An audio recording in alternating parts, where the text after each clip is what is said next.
For many times I was laughed at and not believed in, but it was still a kid with a dream and a belief in himself. I feel I still have room to improve.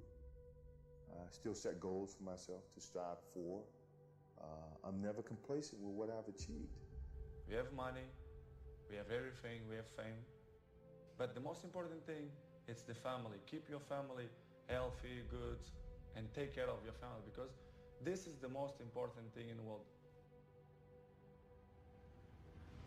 Failing to prepare was preparing to fail. The night before a game, I ate the same food.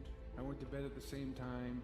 I got up, I ate the same breakfast. Some people call it superstition, but it's a routine.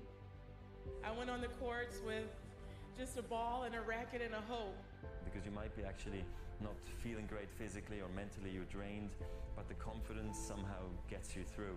And when you don't have confidence, that's then when you have to sort of trust all the hard work you've done, and you have to keep on working hard so success comes back. I make mistakes, but I strive every day to be a perfectionist. Set yourself a definite goal and work hard toward that goal, and don't let anything or anyone stop you in the process, no matter what it is. I didn't really care about the standings or, the perception of my style or whatever, as long as I could keep learning these new tricks. And so as I was successful in competition and winning a lot of the events, my job was just keep getting better. I know you got him. I know you got him picked, but the man's in trouble. I'm gonna show you how great I am. People perform better when there's no safety net. People perform better in sports and everything else if you don't have a plan B. We were down 1-0, and if you walked into our locker room at halftime, you thought we were up 3-0. Nothing external can defeat the internal. The only thing that can take someone down or break you down is internal. Nothing external is strong enough. You just never give up, because you never know what can happen. You never know who you can inspire and who you can influence. I'm not going to go out and say I'm the greatest this or that. I was a kid with a dream. That's it. You have to fail in order to climb that ladder. You are fighting the greatest fight of all times. And I fought because I knew it was not doomed to be a losing fight. It couldn't be a losing fight. As long as you believe in what you're doing and you're doing things you love to do, then you can go out there and be the best at it. And that's, that should give you a lot of enjoyment, fulfillment in your life. Always keep an open mind that there's something out there for each and every one of you. And it's up to you to go out there and find your niche. You learn just to stick with it. I mean, there's lots of days where you don't really feel like doing it, or you don't feel like grinding it out, and you got to do it. Those are the highs and lows of being an athlete, and if you want to feel those highs, you got to go through those lows every now and then. This time when you run and you just want to stop, you just want to give up, like, to hell with this, I just want to go home. This day when you get up and you know what, you have a training today, you know it's going to be intense, and you're like, oh God, I don't want to go today, but you got to go. When you play sports and you're committed to something, the commitment, the responsibility of showing up to practice on time, to being there for your teammates, to listening to your coaches, it's a responsibility that you have when you're playing with a group, that you have to hold your end of the bargain. When you have to make a putt, you make a putt. You have to hit the shot, you hit the shot. You just sort of like drop into another zone, and you block out everything. Sometimes the will can outdo the skill. And sometimes a fella's will is stronger than the man who's actually better physically, and the determination weakens the other man just to see him so determined. I still feel I have a lot to prove, not just as a player, but as a person, as a father. When I get to a point where I feel I can improve as a player, I walk away from the game. I am the greatest. Hard f***ing work. You put it in, you believe in it, you will succeed. Everything was done to try to learn how to become a better basketball player. Everything. And so when you have that point of view, then literally the world becomes your library to help you become better at your craft. Some of the best athletes, the greatest athletes in the world, do things when they're uncomfortable. You just have to stay calm because it's not finished to the last point, no matter how close you get. I've been working so hard all my life to be here, and I was determined to get this. You gotta start from way down the bottom. You gotta let it grow up with you. And if you're successful and you tried hard enough, you're bound to come out on top. Just like these boys have come to the top now. Mentally, we have a vision, we have a finish that we have to attain, and sometimes you have to do it when you're old and you're tired, and I think it's the test of your will to succeed.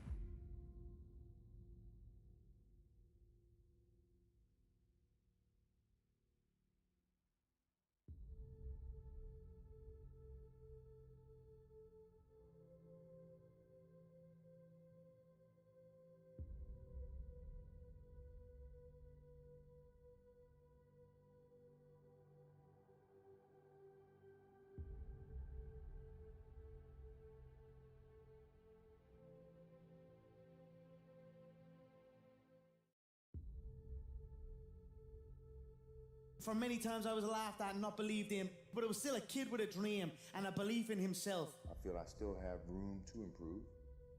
I still set goals for myself to strive for. I'm never complacent with what I've achieved. We have money, we have everything, we have fame. But the most important thing is the family. Keep your family healthy, good, and take care of your family, because this is the most important thing in the world. Failing to prepare was preparing to fail. The night before a game, I ate the same food. I went to bed at the same time. I got up, I ate the same breakfast. Some people call it superstition, but it's a routine. I went on the courts with just a ball and a racket and a hope. Because you might be actually not feeling great physically or mentally, you're drained, but the confidence somehow gets you through.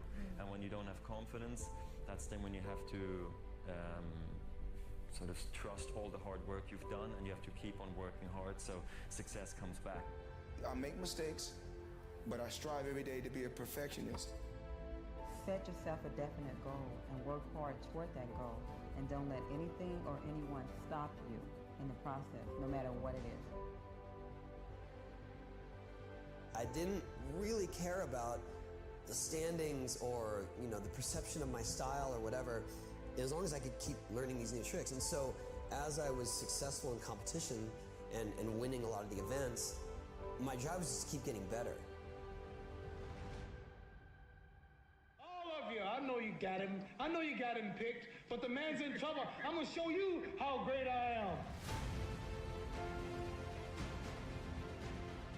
People perform better when there's no safety net. People perform better in sports and everything else if you don't have a plan B.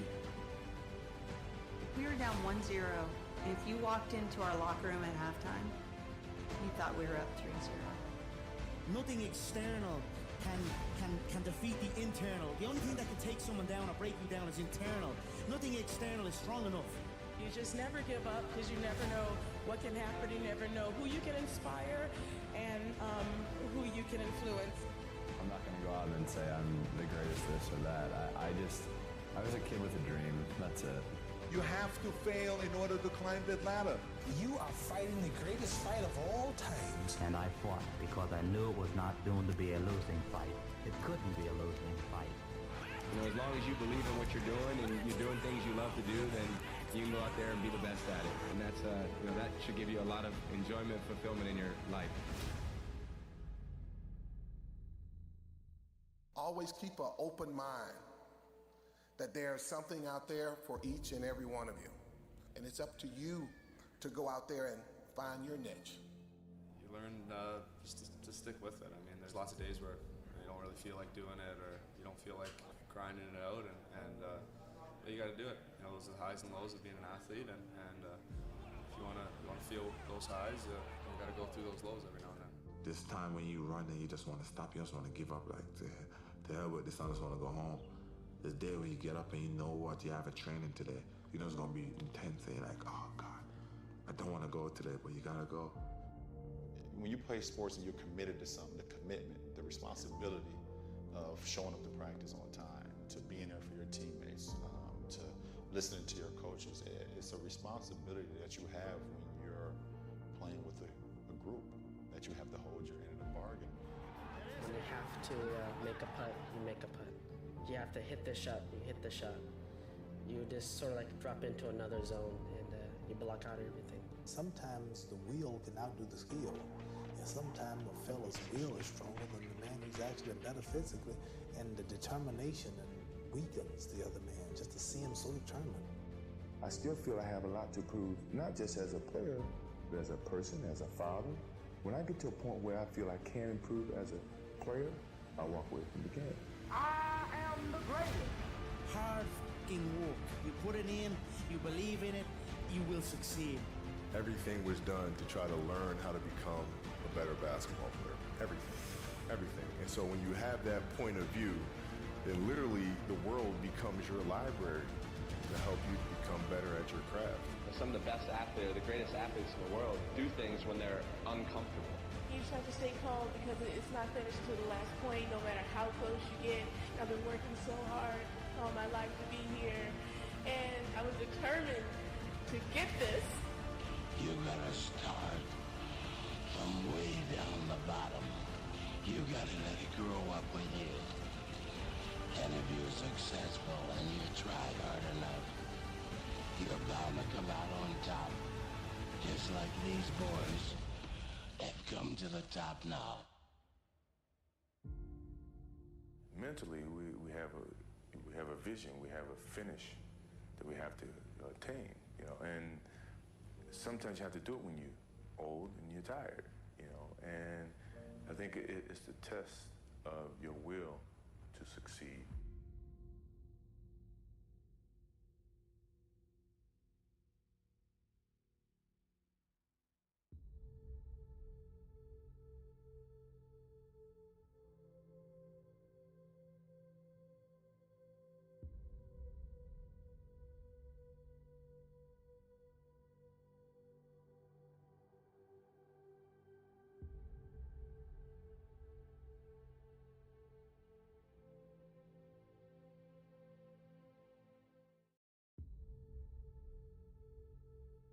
For many times I was laughed at and not believed in, but it was still a kid with a dream and a belief in himself. I feel I still have room to improve.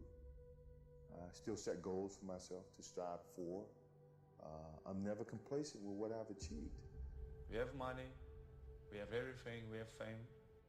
But the most important thing is the family. Keep your family healthy, good, and take care of your family, because this is the most important thing in the world. Failing to prepare was preparing to fail. The night before a game, I ate the same food. I went to bed at the same time. I got up, I ate the same breakfast. Some people call it superstition, but it's a routine. I went on the courts with just a ball and a racket and a hoe. Because you might be actually not feeling great physically or mentally, you're drained, but the confidence somehow gets you through. And when you don't have confidence, that's then when you have to sort of trust all the hard work you've done, and you have to keep on working hard so success comes back. I make mistakes, but I strive every day to be a perfectionist. Set yourself a definite goal and work hard toward that goal, and don't let anything or anyone stop you in the process, no matter what it is. I didn't really care about the standings or, the perception of my style or whatever, as long as I could keep learning these new tricks. And so as I was successful in competition and winning a lot of the events, my job was just to keep getting better. All of you, I know you. Hello, everyone. This is Lance Lisciotti with the Make a Score Tour. We're here at Rax Billiards, Vernon, Connecticut, for the 2025 Palmer Byrd Cup. This is the first semifinals. This is day 2. We have a race to 7 in team score and overall sets. Diamond Squad leads 4-2. First up today, we have Melissa Jenkins and Renee Lafferty. Melissa is on Diamond Squad. They currently have the 4-2 lead. So Renee is looking to stop the bleeding and start mounting a comeback for Q Queens. This is going to be a race to 5 in 9-ball. It is call the 9, and then everything else pretty standard. Jump cues are allowed, push after the break, 3 fouls. Hi, Joanne in the chat. How are you today? What else do we have here? Yeah, that's about it for today. That's what we got on the plate. So, looks like a dry break. And Melissa does have a look at the 1 ball. Looks like she hit it very well. Michael, thanks for liking the stream. Now, I don't know if she can see this 2 ball. And if she cannot see the 2 ball, the only good kick I see is 2 rails here. Oh, she's going to go 1 rail with a bunch of left. Look at this. Wow, that was a fantastic shot, but she did scratch in the side.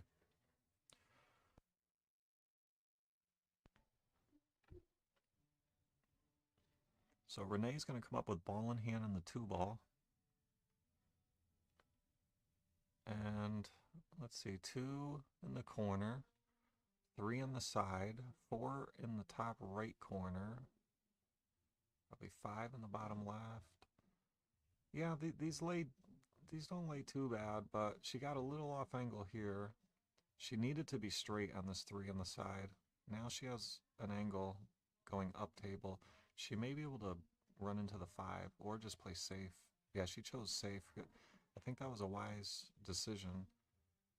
She gave up the edge of the 3 ball. It looks like, I think so. And that's a, a 7 ball. So flukes the 7 in. She was playing all safe, you know, rail to rail here. But the 3 knocked the 7 in. And now there's not really much she can do here. You're going to have to find some sort of safe. And it looks like she even had to jack up and draw, masse a little bit around the 9.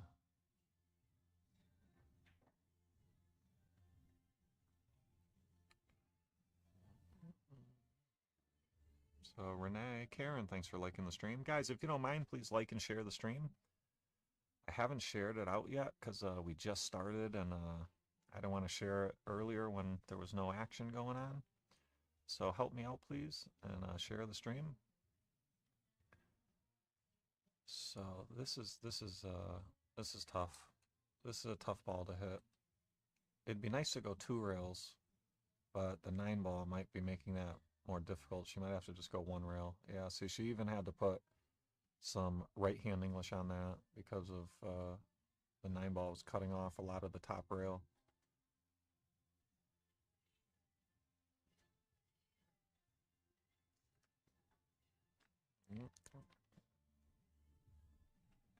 So Melissa coming up with, excuse me, ball in hand.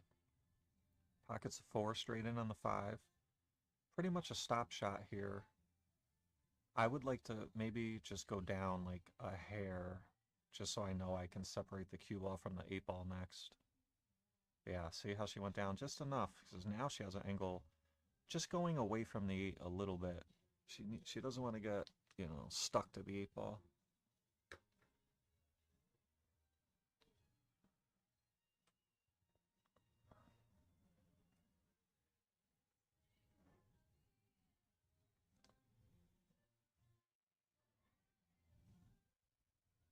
Brandon, thanks for liking the stream.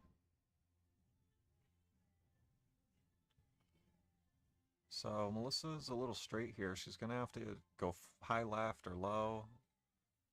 Oh, she had an angle going the other way. Yeah, that works. A little off angle here, though. She would have liked the cue ball to have been 6 inches more to the right. This is tough. There is a potential scratch off the 9 in the side pocket as well. She has to be conscious of. If she just rolls this with high English, it's going close to that side. and it was a tough shot. She missed it. She left Renee pretty tough here. I don't know if Renee can back cut this. If she can't back, yeah, she's looking at the back cut, so I think she can. She called it. Cue ball's going to be coming out hot. You have to be conscious of the scratch down here. You can put some inside English or some outside English on it to manipulate the cue ball. Oof. Hit it pretty good, but it was a very difficult shot.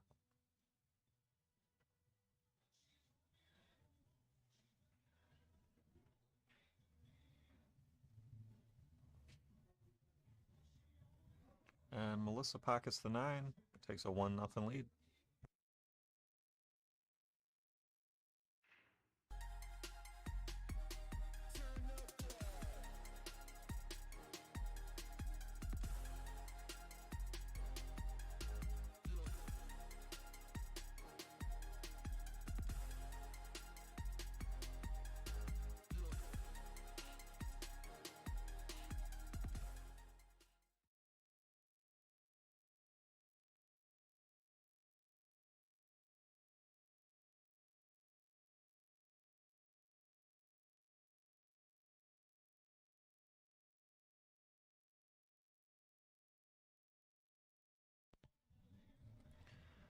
Melissa to break with a 1-0 lead in this opening race to 5. Let's see if the wing ball goes in. Yeah, wing ball went right in. One ball in the side pocket. And she's going to have a good look at the 2 ball to start.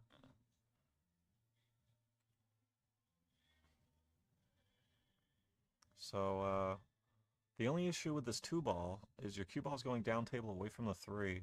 She may be able to pocket the 2 in the side and have the cue ball bump the 7 and stay around here for a cut on the 3 next, but I don't know. It looks like the cue ball hits the 7 too thin and goes down.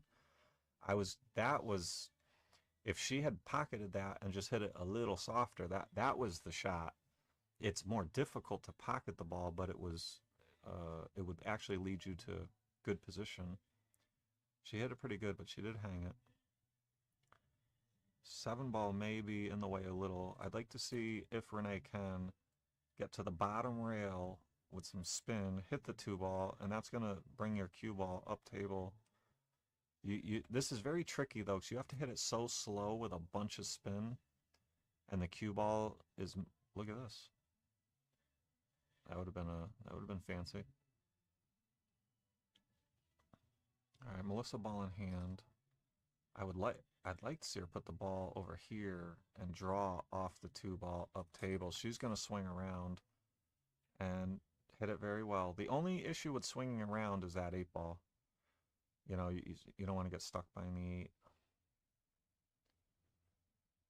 But she came out pretty perfect there. Nate, thanks for liking the stream.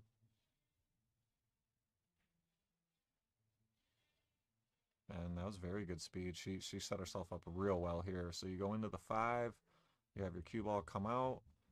Now you don't want to be above the 6, like over here. You actually want to be more like here.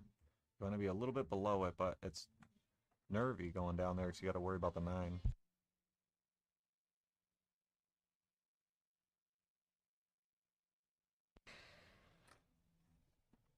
Jared, thanks for liking the stream.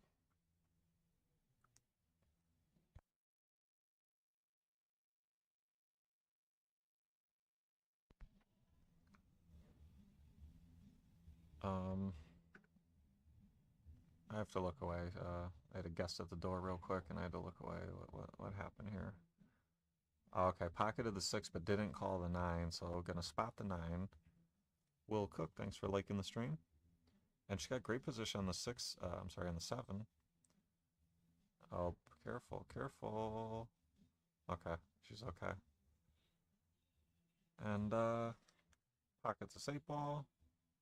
Come out this way, you know, like anywhere. Over there is looking pretty good. You can even come down table a little bit more. But you always want to favor the high side of the 9 ball here. You don't want to go below it. Oh, she's going below it. All right, no, she's at the 50. So Not terrible, but not where you want to be. This just got a little bit more interesting. She could bank it. She could cut it. I like the cut. The problem with the cut is if you miss it, you probably lose the rack. The 9-ball you typically doesn't leave the pocket very much. It stays pretty close. Alan, thanks for liking the stream. So she's thinking about it. Okay, she's going to take the bank on the side. If you're going to bank this, I prefer to bank it to a corner. You might get away with it if you miss. If you miss a bank in the side, you're leaving the object ball somewhere center table, and you're definitely going to give up a look somewhere. But if you make it, oh, she's okay. Great shot. If you make it, you don't have to give up. You're not going to give up a shot anywhere. So great shot there by Melissa, and that's going to bring her to a 2-0 lead.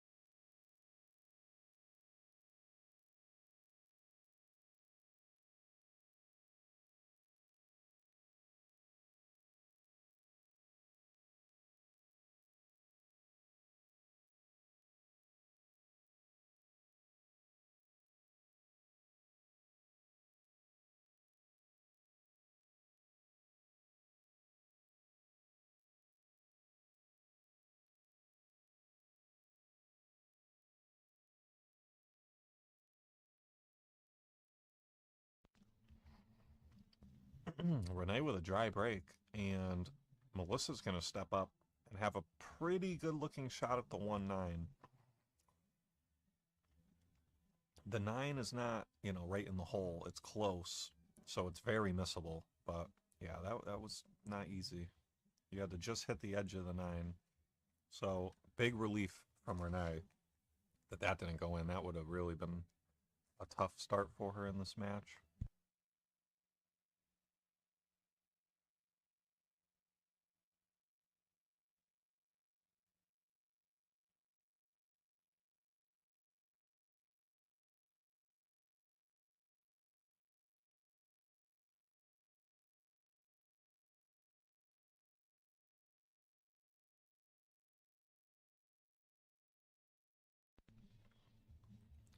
Tough shot here. She may be able to kick around the 7, but this is tough because there's a scratch if you hit the 1. Yeah, she had her hands full there. So Renee with a ball in hand opportunity.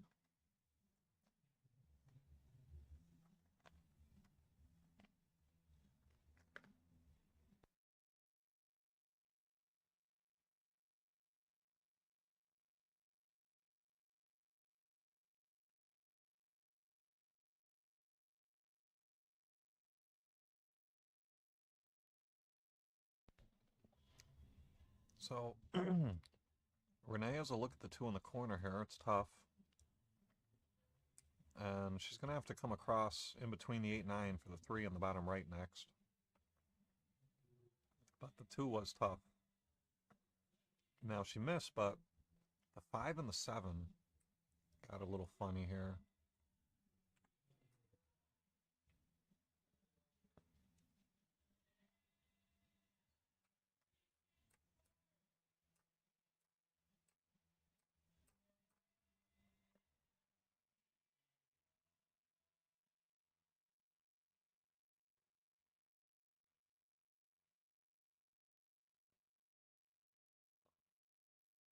Wow. So 3-ball cooperated here, and Renee's got a window. She can pocket this 3. Try to play the 4 in the same pocket next. 5-ball's going to be tricky, though. It does go in the top left corner, but the 5 to the 6 is a little tricky. These are tricky. They don't lay very easy. And that looks like that got away from her a little bit. A bunch of players were talking yesterday about the speed, that A lot of them were over-rolling it, like you just saw Renee do. I don't know if they polished the balls overnight, but that definitely changes the conditions a lot early in the day. So far, I haven't seen anything out of the cue ball that makes me think that they're freshly polished. I know in the past they would typically polish them again overnight, but there's a kind of like a kind of like a little feud with the polish. You know, like half the players really hate it and half the players really love it. So I know they've been talking about it over the years about potentially only polishing them day one or not polishing them at all or what, I don't know. So I'm not sure the polish situation, but like I said, I haven't seen the cue ball do anything yet that makes me think that they got repolished. And usually the cue ball will tell that story pretty quickly. So Renee wanted a little bit more pace on that cue ball. She got stuck up table a little bit. She does have a look at the 6, and it does provide an angle to go from the 6 to the 7. Probably one rail, but the cue ball's going to be trying to dart to that bottom left corner. Yeah, okay, so she avoided the scratch, but she came out a little too far for the 7. You can cut it in the corner, but it's tough. And if you miss it, the 7's going to stay by the pocket.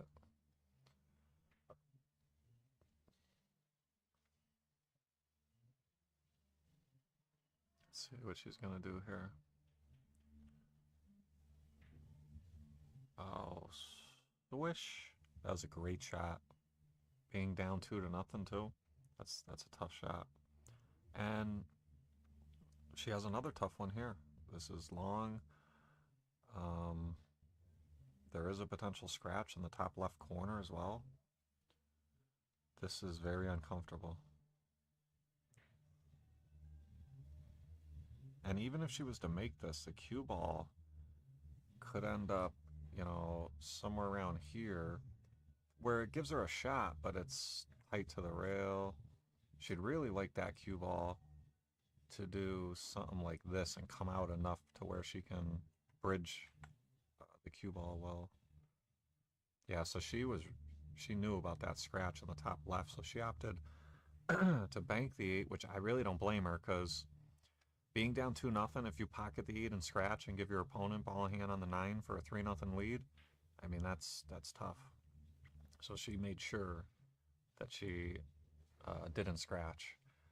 And Melissa makes a good shot on the 8, and she's going to have a pretty good look here, long and straight on the 9, a little bit off angle.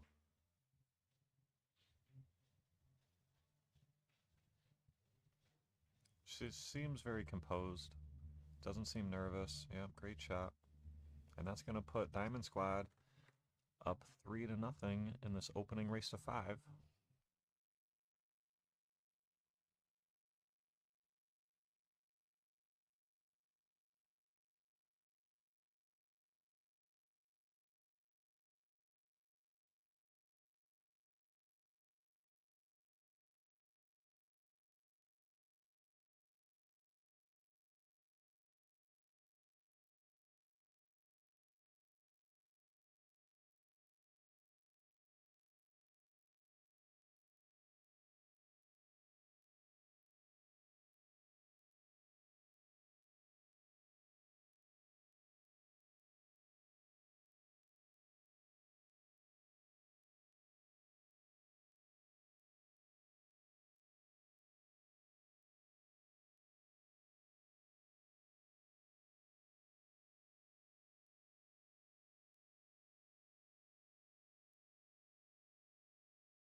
So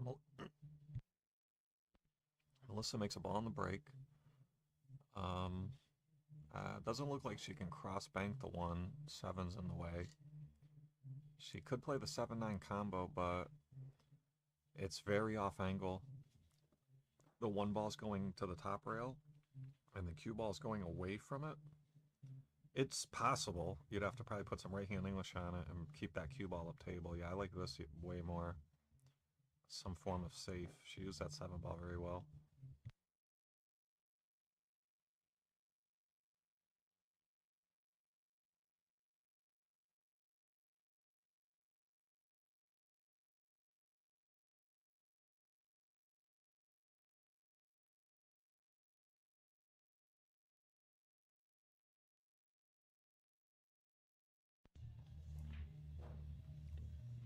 Oof.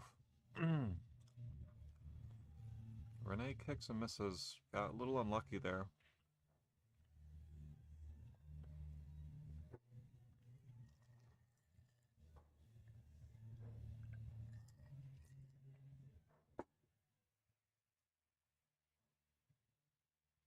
So Melissa takes ball in hand, pockets the 1, has a good look at the 2. She's going to have to figure out something with the 3 here. She could kind of stun over, or she could go high left. She's stunned over, but a little too firm. If it bounces, though, she got a good bounce there. Okay, she probably played it for to go to the rail and out.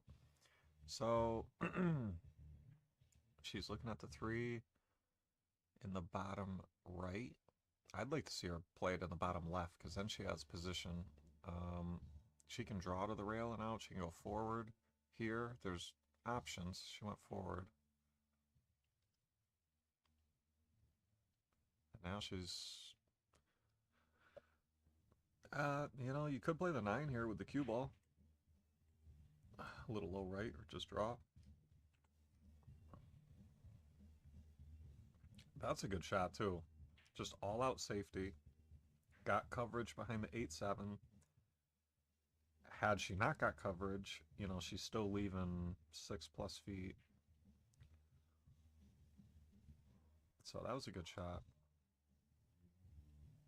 And Renee's on 1 already. I mean, she's the favorite to hit 2 rails from behind it. Oh, she went 1 rail. And makes a good hit. Yeah, she might have been better off there going 1 rail, being on 1, because if sometimes you go 2 rails behind it, and the cue ball could have potentially scratched in the top left corner.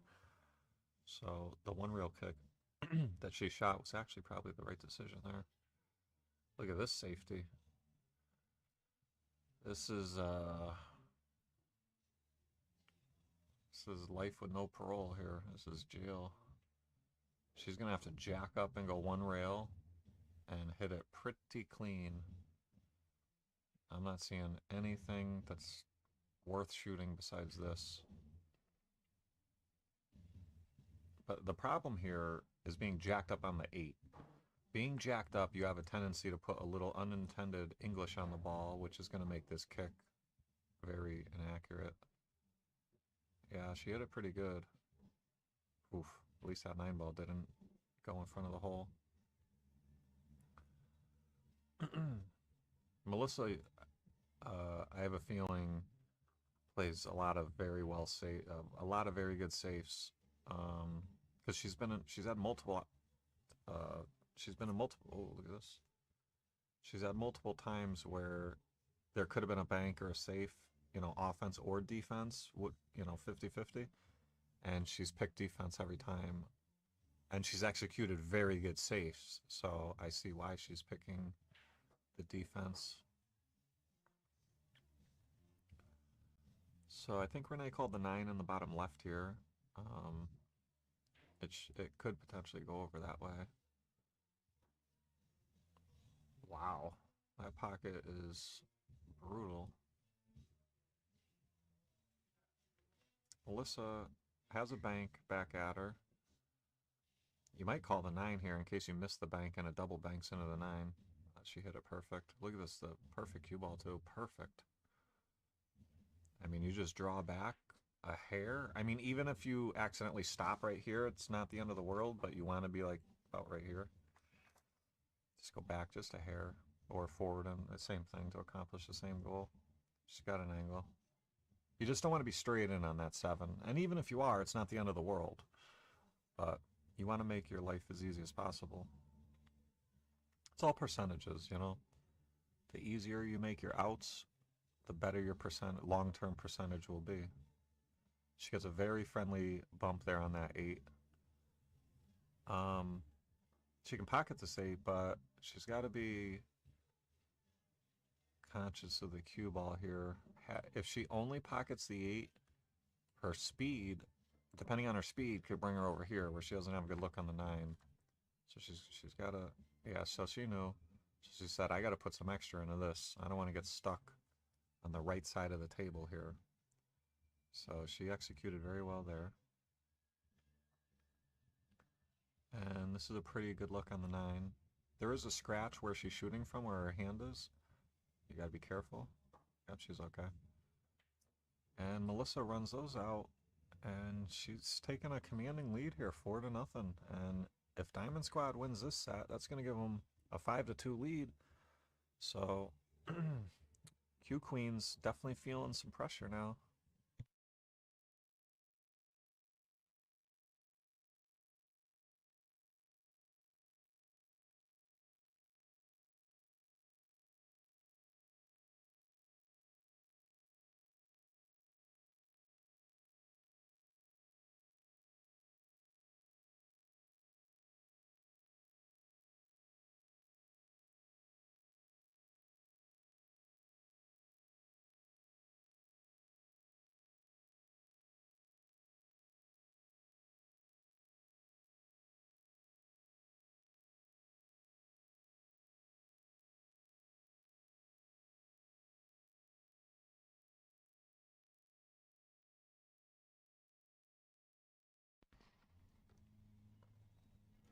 Renee, I think with a dry break, yeah, the wing ball's just not going in when she's breaking.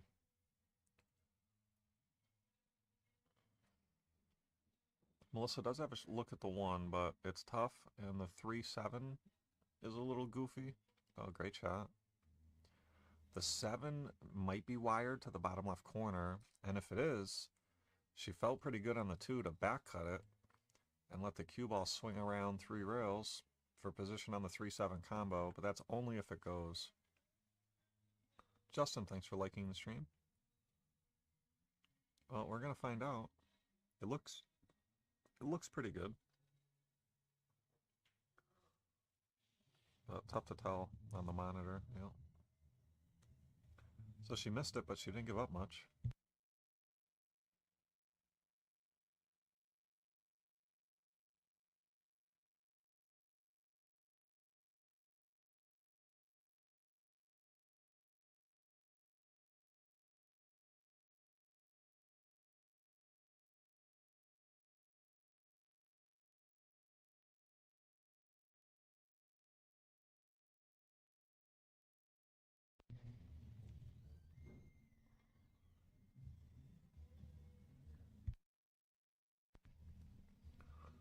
This is tough.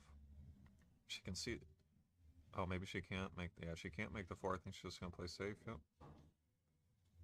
Good shot. She keeps control. So her safety play is very good, and it's keeping her control. She's had control almost every rack, you know, based because of her safety play. When she's getting a look, she's running balls. And when she doesn't have a look, she's playing very effective safes. And it's working pretty good.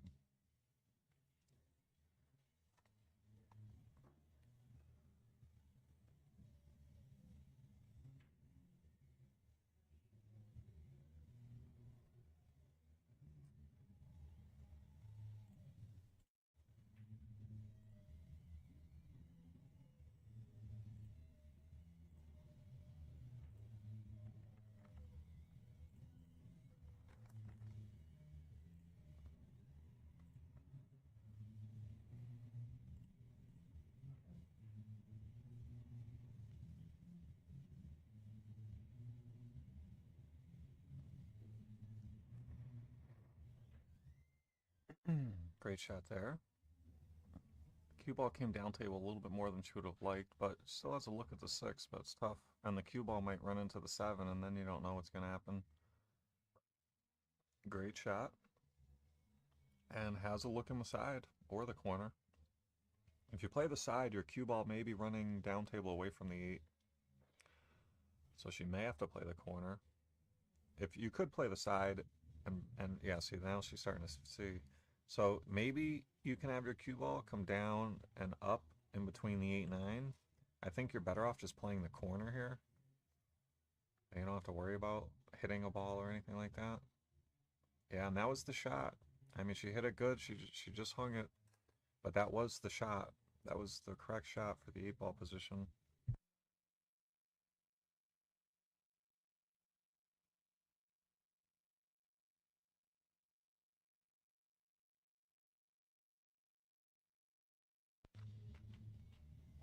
And Melissa with a great opportunity here to run out and take the first point of the day for Diamond Squad.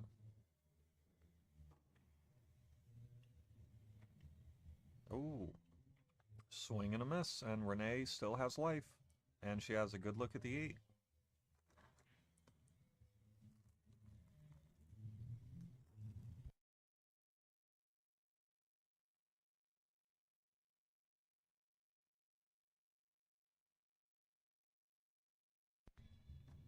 Good shot there, very good speed. Perfect speed.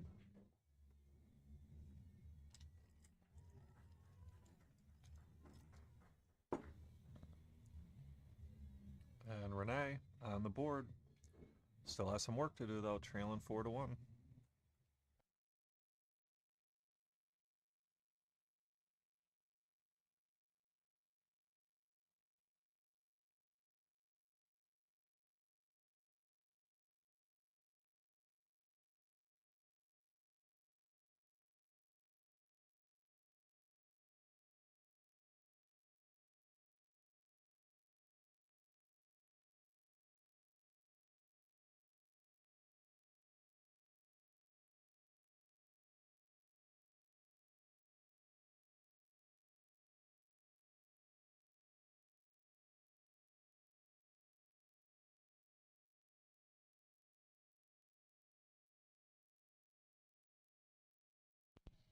Melissa breaking. Oh, scratch.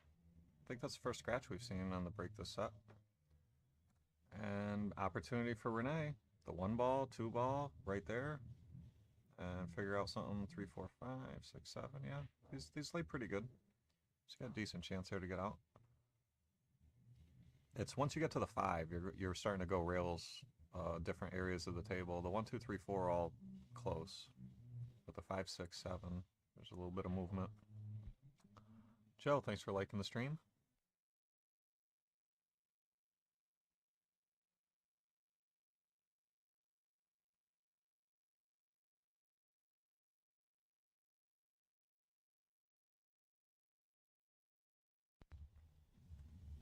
So she's got to look at the corner here.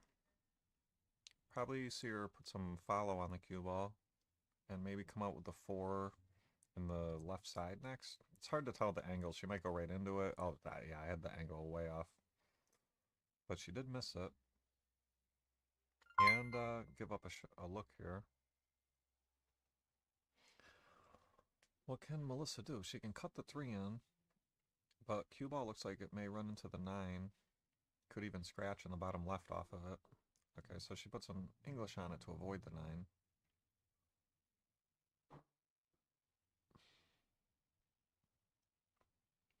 Aaron, thanks for the stars.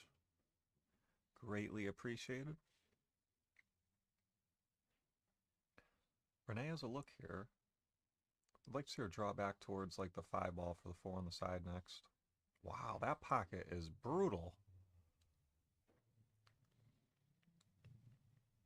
Is that thing regulation? Is there like a goofy tight pocket? Just one tight pocket on this table or something? What is going on here?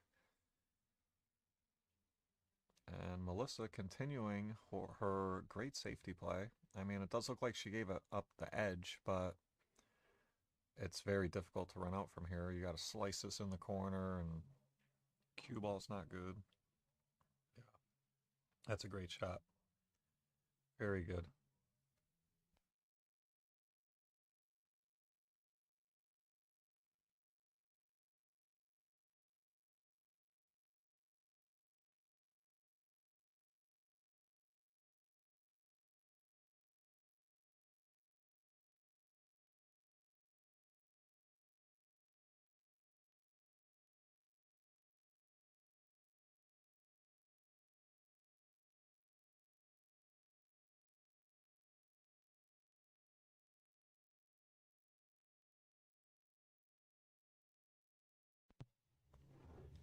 So Renee with a good look here.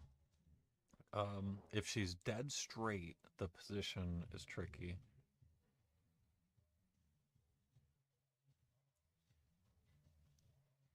Yeah, she must be pretty dead straight here, because if she wasn't, she would have been able to shoot by now. So she might have to try to... Yeah, good shot. A little bit more speed would have been perfect, but at least she gave herself a decent look here. The problem with this is trying to get the cue ball up table.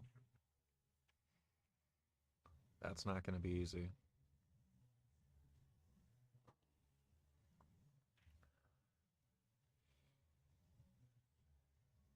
Yeah, so she knew it was going to be tough, but with the shot clock, you know, it forces you to make rushed decisions, and it was very difficult. It wasn't an easy shot. And now Melissa with an opportunity. So with this angle, it is easy. It is at least easier to get up table. Use some low left, and the stretch got her. A lot of times you'll see players stretch like that and make mistakes, and that looks like it was definitely caused by the long stretch. And it's that same pocket too. That bottom right pocket has been brutal.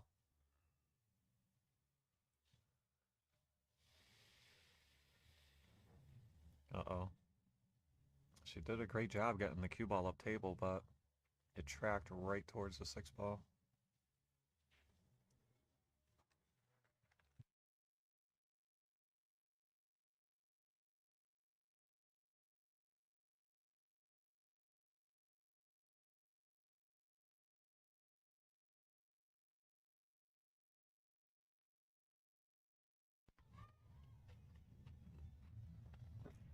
She looks like she's banking at this ball bottom left. Yeah, great shot. Take another look at that one.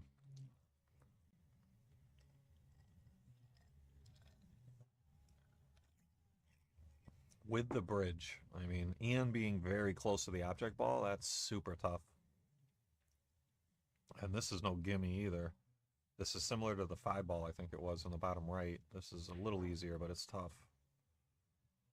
Yeah, and she missed it. Every time it seems like she's at the table, she's got like just super tough shots. And this is no gimme either. You can make it, but there is a potential scratch on the top left. You can use low left here and pocket the 7 and use low left and like bring your cue ball out, and then the left kind of like checks it up, and you know, you end up somewhere around there. You could use high English and flirt with the corner. Okay, so she chose to back cut it, so because she knew that it was a much more difficult shot, but there was no scratch. And look at, like I said, for Renee, she steps to the table, and this is what she got. This is tough. She may be able to pocket this on the top right and not scratch. It looks like the cue ball could hit the point if you put follow on this cue ball. But it's tough, you know. I mean, it's really nerve-wracking to shoot that when your opponent's on the hill. And she gave it a great effort. Melissa's going to have a look here. And if she makes the 7, she should have a decent look at the 9, as long as she doesn't end up like frozen up table on the rail or something.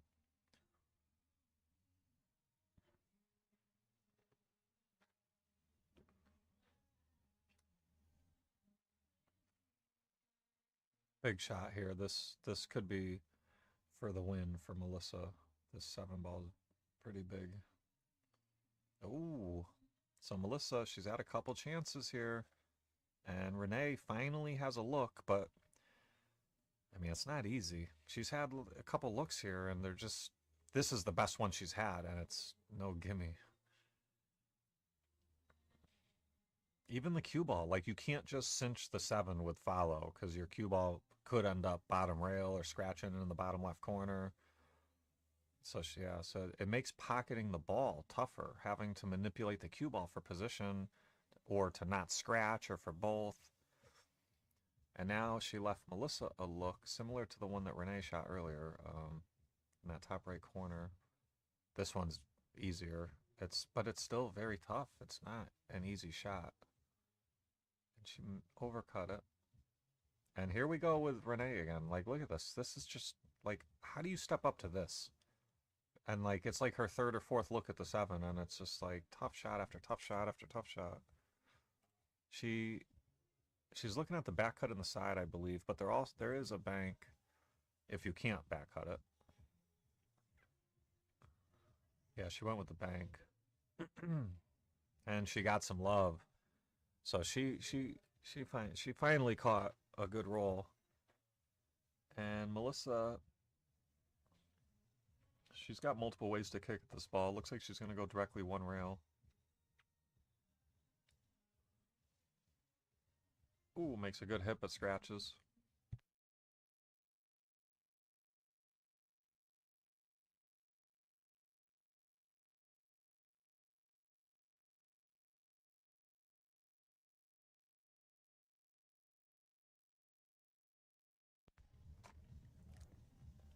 And Renee, I'll pocket the 7 and then 9 ball here and make us a little closer at 4-2.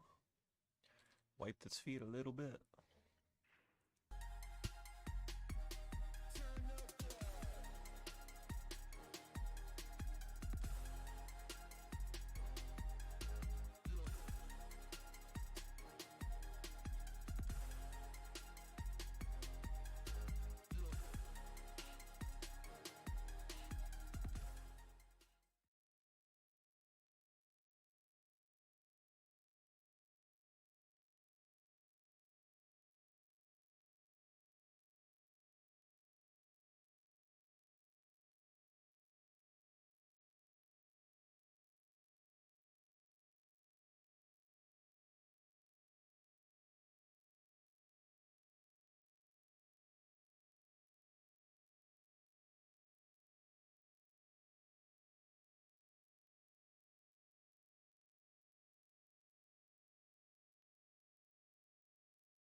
So Melissa, she's had a couple chances to close out.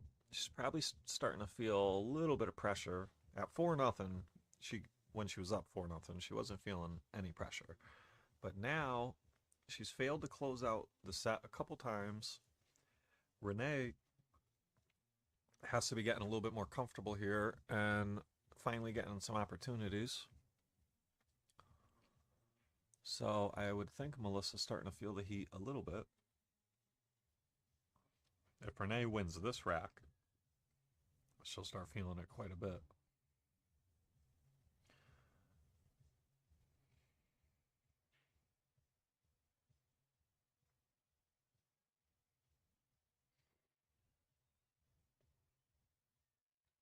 So here we go. Renee's been breaking dry. Let's see if she can change this.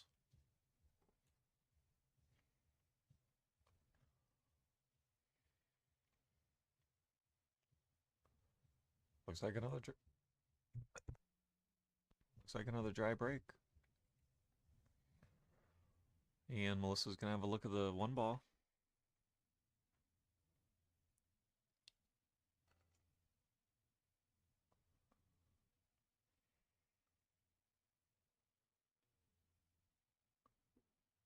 Cut this one in, come out about center table for the deuce. Great speed. Great speed. Roll forward just a little bit. You don't want to get straight on the 3. You want an angle. You want the cue ball where the 2 ball is, just a little bit more forward. Just like that. Great shot. So now she's going to want to come to around like here would be pretty good. Okay, so Tony the Tiger, Anthony Blaze, thanks for, I think it said liking the stream. So now she got a little off angle here. Now her cue ball appears to be going towards the 6 ball and away from the 5. So she's got a little work to do here. Yeah, she was trying to draw And that caused her to miss the 4. She was trying to avoid running into the 6.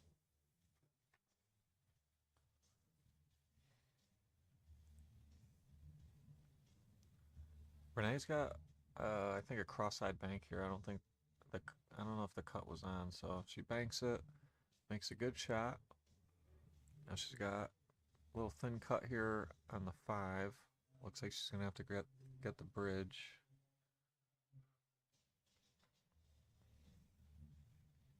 Brandy, thanks for liking the stream. Yeah, guys, if you don't mind, try sharing the stream too, please. I gotta start doing that.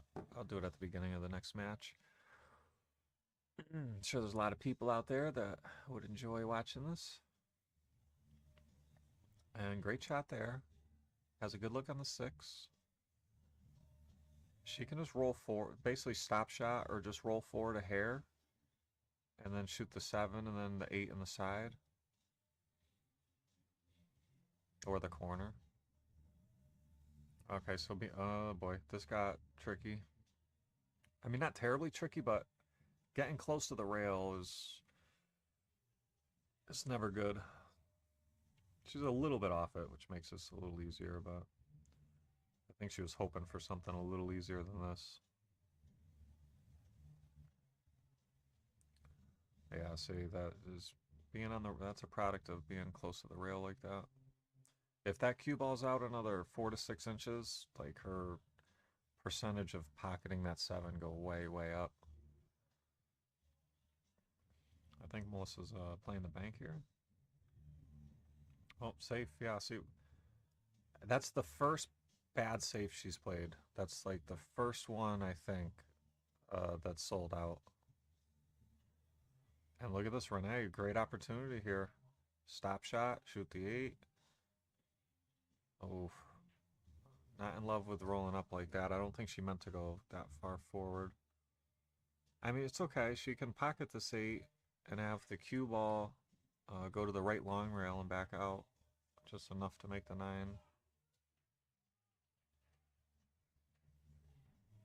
But this 8 ball is no hanger. Oh, hit a great. What a great shot that was. And Renee climbing back here. Trying to make it 4 to 3. And she does. And she's back in it. You know Melissa's going to be feeling it.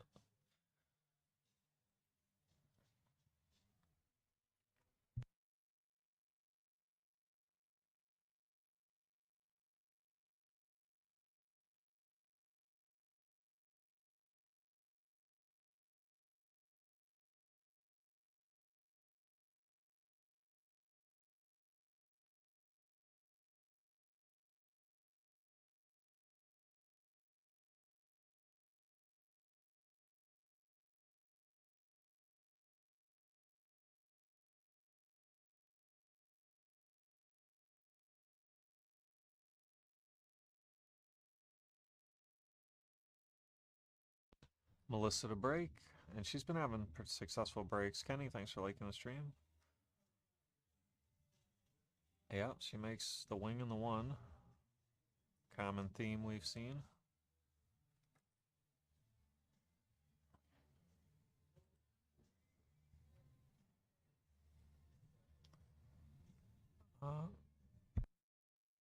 Looks like she can pocket the 2. The bottom right corner.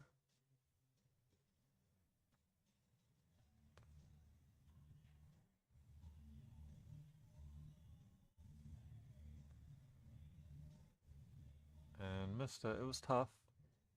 I don't, does the 2 ball pass the 8? I don't know. I don't think so. It's close. Yeah, maybe it does. I mean, my line is dead straight, so it's not the line. We know that that line was dead straight. Perfect. All right, maybe it doesn't go, because if it did go, she would have shot it by now, I would think. So I think we're going to see a safety, maybe trying to draw below the 4. Oh, yeah. Yeah, that would have been a good safe, but overruled it just a little bit.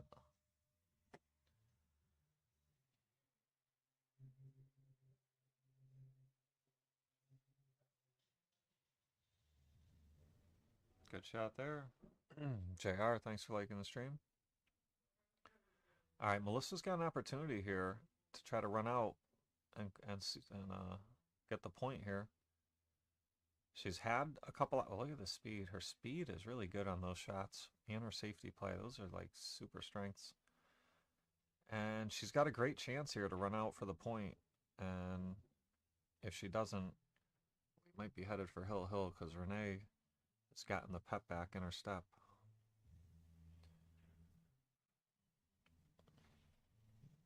So you pocket the 4, and you let your cue ball just come out, and you pocket your 5, and the key is you want your cue ball to be up there so you have an angle for the 8. So miss the 4 ball though. That's going to be trouble. Renee does have a kick. She could kick bottom rail or top rail. If you kick top rail, it's more difficult, but you do have a chance to pocket the 4, and with the 5 hanging, that would be fantastic. Not wanting to give up ball in hand and lose the set on a kick, you're more apt to go this way to just make sure you don't give it away. But it's tough. I mean, one way is better to run out, and the other way is better to make sure you make a hit. So she's going to choose the higher percentage hit, which I think is the right move here. It could even go in the top left corner if she like absolutely hit it perfect. And makes a good hit, but is going to give up a look. And Melissa with an opportunity here to close out. Stretching and over the 8 ball, though. That makes things a little bit tricky. And that almost got dicey.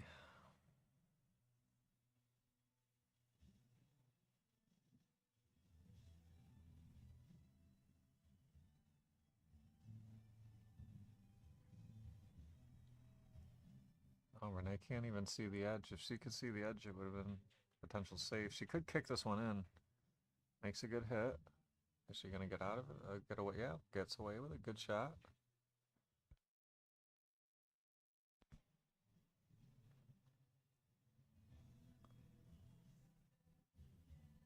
What's Melissa going to do here? She found a shot very quick.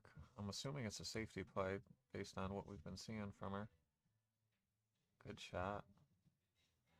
Good shot. I think Renee's probably going to bank at this one, bottom left corner. I don't see why not.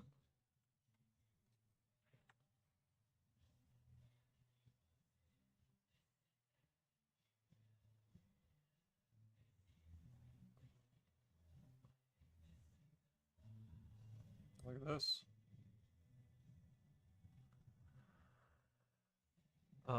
Can Melissa cut this one in? I don't know. If she can see the edge, she could carom the 5. She could try to cut the 4 in or carom the 5, or maybe even both if she draws.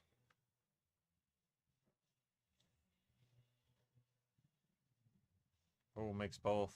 And she really would have liked that 4 ball to hang. This is dicey.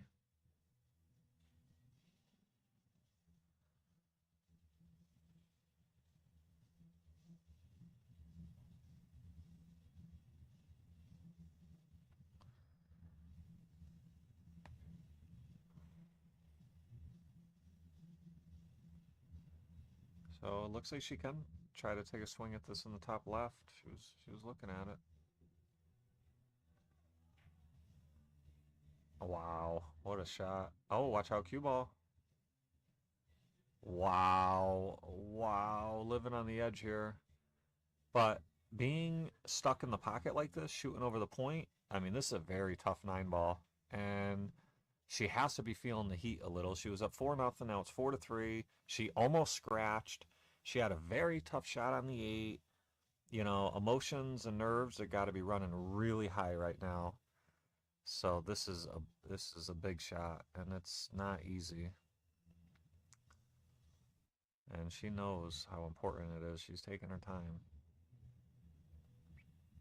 See, Bridgen Addressing this cue ball is tough. She must have taken her extension, which is definitely a good move here.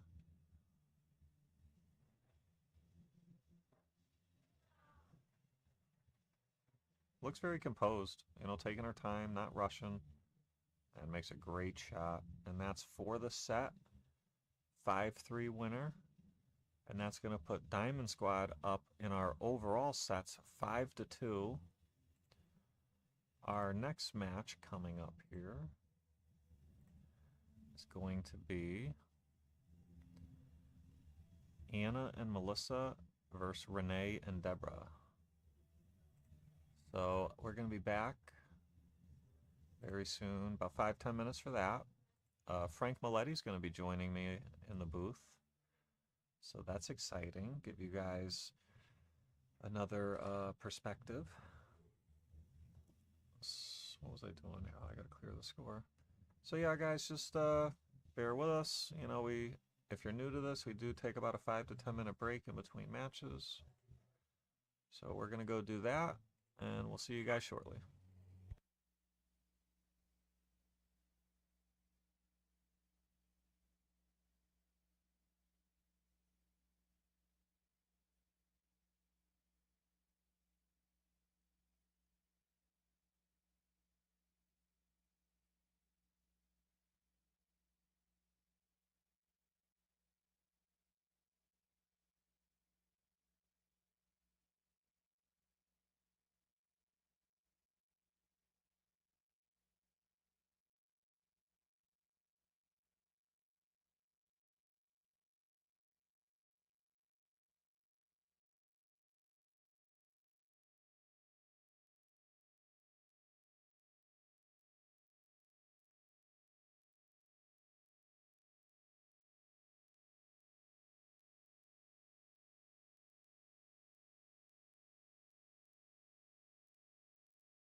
All right, guys, we're back, and we have a plot twist.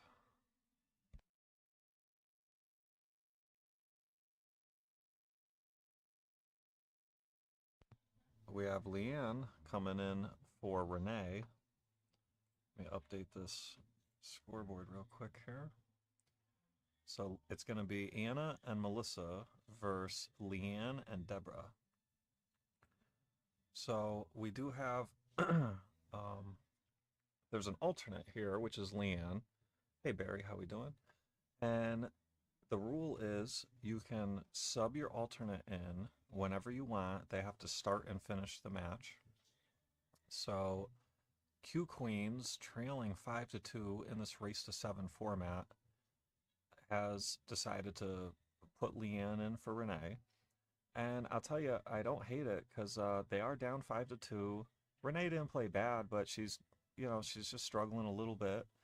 And I think they're just looking to try to make a change here and see if they can change the momentum. So I don't hate it.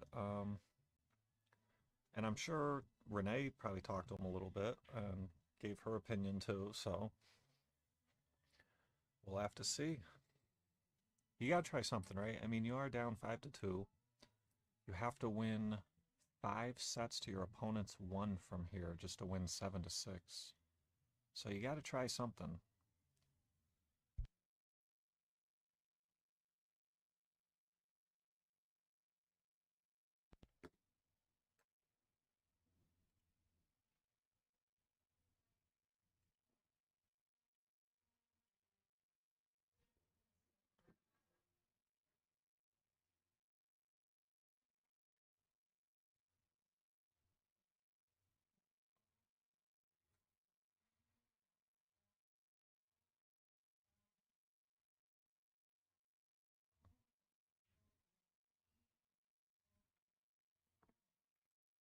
So,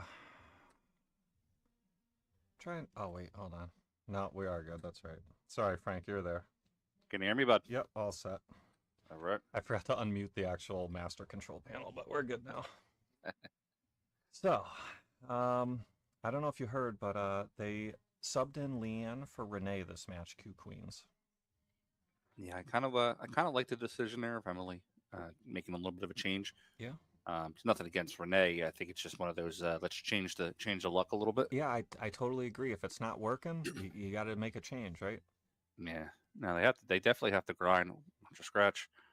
They definitely have to grind from here. They're going to have to win the next 5 out of 6. Right. Or, I'm sorry, 6 out of 6 matches. They don't want to get their opponent on the hill. It's an uphill battle, but I think they're up for it. Yeah. So me and Ryan Lynham were actually talking about it earlier. Last year in the Lisciotti Cup, we were down 6-2 in the race to 7, and he opted to have me play for him against Kerry McAuliffe. And it was kind of similar to this where we, things just weren't working right, and Ryan had already played a match and didn't play his best, and we were like, what's the worst that's going to happen? And it almost did spark a comeback. I won the match, and then we won, I think 2 more after that and got to like 6-5.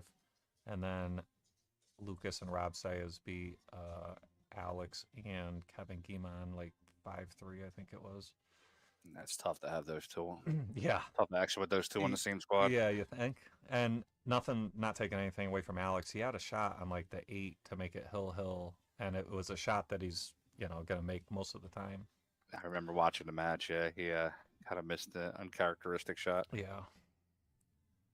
I remember Robbie kept talking. Lucas wanted to keep being aggressive and shoot flyers, and Robbie kept saying, no, play safe, play safe. Robbie he played perfect that whole weekend. And yeah, it's 2 different kind of contrasting styles there, Lucas and Sayers. Yeah, for sure.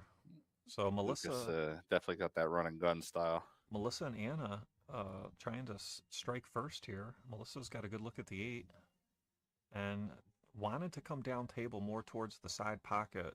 Stayed up table a little bit, and the cue ball's on the rail. So Anna's got a tester here. This is tough. I do like this combination of this team of Anna and Melissa because they're both kind of technical players. Yep. The only thing that I can see going wrong, and I won't even call it going wrong, the only slightly negative I see with them having these two being paired together is neither one of them really take a chance. Yeah, yeah, So there could be some, I'm not going to call it unnecessary safeties, yeah. but there could be safeties that are being played. Whereas if they maybe took a little bit of a chance, they could possibly be a little aggressive. Right. And this is our first look at Leanne. And great shot there. Pockets the 9. Buckets. Yeah, with some inside English to protect against the scratch. I'm sure she's happy to come in every rack and just shoot one ball and win. Yeah, for sure. For sure. So far the move is working. Leanne and Deborah strike first, 1-0. And yeah, that's got to take a little pressure off. Getting that first rack is always nice. The first and the last are usually the toughest to win.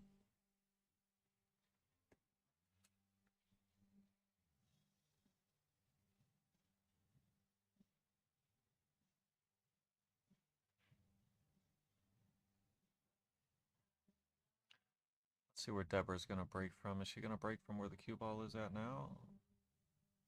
I'd like to see her go more towards the wing. But let's see. Maybe she'll still make the wing ball from here with the template. Let's see if that 4 ball goes in. Oh, the 4 ball went high. But she did make the 3 ball. Lance, I'm sad to report that I just spilled 16 ounces of Jack Daniels and diet soda. That's a tragedy. Egregious. Hopefully all the electronics are safe. I'm not even worried about the electronics. I'm more worried about the Jack Daniels. That's great. So, Leanne, what is she doing? She's like, what is she doing here? She's looking at the 2-9 or something, but the 1 ball is on the table. Kristen Swanger over there in the chat on YouTube. Kristen's a strong player out of New York. Like to maybe see her in this next year. That'd be careful of 9. I mean, careful of Q. I mean, yeah, makes a ball. And Deborah, what is she gonna have? Deborah played great yesterday. And I'm curious to see how she's gonna play today because she played like out of her mind yesterday. And look at this, starting off with a very good shot on the 1. Leanne, she's been pretty aggressive so far, and she's been making them. And Deborah, like, makes everything she looks at. So, I mean, I was very impressed with the way Deborah shot yesterday. Yeah. I've never seen her play before, but I was very impressed. Yeah, these two, kind of similar to what you were saying earlier with the conflicting partnerships here. I don't think they're going to be conservative at all. I think they're going to shoot at everything and try to just they got roll the over fire. them. Yeah, and you know, I like it because you have to make a comeback. You know, you got to put racks up, and you might as well swing. Yeah, I like it. If you're looking at the top view here for a second, I'm just going to see if that 7 goes in the side pocket. Oh, yeah, they're good. She just has to make this and just come off that left side rail.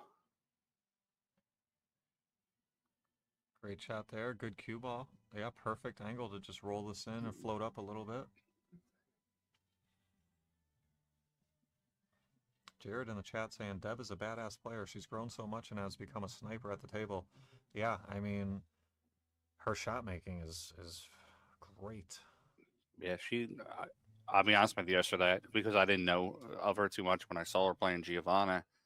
I thought Giovanna was going to maybe, I wouldn't call it a squash, but maybe beat her like 5-3, 5-2. Right. I go upstairs, use the restroom, come down, it's 3-0. I'm like, wow. Yeah, she made a bank on an 8 ball that was just unbelievable. The long table bank, I saw it. Yeah. Ooh, slight little mistake by Leanne there, but I think Deborah's going to be okay. Yeah. Just wants to play this pocket speed. The way she's been playing, this is a hanger for, we know it's not, but the way she's playing, I mean, she just gets up and just, no problem, right in. Kristen Swanger's asking there on YouTube, is this all doubles or is there singles? Kristen, it's actually doubles and singles. So it's back and forth. Think of it like almost like a Mosconi style. There you go. Now there's one thing I'm questioning a little bit with Captain Emily Smith's decisions here on day 2. So she went a little heavy with Mindy on day 1. Yep. and then she's a little heavy with herself and Erica day 2. I'm Yep. thinking I would have maybe did a high-low situation Right. with the doubles. Yep. Yeah, there's a lot of different ways you can do it. Yeah. Now, Lance, am I correct that they had to set the lineup, the entire lineup, before the match, before the event started? Yeah, correct. Well in Okay. advance too. Assuming they're following the same type of structure as the Lisciotti Cup, it's usually like a month, 2 weeks to a month in advance. Okay. Um, I don't know if I like that. yeah, well, I think I'd like to see maybe day 1 come out early, but day 2 you got to give room for adjustments. Well, I don't know if you're aware of the alternate rule. Are you? I am. Yeah, Okay. you can alternate a player in. Right. So they can. The rule has changed a couple times through the years. It used to be once a player comes in, they replace the player for the entire event. Okay. Then it became, if a player comes in, they replace the player they're replacing. It's for the entire day. So the next day it restarts. And now I believe they're playing where the alternate can come in and out for the entire match, but whenever they want. Okay. So there's been some rule changes through the years. I just think that when you set it so early, Yep. like what if a player that only had maybe 3 matches as your hot player now you're sitting. Yeah, right. Yeah, or what if let's just say Q Queens came in day 1 and they were leading 5-1 going into day 2. And you'd want to see maybe Diamond Squad be able to make an adjustment and change up a couple players. Or maybe you have like, a 4-1 lead and your best player playing singles next. And you're like, you know what? I don't even want my best player playing I don't singles need my next. best I'll put him in for day 2 if it gets juicy, something like that. Yeah, exactly. Yeah, I hear you. But I really like the event. I like the format and everything. It's definitely something that's going to be cool. Yeah, I think we're going to see more of these pop up around the country. It's just such a good event, You can spin it so many ways. You can do 7-footers, 9-footers. You can change the games, men, women, mixed, whatever you want, Deborah just doesn't miss, man. Wow. Yeah, I'd like to see. I wouldn't mind doing something like this in Philly at Bluegrass. Yeah. Yep.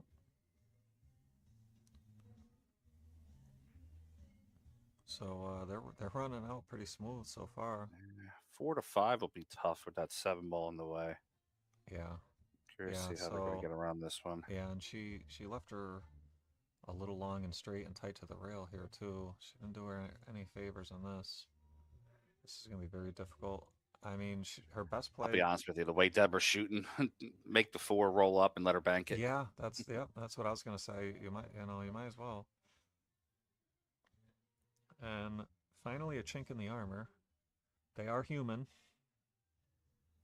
That 5 ball, is that 5 pass on the bottom right? I don't think. That's what I was saying. I don't think it does. I think it's gonna catch right before the knuckle. Yeah.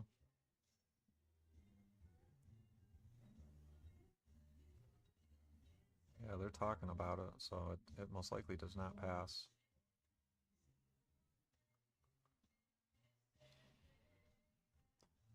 Hard to get down table for a bank. Maybe they play a safe. Yeah, I think she was really trying to juice that cue ball up.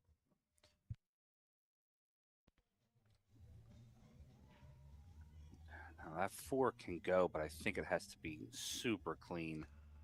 Yeah. I think I'd want to go very light, slow off the right side would be our left side. Yeah. Deborah's right side of the 9 ball and try to use the 9 as a blocker. Try to do one of these with the cue ball? Nah, play the object ball off the 9. Oh, I see. Very slow. Yeah. Just like that. Similar to that. Yeah, just a little harder than I would like, but I think they're going to get away with it. There's a cut. Yeah, there might be a cut in the side, but there's a scratch in the top right looming. Mm-hmm. I'd like to. Yeah, she's going to go in on the cut. But the question is, I mean, what can you leave your partner on the 5? And it's going to go. And it looks like she's going a little bit of inside. I think Yeah. that might be throwing her towards the pocket, to be honest with you. Not a bad swing. Oh, watch out, 6 ball. She's going to get away with it. Maybe not. Oh, yeah, that one's tough. If it's frozen parallel, I think she got away with it, but it's tough to tell. Yeah, looks like the cue is about a quarter inch above, maybe half inch above the 6. I think she should be able to get it. Yeah, if there's a gap, she should be okay, but if they're frozen, she might be in trouble. Here's where if I'm Deborah as the senior player here, I'm going to be talking to Leanne and really kind of giving her direction on where to leave me. Okay, so it looks like she can pocket the ball. But the 5 ball is going to be the question here. Oh, look at this. Wow, Jin. Great shot. Yeah, that came out perfect. She can roll the 5 in with natural shape. All the balls are down table. Speed is the thing here. Just nice and good pocket speed. Yeah, maybe a little bit of left on it. And yeah, she was very concerned with the speed, caused her to miss it. So if you're concerned with the speed, folks, go with, like we were talking yesterday, go with the grain. Then hit the ball a little tougher, a little harder. Come off the bottom rail, come back up and hit that top rail, come back down. Yep. Use the speed to your advantage. Melissa can spin in there. She can just hit right where Anna's pointing. A little bit of right-hand English. And if she makes it, should come out with a look on the 6. Yep. Great shot. Got very fortunate not to hit the 9 there. Yeah, there's some ways to hit the 9 and still come out with a look as long as you don't get stuck behind it. But this looks pretty good here. Pocket the 6, go forward off the bottom short rail. Yeah, just pocket ball and nice and simple. Yep. Yeah, they're looking to get on the board here. Good shot there. Now, the only thing, you can't take this for granted. There is a scratch in the left side pocket. Just make sure you don't find the hole. You can go high right, low left. She miscued. She miscued on the shot, yeah. Lucky she made the ball. And Anna's going to have to probably bank this in the bottom right. Melissa with the potty mouth there. It's a family show.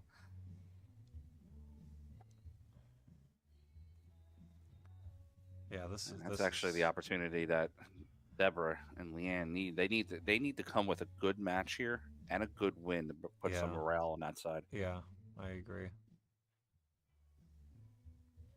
Yeah, they need a spark. They're just looking for something to spark them. We've seen before the momentum swings in these events very quickly. Wide sent. Great shot there. She played it the pro way, where if you bank it short, it goes to the bottom rail and you leave 7 feet. And lucky for them, Deborah's not shooting this bank because she never misses anything, it seems like. This is a very difficult shot. Leanne's going to try to bank it back up where she's shooting from in the top right corner. I like the shot. I don't see any safety that's worth going after. I don't see any. I mean, this is pretty much the only shot you have. Bank it back at you for the win, and it's as good as you could do. There's some two-way properties here where if you miss it short, you might get away with it. If that cue ball stays up there. All right, so they are going to have a look in the side. That was a very difficult bank. And Melissa's going to have a look in the side. Cue ball tight to the rail is going to make this a little bit more difficult. It's a little off angle, but there's no scratch to worry about. You just have to cinch the ball.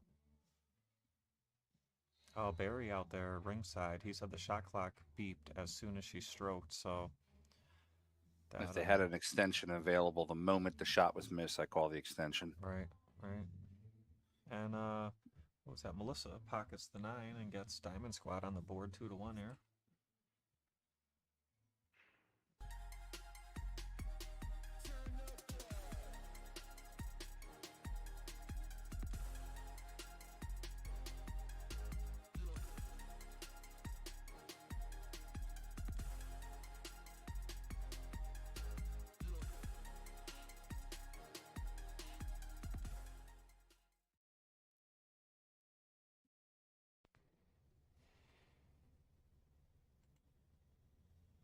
You got to find out what Leanne's secret is. She's like incredibly fit.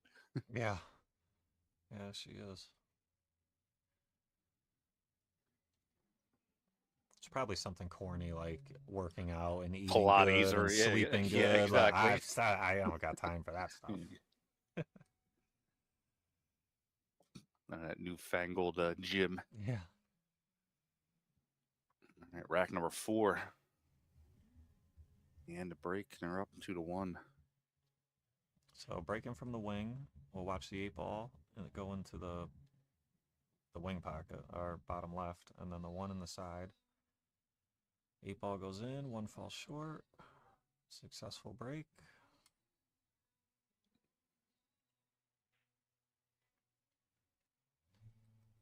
And Deborah is going to have an opening look at the 1. Little work to do to get to the 2-ball. Yeah, I think she needs to come.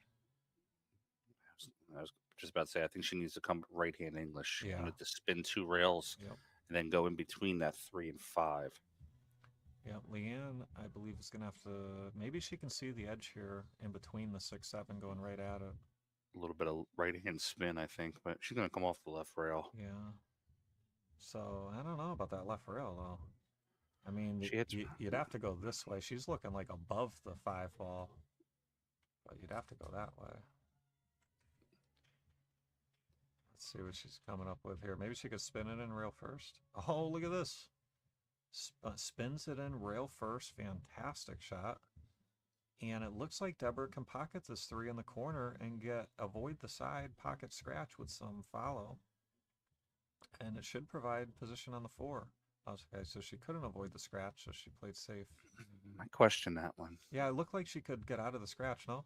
Yeah, I think maybe she's worried about not necessarily making the ball. Like, I don't think she was worried about scratching. I think she was worried about the leave, possibly. Oh, for the 4-ball? Yeah. That looked like at the last second change your mind type of shot. Right. Could be shot clock stuff too, where the shot clock beeped and she said, let me just play safe. Look at this bank shot. That was a beauty. Oh. She didn't get the shape she was looking for, but let's take another look at this bank shot. She hit this really well. She wanted to like come in between that gap of the 7 and the 9, and she just bumped the 9.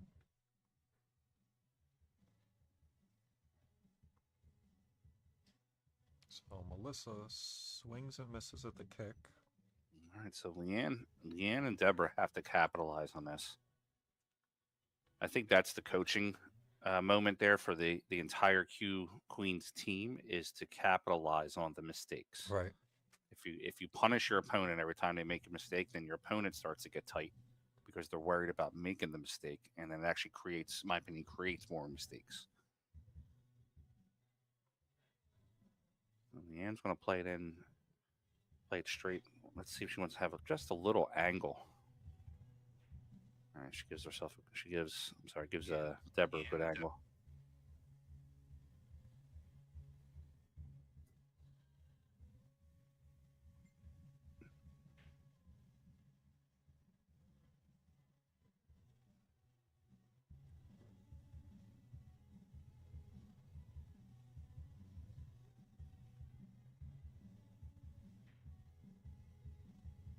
All right, so the 5-ball being on the bottom rail, I'd like to see Adam play a safe shot here. Not really go for it.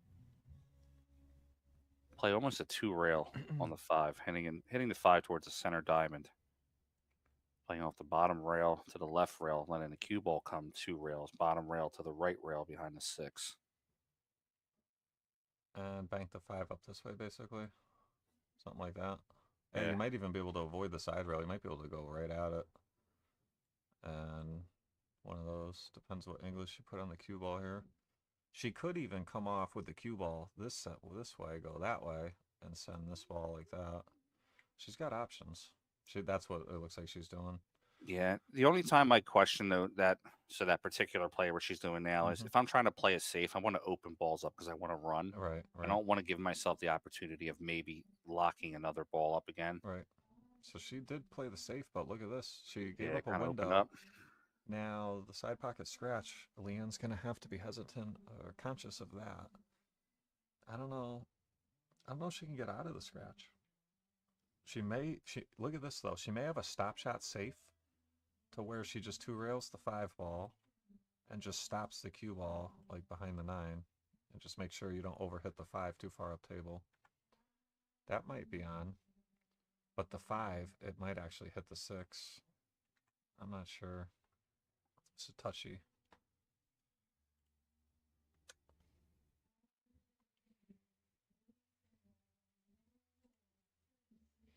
Yeah, the 5 goes. Like you're saying, just anything, roll past the 5. Or, I'm sorry, roll past the 6. Let's see what she's gonna do here. This is a very tricky spot. Yeah, I'm not sure what the intention was. Yeah, 9 ball got a little bit of rub off the 5. It's going to get in the way, I think. Yeah, it might be. And even if it's not, it's difficult to get the cue ball up table for position here for the 6. Let's see. She's got down on it quick. Is she banking it? She was playing a safe. Trying to leave cue ball bottom rail and push the 5 up table, I think, to rail it. Well, that's a good shot for Deborah now. She can play the 5 to the corner. Cue ball should clear the 9 on the contact. Yep. Good shot there. Now the 7 ball's tricky. Do you try to run into it and get it off the rail, or do you just play position? No, if I'm the coach here, I want her to play the 6, come top rail, come back down to the bottom rail, and just let me play the 7 to the top right. 9 ball's waiting for me. Like one of these. Yeah. Yep. And misses the 6. Is the 9 gonna get in the way? I don't think so. Maybe. Even if it is, whoever's coming up, Anna, will have a rail first. So this is this. You have to play the speed on this. Here, you know what I like on this one? 1,000,000 miles an hour. Rail first. Spin, spin, spin, spin. Gin. Right there. You just want to play with the pen. That's all. Yeah, I just want to draw. Just here for drawing. I mean, I hate shooting the 7 down the rail. You know, you hit the point so many times. Like, you'd like to just go rail first and spin this way. Oh, you don't want to do that. No, I didn't. From this angle, it didn't look like they had it clean, but Anna had the whole ball. Yeah, yeah, yeah. She was probably trying to cheat with some high right, and Deborah's gonna love this because this 7 ball was a terrible spot. So ball in hand was just what you wanted. And Leanne's gonna have a good look at the 9 here. Looks like even though she's over the pocket, she can address the cue ball pretty good here. Good shot. And Leanne and Deborah, 3-1 lead. Trying to give cue queens a little spark that they need. What is...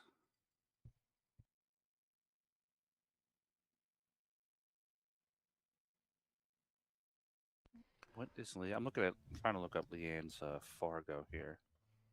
Crystal the Pistol in the chat saying hi, Lance and Frank. Hi, Crystal. Pistol, what's up, girl? How we doing?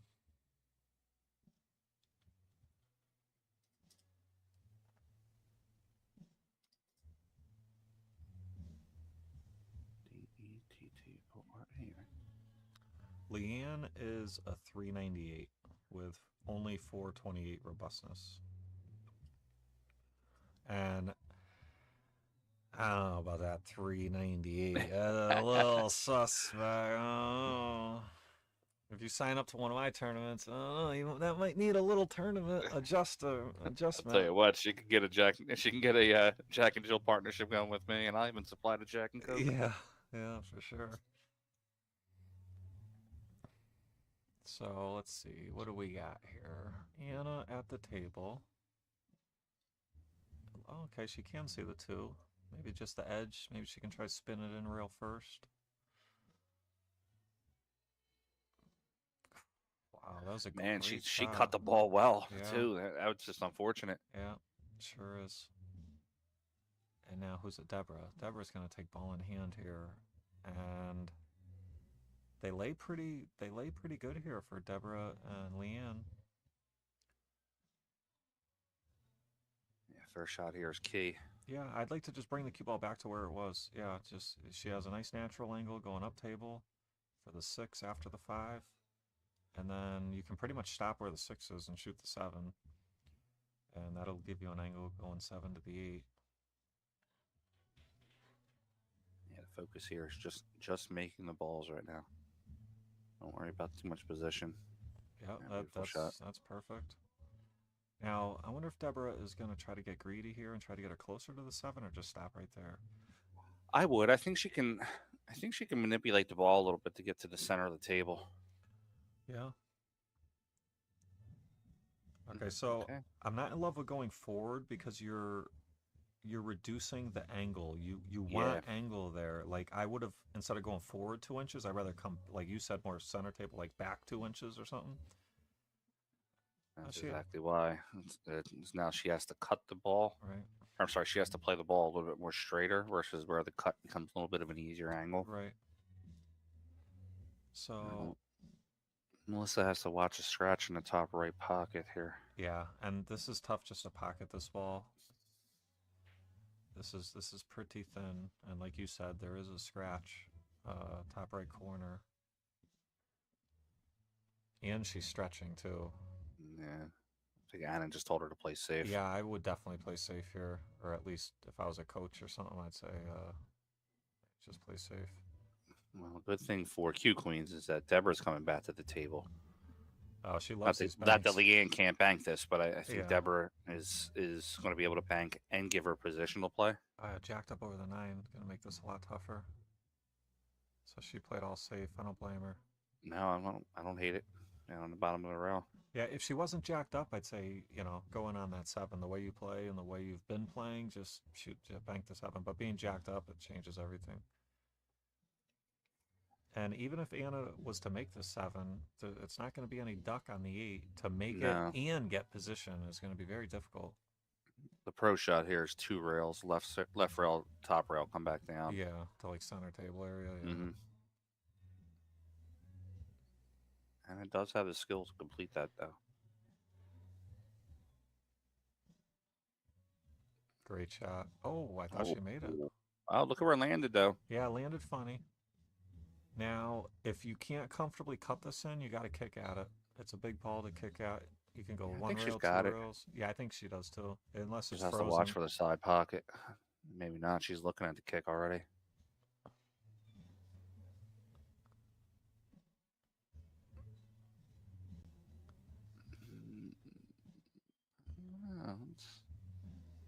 You got to kick this with speed. You don't want to hit it soft.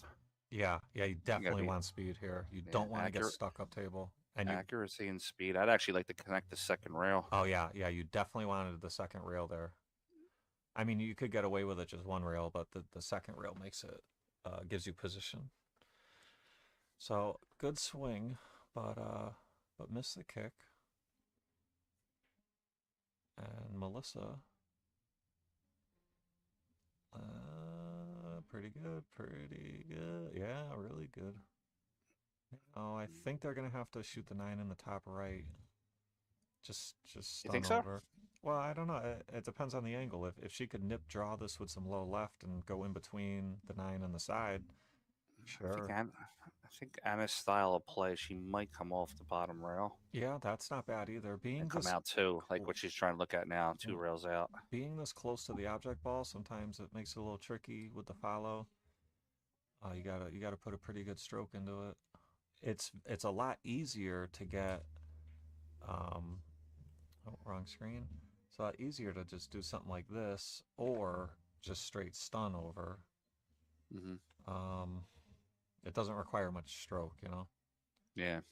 But if you were to leave your partner like here to shoot the 9, it's not great. You want to really get them pretty straight. Yeah, as my partner coming up, I want to try to leave my partner, especially on the money ball, give my partner the easiest shot. I think a little bit of inside English there coming to the bottom rail, coming back up would have been the better shot. But let's see if Melissa comes with it. Oh, beautiful shot. She does. That was a beautiful shot, and that's going to tie it up 3-3.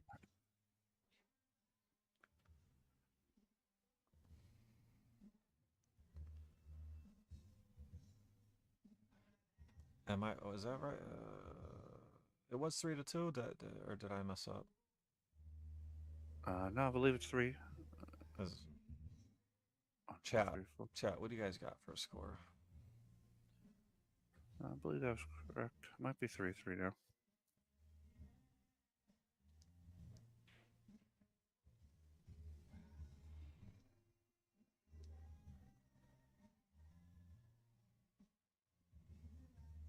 Oh no, that is right, 3-2. I don't know why I thought it was 3-3.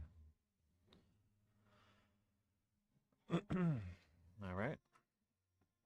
3-2. Leanne and Deborah have the lead. Deborah breaking. She did make the wing ball last time, which is the 8 ball in the bottom left corner.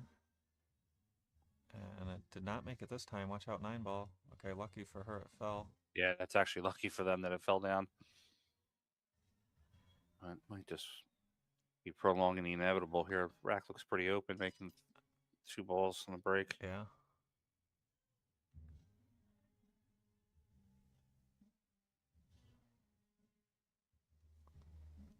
Yeah, the 1 and 2 are pretty automatic here, and then the 3 to the 5. The 5 does look like it goes in the bottom left corner though, in between the 8-9. So yeah, they have an opportunity here. 5 to the 6 might be a little tricky. And I got her a little bit out of line the first shot, I'd say. She looks like she's gonna have to go 2 to 3 rails here. This is touchy. And watch outside pocket scratch. Okay, so she went to the high side. Bumped Worked the 3. out for them. Yeah. Yeah. Now this 5 ball though, cue ball going away from the 5. She could roll it in and end up, like around here. Yeah, I like going with that though, playing off the top rail. Yeah, go with the grain. Swing around 3 rails here. Pocket the 3. 1, 2, 3, and back out over here for the 5 next. Yep, she was shooting basically the same type of shot, just a little weak. But she has given her partner a look. I mean, she did her job.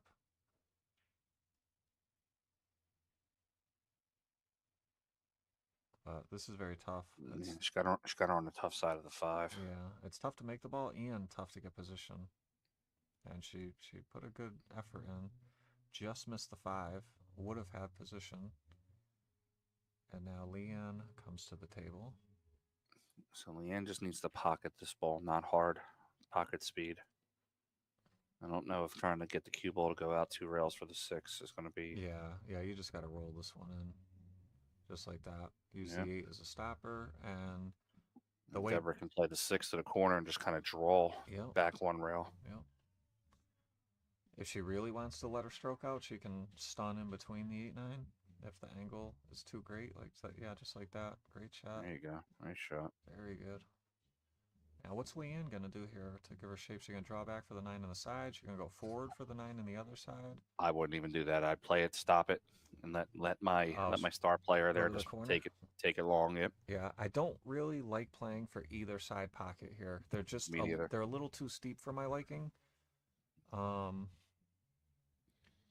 But if you are gonna play for the side, that's pretty good. That's the one to go for. Yeah, I mean the shape is very nice, and the way Deborah's been pocketing balls, I think she's a strong favorite to make this.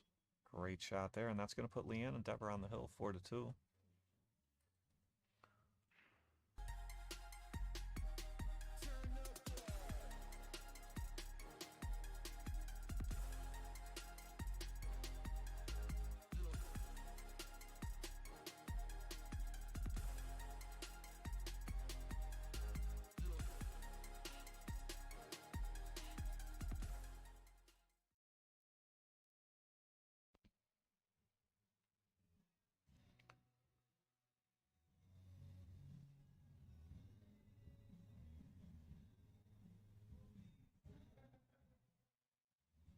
Q Queen's on the hill here in this matchup. And then Melissa playing from behind right now. Overall, they're still ahead, but they're going to want to look to finish this strong or try to make an epic comeback.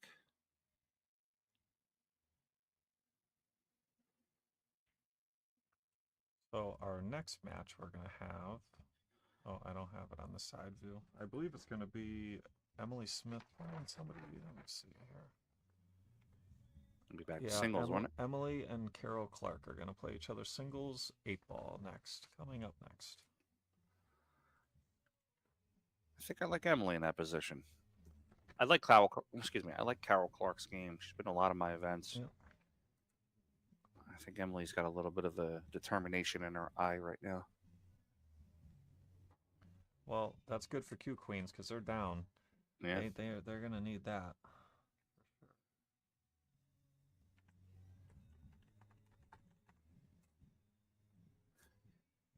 And some good pool coming up in the pro world the next couple of weeks. Yeah. The Predator Pro 10 ball starting tomorrow in Indonesia.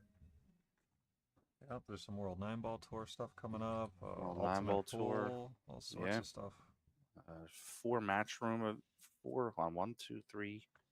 5 U.S. matchroom events starting at the end of this month. What is that? One of them's is that Dubai? So there's they have the World Championship, which is overseas, Yep. in Jeddah, and then at the end of this month it's the Rally in the Shenandoah Valley, Yep. and then the Florida Open, then the Battle of the Bull, then U.S. Open, and then McDermott Open. Yep. I will be at The McDermott every one single one. is going to be that's the Amazing one. That's the one that Bo's running at Yeah. Amazing. Yep. Yeah, I'm streaming the Rally in the Shenandoah Valley and the Battle of the Bull. Beautiful. And I'm doing backstage content at the U.S. Open. That's sweet. Bet you're looking forward to that. U.S. Open, man, it's a killer, man. Yeah. It's such a grind. Yeah, it's a lot. It's a lot more work than people think. Oh, I'm not talking about the work. I'm talking about trying to keep up with the English guys. And Oh, they're they got like a 900 drinking Fargo. Yeah. These guys are rough.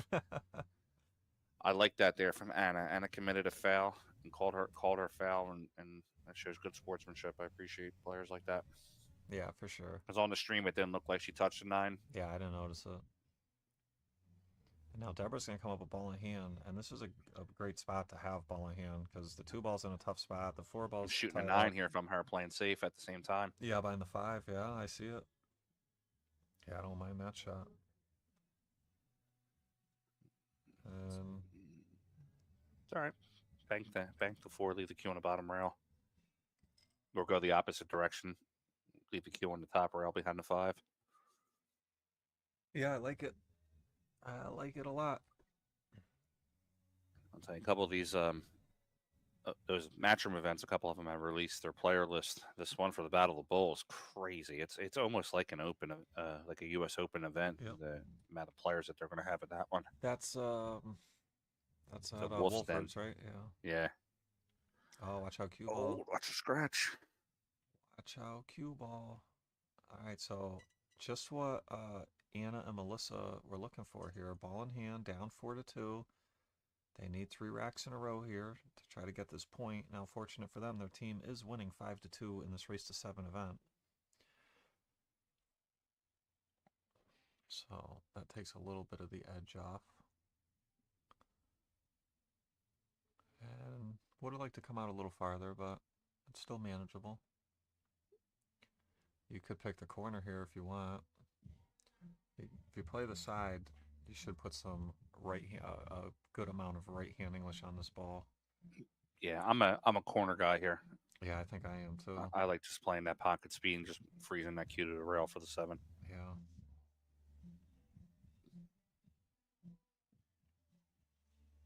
So she did apply the right-hand English. You saw the cue ball come back off the top rail. She just overruled it a little bit and left Melissa steep here. It's still a very makeable shot, but it's a little steeper than Anna was hoping she would leave Melissa. But she doesn't have to do a ton with the cue ball here. Mainly just pocket the 7. Looks like a little overcut ski.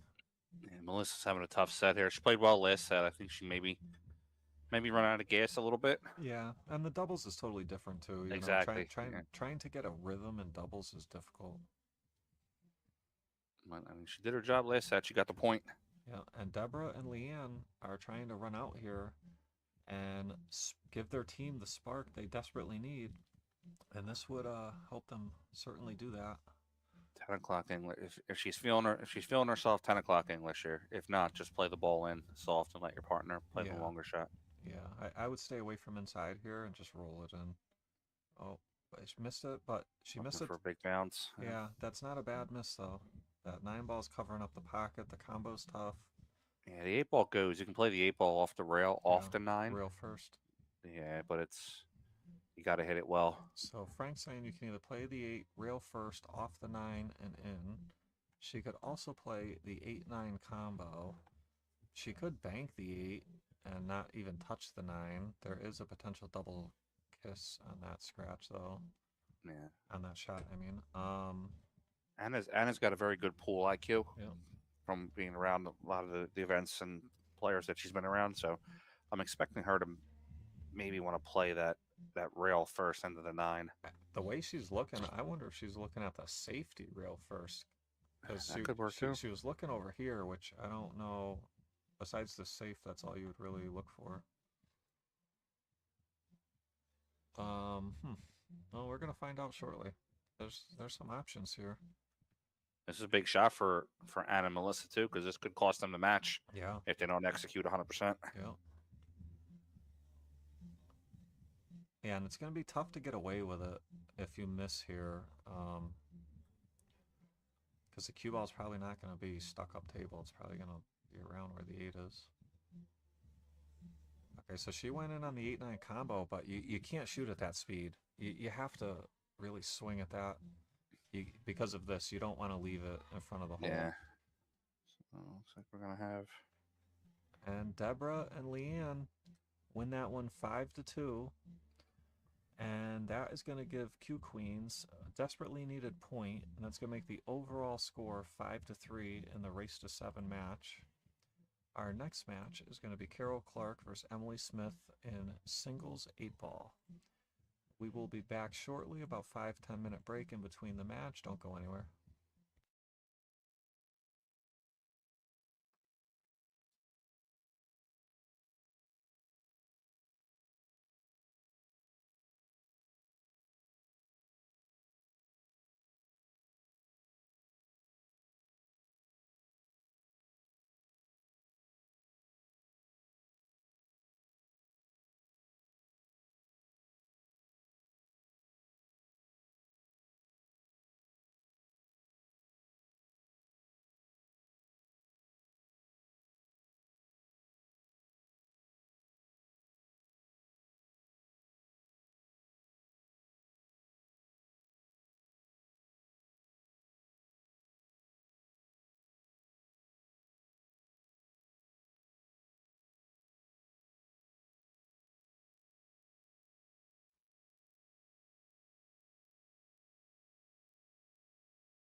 All right, guys, believe we're about ready to start the next set here.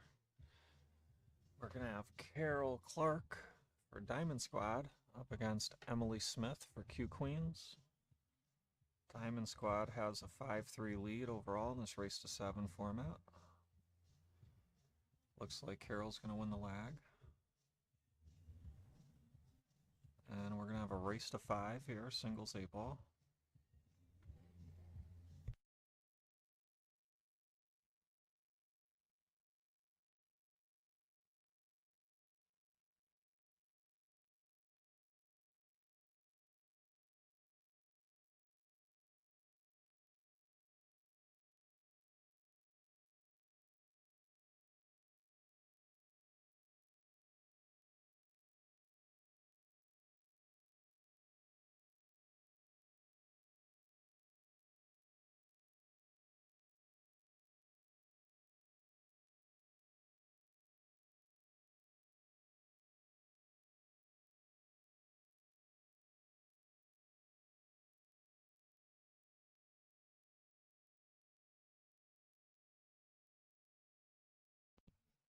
All right, Carol, the break.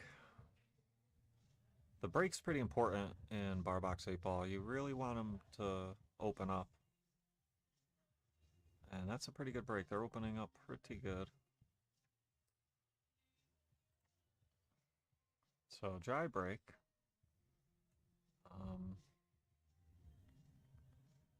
Let's see, what's Emily going to start with here? She could start with stripes or solids. She could play the 2-11 combo for stripes. She could play the 4 for solids. She looks like she's locking in on solids here. The issue with solids is the 1-5 right here. They do both. The one goes in the side, and they both go in the top left corner, though. 3-ball's a little funny over here. That could be problematic. Looks like she's going to play a 2 in the corner. Good shot. Can she play the 5 now? I don't know. She'd have to spin it in. But I don't see anything else to really shoot at here. It'd be nice to maybe, you don't have to move them, but I mean, you got to do something here, and I don't see much. Can she spin that 5 in? I don't know. Looks like she's going to give it a good attempt. All right, rearrange the furniture a little bit. 1-6-3 is pretty decent. The 1-6, you can play the combo. But the 5-ball looks like it's covered up by the 10.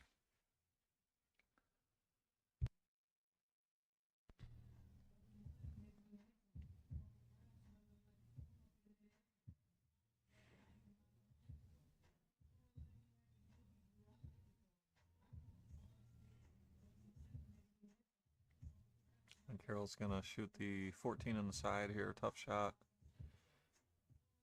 Good, great. Hit that perfect.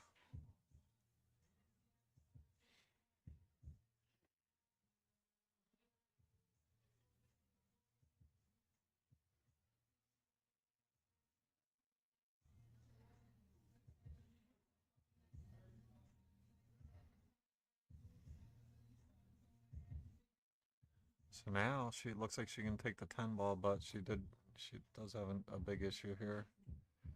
12 ball. That's gonna be tough to deal with.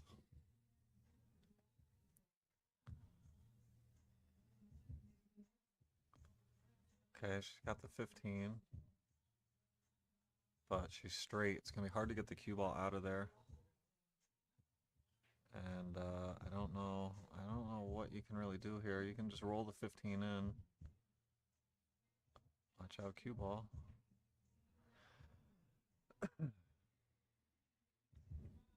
So does Emily shoot this 1-6 now and try to free them up? She could shoot the 5. She could even maybe back cut the 7 in the side. Wait, yeah,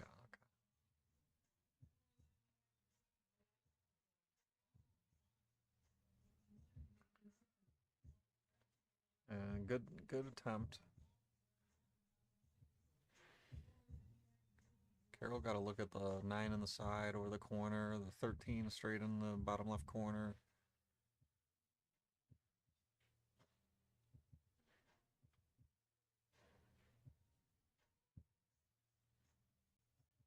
Good shot there, and breaks up her problem ball. And I believe she can back cut this 15 in the bottom left corner. So that was a great shot, solving her problem.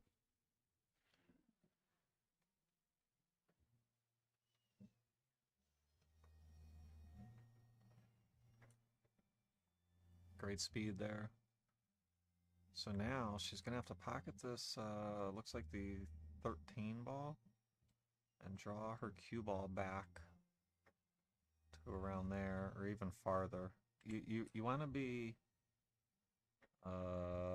like in this area here is ideal. You don't want to be too much this way. Yeah, that's really good right there. Because now she can pocket this ball, put a little bit of inside on the cue ball, and have the cue ball go to the rail and then check up with the inside and come back anywhere in this area. But you're definitely going to want to use a little bit of high inside here. Don't want to get stuck over the 7. Oh boy, this just got a lot tougher.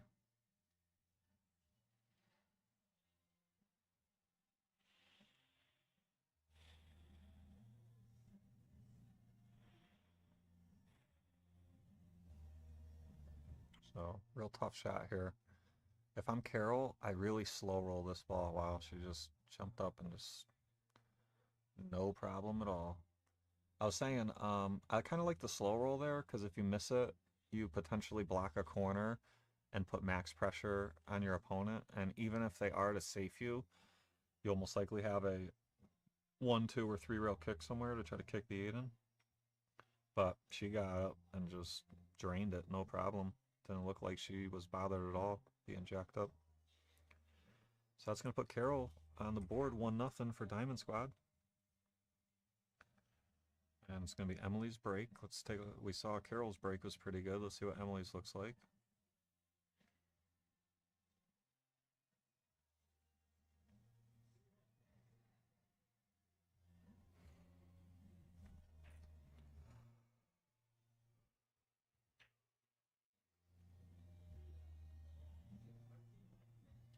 Pretty good break too. Pockets 13 in the side. And they spread open pretty good here. I like, first look, I like solids. Actually, stripes is good to, you could take either one here. I'm probably taking solids. And she agrees. And now she's going to shoot the 3 or the 2. I probably shoot the 2 here. I probably go 2, 1, 7. And then I figure out the 3, 6, 4. But I want to finish down table. And now she could shoot the 2. She should really start looking at up table, clearing those balls out, and then finishing down table. You could finish preferably with the 6 ball, but even if you have to shoot the 4 ball last, it's not a big deal. But she didn't want to hit that 1 ball, but I think she's going to be okay. Yeah, this just got funny because she hit that 1. She has to shoot the 1 now.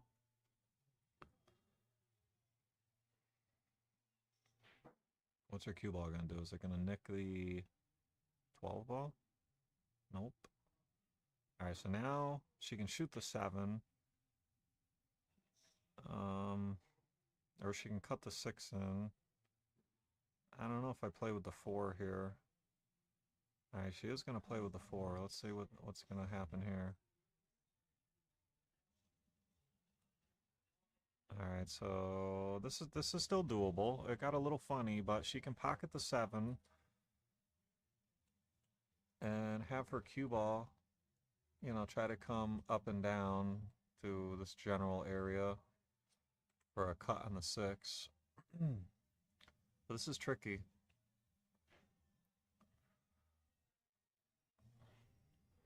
Oh, look at this shot. Fantastic. Beautiful shot. Doesn't want to get dead straight. Okay, so cue ball tight on the rail. Should give her enough angle to spin and cheat the pocket here with the 6. She can just put some right hand English on this, cheat the pocket with some high right, and once the cue ball hits the rail, you let the slow spin drag you out. Spin it up table. It's very touchy though. Sometimes you spin and you spin all the way up table. She hit that very smooth.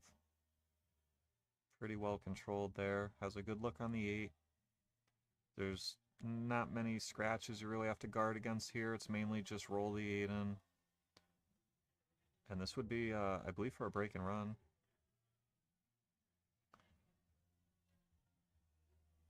And great shot there on the 8. Just misses the 11 and good for a break and run.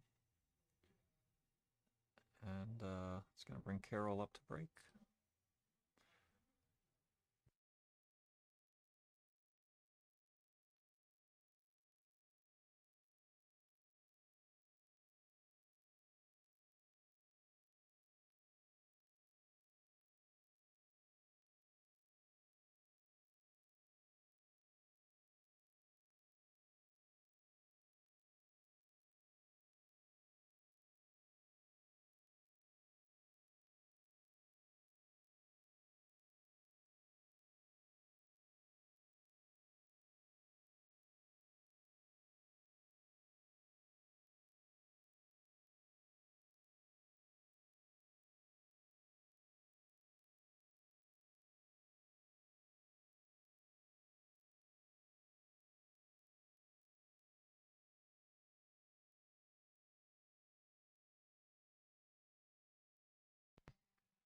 So Carol didn't hit those 2 square. This could be a long rack. This is going to be very difficult to run these out. I got Brandy in the chat saying nice out, Emily. Yeah, it was a beautiful break and run. The shot with, I forget what ball it was, 2 balls left before the 8 when she made the ball in the corner and came down table for the ball over here, I think it was that was a fantastic shot. Speed was perfect.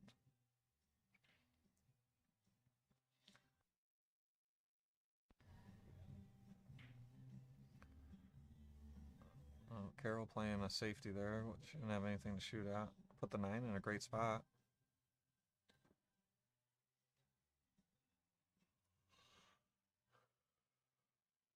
If I'm Emily, I might just shoot this 6 into the 7 and move the 6, 7, 8 right now.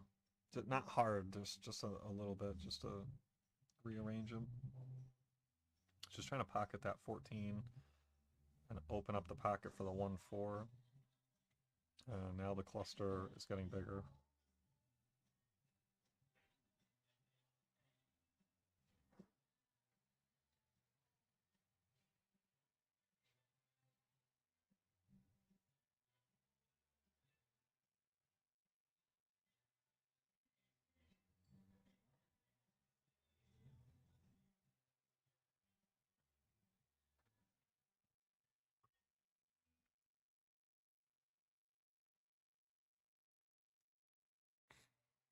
Bert, thanks for sharing the stream. Appreciate you.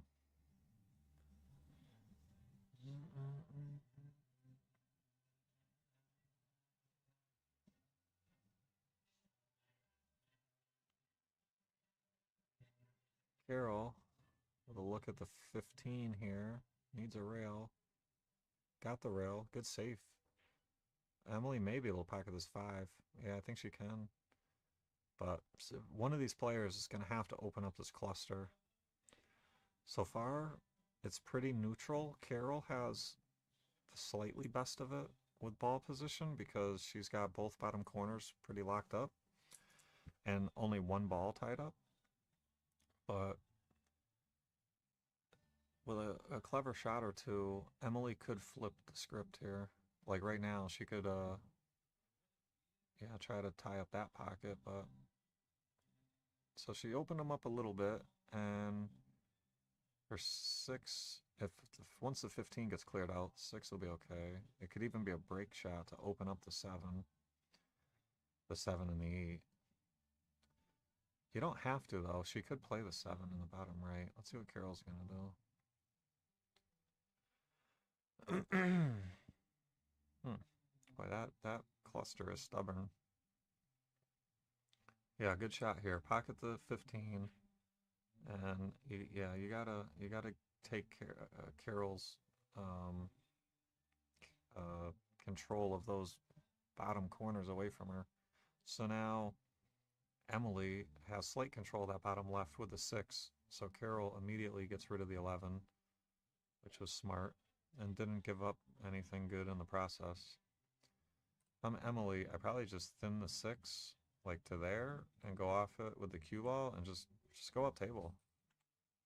It's mainly about trying to own that bottom left pocket. This isn't bad either, trying to do something with this 1-4, because Carol's never going to move that 14 unless you make her. And that's not bad. Especially if the 9 ball doesn't go, then that would be good, but I think the 9 does go.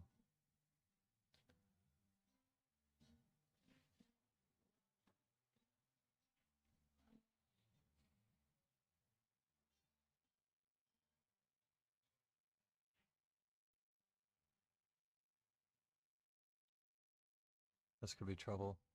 I mean, she can see the 11 and make it, but there's not really much life after that. She can kick at the 9? Yeah. Yeah, she improved the position of the 9 a little bit. But, Emily, she's got a break ball. She could use the 6. I mean, the 7 does go in the bottom right, so she doesn't have to break it open. And then the 8 would go in the bottom left once you remove the 7. Or maybe even the right side pocket or the top right corner. And that just solved all the issues there. Now they're all open. But she's straight on the 6, which is not great. She's going to have to do something here, draw out of it probably. She could go forward for the 4 next in the top left, but it's very missable, so it's not ideal.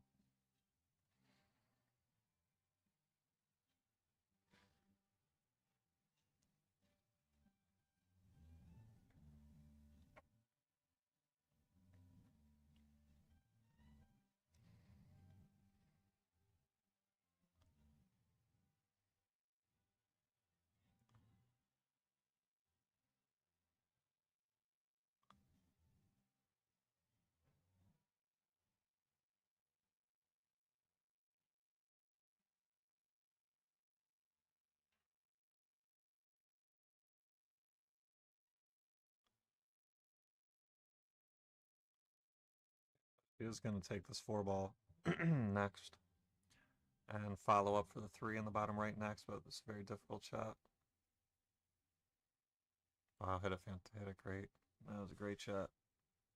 And now she's in the driver's seat. She can roll the 3 in and then have a look at the 7. The position from the 7 and the 8 might be a little tricky if she falls above the 7.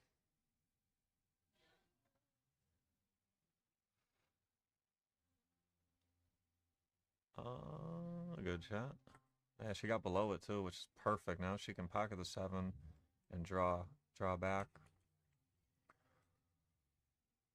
She may be able to go to the rail with right, but I think draw is the play here.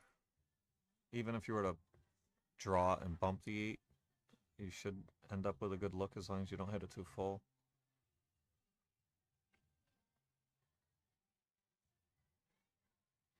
Good shot. Good shot here.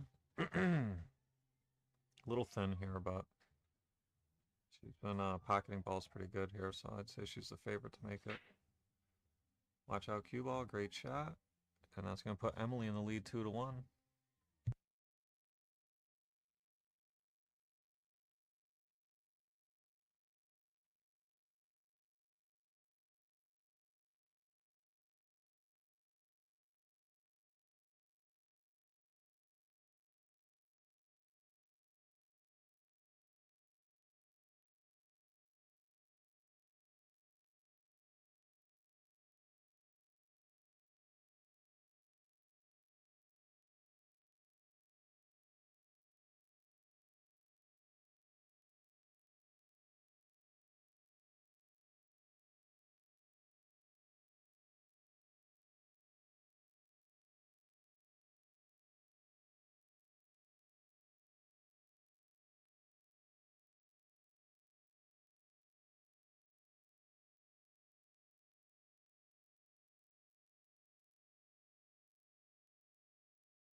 All right, Emily to break. She got a break and run last time. Sharkstream fan club in the house. Thanks for the like. I still want to know who you are, Sharkstream fan club. You can tell me. I won't tell anybody. It'll be our little secret.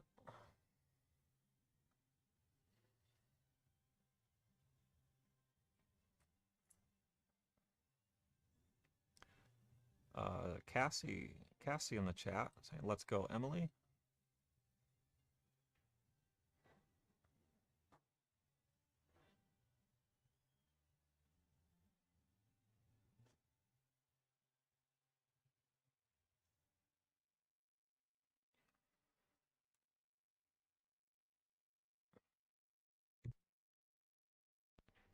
Boy, that bottom right corner has been brutal. There's been more balls missed in that bottom right corner than probably all the other ones combined. Oh, Emily gonna shoot the 7 on the side here. Bump the 2 ball. Oh, didn't even touch the 2, so now probably the 6 ball next. I'd be in a rush to try to deal with the 1-3. Because after that, everything lays pretty good. The 8 ball goes in the bottom right. You could save the 2 ball for last, might be pretty good. Because you could play it in the side or the corner. It's a stop shot for position on the 8. Now she's gonna have to go like 3, 4, 5, 1, 2, 8. 3, 4, 5, 2, 1, 2, 8. So no more 4. Now you gotta go 5. 5. You could go 5, 4, 1, 2, 8. Or you could go 5, 1, 4, 2, 8. I like 5, 4 next. Just, you know, use some low right here and punch out for the 4 in the same pocket next.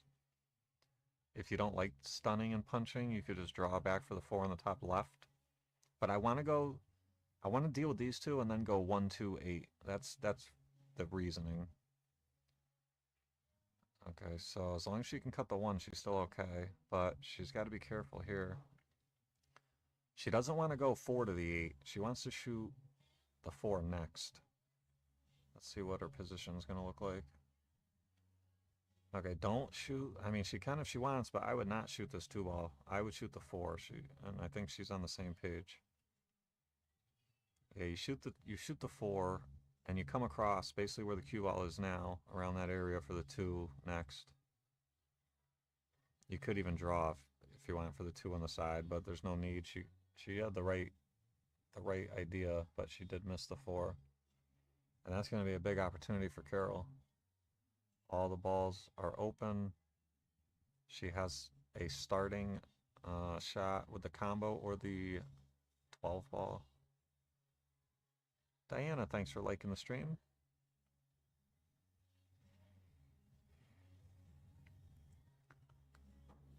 Great shot.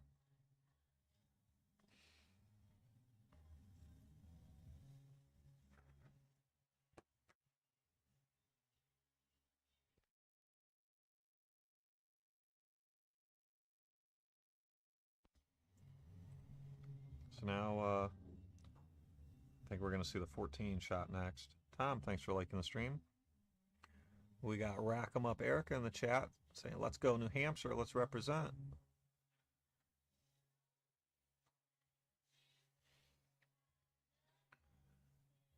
Carol is going to go, what, 12? And then, is that the 15? It looks like the 15. Oh, no, now she's going to shoot this 10 ball. Yeah, this works real well. Shoot the 10 and the 15 and the 8. Yeah, perfect. She's going to want to have to draw out a little bit. You want to make sure you get to the left side of this line, you know, like being parallel. You just want to make sure you're on that side of it. That's good enough.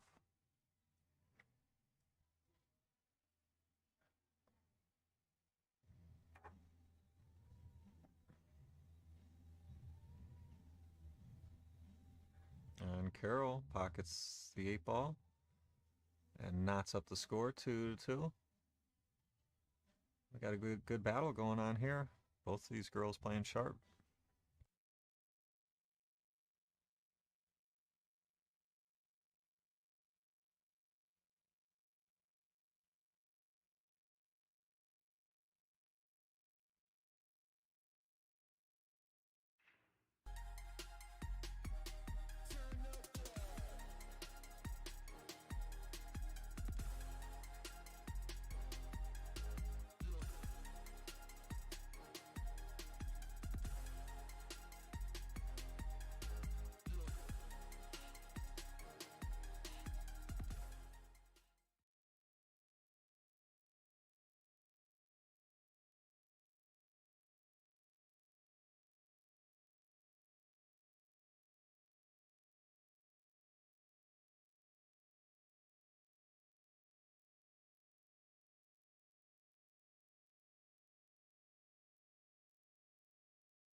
So I'm not sure what happened. Something happened. I was making a technical adjustment here. Cleaning the cue ball, probably hair on the cue ball.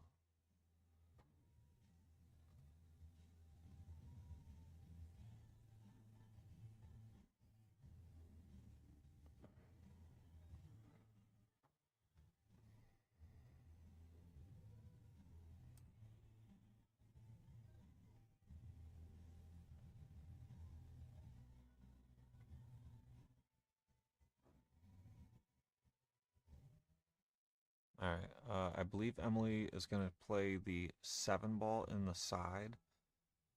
Maybe, I mean, if Stripes lays better, she could even play the 14, the 7-14 combination.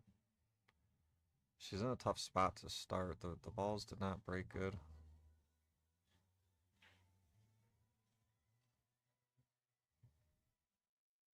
Okay, misses the 7. It was tough, and now Carol is going to have open table. She can pick her suit here. She could start with the 3 or the 12 or the 5. So she's going to pick solids.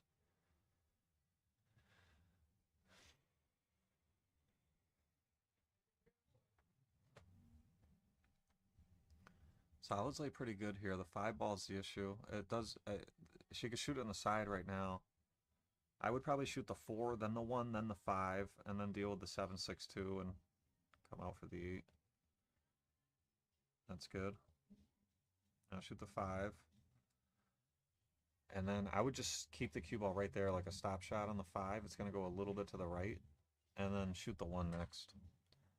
You know, shoot the 5. Bring your cue ball out to here. Shoot the 1. And then you got the 7, 6, 2, 8. Which is not going to be easy, but it's possible. She could shoot the 7 now, then the 6. No, maybe the 2. Shoot the 7. And she's got a lot of options here. She could shoot the 7 and come down for the 1, or just float a little bit forward for the 2 next, or even the 6. Great shot. So now you got to play the deuce. 100%, you got to shoot the deuce. The 6 is not up here to go on the bottom right, so you got to use low right here on the deuce and come out for the 6 in the same pocket next. She's going forward. I'm not sure for what, though. Now what? I mean, she could shoot the 1, but then what are you going to do with the 6? You got to really slow roll this and hold for the 6. Like, you can just cut this 1 in very soft and try to come up here, but I mean, it's super tough to control, to slow roll it that slow. Pocket the 1. The table's got to roll perfect. Let's see. I mean, she's got to shoot it. Oh, nice. That was a good bump. But now the 8 ball is in trouble. I was going to say, if she could go off the rail and bump this ball, it might have been okay. But she had her hands full with that one. So she can pocket the 6, but, oh, you know what? There's a window. She could pocket the 6 and try to have the cue ball do like one of these and land there, and there would be a window to pocket the 8. I didn't even notice that.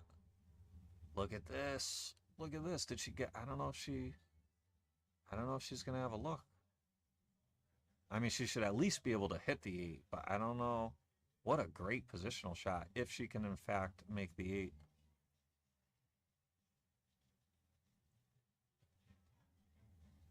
Yeah, looks like she can pocket the ball. What a great shot. What a great out that was. She earned that one. That hitting that window was really good. And yeah, there was a bunch of great shots there to make that out. So that's gonna put Diamond Squad in the lead here in this set, 3-2. And it's gonna be Emily's break. She has had a break and run already this set. I think she breaks the balls a little better. They're opening up when she's breaking them, so naturally that's going to give her a way better chance to break and run. So far, Carol minimum 2 breaks. I've seen, there's been a lot of clusters where, I mean, it's just like brain surgery to try to run out. But, so slight edge in the breaking department to Emily so far. Yeah, see how these are opening up? It looks dry. I believe she broke dry. But look at how they open up. I mean, there's some issues, but there's really no clusters. The 7-8, maybe? No, 7-8's fine. But the 9 ball's a problem for stripes. I mean, it's all doable, but it's tough. So she likes solids. I don't like solids. I think you gotta start with stripes here. I just don't think she had a starting shot with stripes.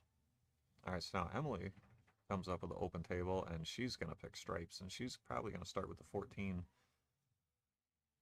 And if she wanted to, she could try to move the 3 ball. So use some low right, pocket the 14 in the top right corner, and draw into the 3 to move it to give the 9 a pocket. But she doesn't have to. She can pocket the 14 and then get rid of the 10, and then the 9 ball will go in the bottom right. And you can even use the 13 to play shape on it. But now, if you get rid of the 13 now, you can't. Oh, she's going to use it to move the 9 now. Yeah, this is going to be good. Yep, great shot. Great shot there. So now, 12, 9, 15, 10, 11, 8. Sounds like a plan to me.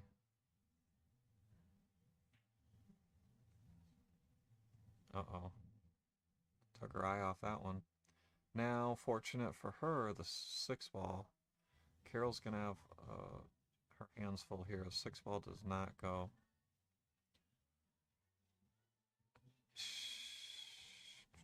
Yeah, she's going to have to deal with the 6 because Emily's never going to free that open up. She's never going to open up that 6 for her. She could play off the 6 now and try to wedge the cue ball in here as a safe. I mean, you're going to give up the 15 on the side or a look at the 10 down here, but you're at least solving a problem and just betting your opponent they don't run out. You may even be able to push the 6 onto the 9 while you wedge the cue ball over here to try to give yourself, tie up one of your opponent's balls, give yourself some more leverage. Or insurance, I should say.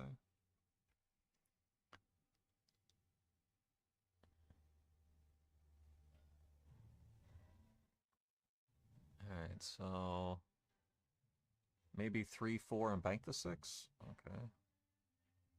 Uh-oh. Oh, 11 ball is a little tricky now.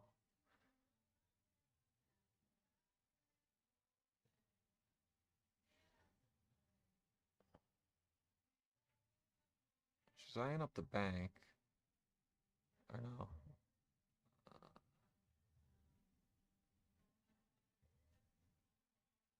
I think she was trying to clip that 7 to open up the 11. She could potentially do it now with the 10. You could pocket the 10 with some high inside, which would be, what is that, high right? High right here? And try to go 2 rails into the 7. Or you could even go 1 rail if you stun. Yeah, I like that, the 2 rail set. She hit that great. So now she's back in the driver's seat here. So you could go 11. And then either come up and play the combo or just pick them apart one by one. The position could be a little tricky going from the 12 to the 9, so she might be better off playing shape for the combo, but once again, with that 6 ball there, it's going to make it tough. Lawrence, thanks for liking the stream. Yeah, I don't know here. Let's see what she goes with. You're probably better off picking them apart one by one instead of the combo. And that's what I think, yeah, that's what she's playing shape for, is the 12. Now, this is the problem, though, is the position going 12 to the 9. Let's see what she comes up with. She'd like to stun back and forth with some left. She went high right and bumped the 9. Yeah, she knows she's got a bank, worst case. She might not come out with a good look on the 8 here, though.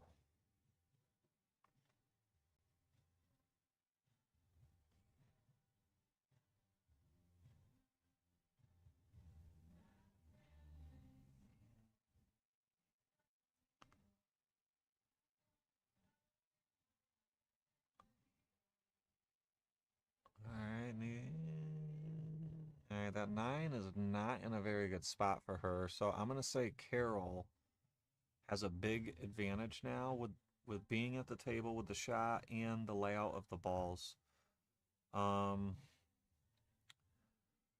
Carol can use the 3 to play shape for the 1. The 1 is her problem, and it's not a huge problem. It's just requires good position.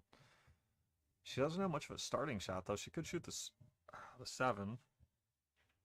Yeah, why not? Just shoot the 7, and then, you know what? If you stop shot there, you can play the 1 in the right side pocket next. I don't know why I didn't look at that first. Oh my gosh, I think she was running out of shot clock, so she quickly got up just to make a good hit and play safe and fouled. You know, we see this from the shot clock. It forces mistakes out of players.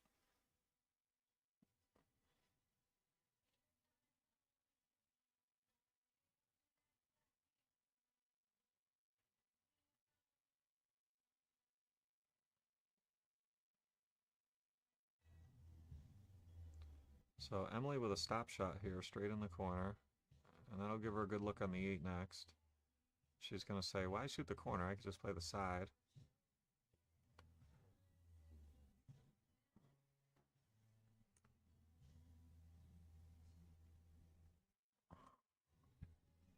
And yeah, I commentator cursed her.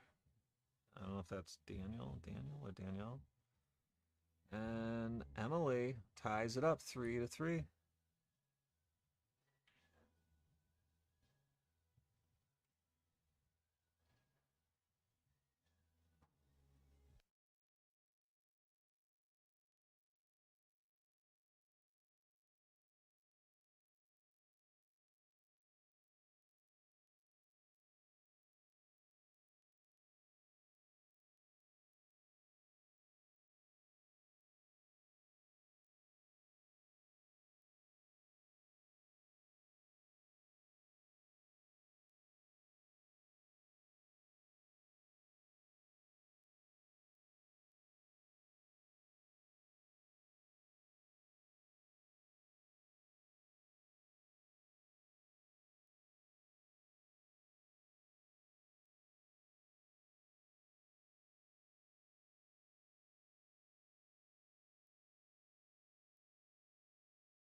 Looks like a quick bathroom break. We'll be right back with you.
So I believe that this is a quick player break compared to a normal bathroom break. So this might be, you know, upwards of 5 minutes or so. So stay tuned. Don't go anywhere. We'll be right back with you.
All right, back in the action.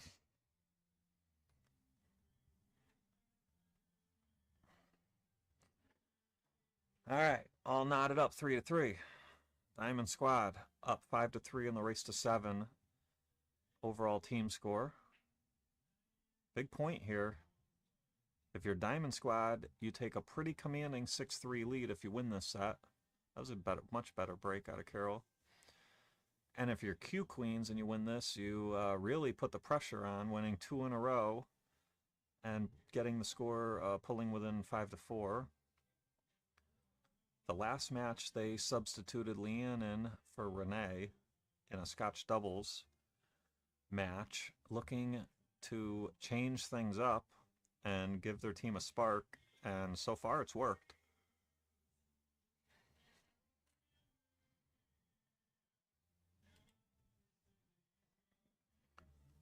But a lot of pool left.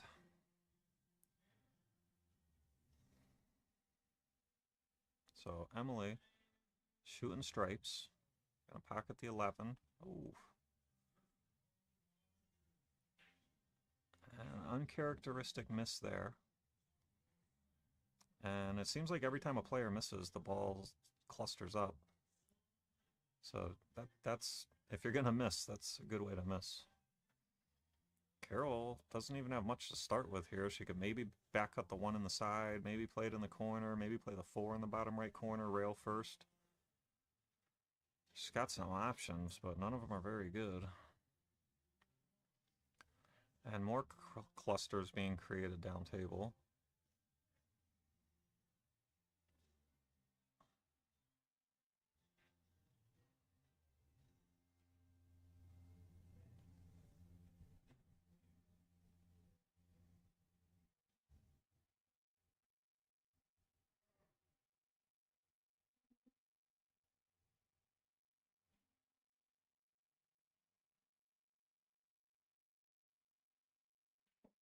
Looks like a miscue.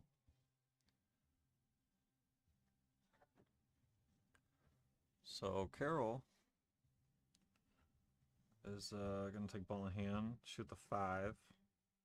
That 7 ball is in a bad area. I like that shot. So that was a pretty good shot. Even though it was ball in hand, you didn't expect it. That was pretty good.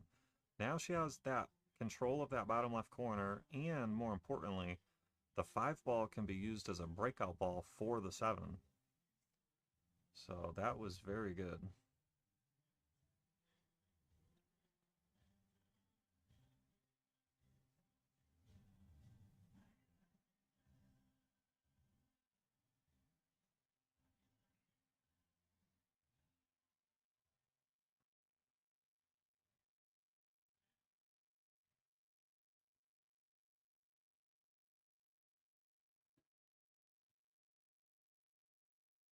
Looks like she's going to try to cut this, looks like the 12 ball. In the bottom left corner here. Kind of curious why, because she did have a look at the 10. I'm sure it was for pattern reasons.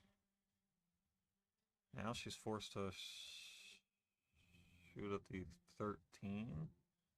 She could maybe cut it in or go rail first. At least get it close to that corner. Yeah, that's really good. And the 11 moved to a great spot. So she missed, but it was productive. Craig, thanks for liking the stream. So this is putting pressure on Carol. Now, all the balls do go for Carol. She could pocket the 2, then the 3, 6, 4, 1, 7, 8, and everything has a pocket. But you're going to have to run the balls here. Yeah, let's just take care of... None of these are really a problem. The 1 ball is just the only one that's a little interesting. Oh, I don't like that. That was not the spot to go to. She's in trouble now. She can maybe cut that 3 ball in the left side pocket, razor thin. I don't think she can see enough of the 1, and I don't think the 1 even passes the 11. Maybe you could play it off the 7 ball, but she can't even see it. The only shot she really has is this razor thin cut and this 3 on the side. Wow, she hit it really good. Great shot. And for her next trick, I think we're going to see the 6 ball. She'd like to be able to shoot the 1 in the side or the corner, but I think she's going to have to settle with the 6. Oh no, I think she was looking at the 1 in the... Oh, she's looking at the 7. What is she going to do? 7. Yeah. It's not bad, but it's a little risky. Even if Emily could not see any of this 13 ball, she could shoot the 10 down the rail, because the 13 makes that a huge pocket. And even if you miss it, you know, you might control that bottom left corner, which would be good, because that's the natural pocket for the 8 ball. Okay, but she can see it enough. This is, you got to be real careful here. You really can't afford to foul. If you even think you're going to foul on this 13, you should probably shoot the 10. You could even cross-side the 10. You could cross-side it. You could cut it in down here in the bottom left. But apparently she can see enough of this 13. Try to spin it in or cut it in. Hit it a little fat. But you know what? This is going to be tricky to run these out. She can cut the 6 in. But I don't know. She better be pretty good with the cue ball here. I don't know if the 1 goes in the side. I don't think it does. I think she's going to have to go up and down to about center table for the 1 ball in the top right corner next. Or the 7. Yeah, that's what she was doing. But she did miss the 6 ball.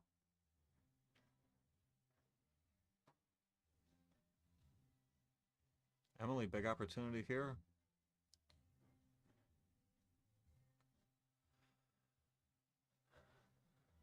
So she's going to look to pocket this 10 ball, 14 ball. Tough to tell which ball this is, but her last remaining strike. Just pocket it with some high English, go off the top rail, and settle for, you know, a long shot on the 8. Just like that.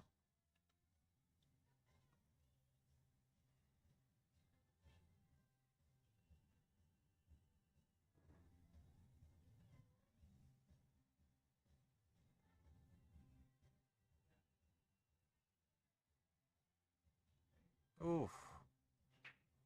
She took a good swing at it, but just hit it a little, just overcut it a little bit.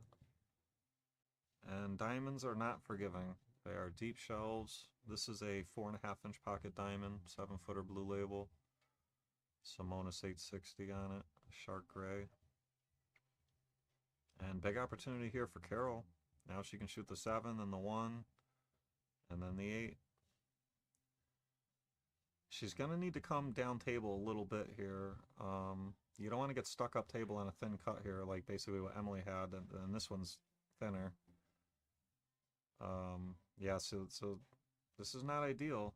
Carol's going to have to be careful here. She can pocket the 1 and drive the cue ball forward with high left and bring it around.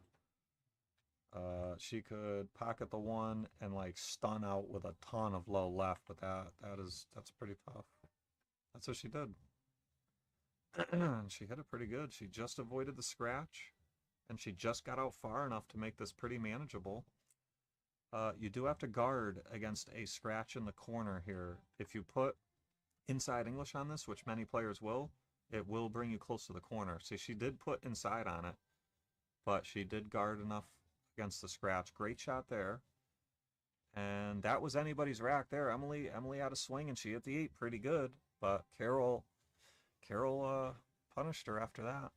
That shot before the 8 when she stunned over and just missed the side pocket, that was a great shot. I mean, she, Emily didn't really give that one away. Carol earned that one, because that was going to be tough to get a good look on the 8, and she hit that really well. She did. I mean, imagine 3-3, and then you scratch and give your opponent ball in hand on the 8 to get on the hill. I mean, that was a tough situation and a tough shot, and she knocked it out of the park. But Emily's gonna say, you know what? Watch this. I can break really good. I can run the balls good. I already have a break and run this set. She'd really like another break and run here. to go hill. She got some pop on the cue ball. See, they just open up really good when Emily breaks. To give Carol a little credit, one of the racks she broke that was poor was it was a bad rack. You could tell the second she hit it.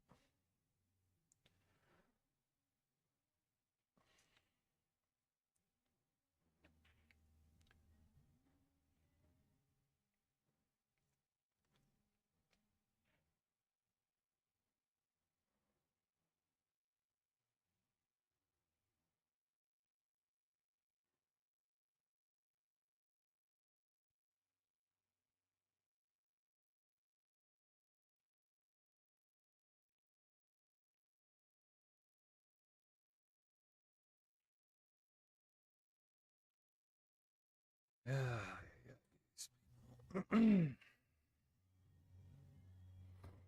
right, so Carol,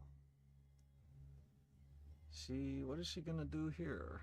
She just made a great out, and both of these suits have problems here. You see the 310 top right has issues.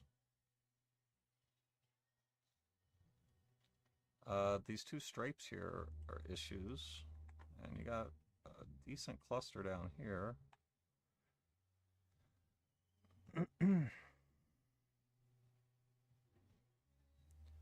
Emily gonna shoot the 9 in the side. She was trying to break open that 10-3. Now she could deal with her other problem though. She can probably shoot either one of these balls down to the corner. Maybe even this one in the side, the 12 ball in the side.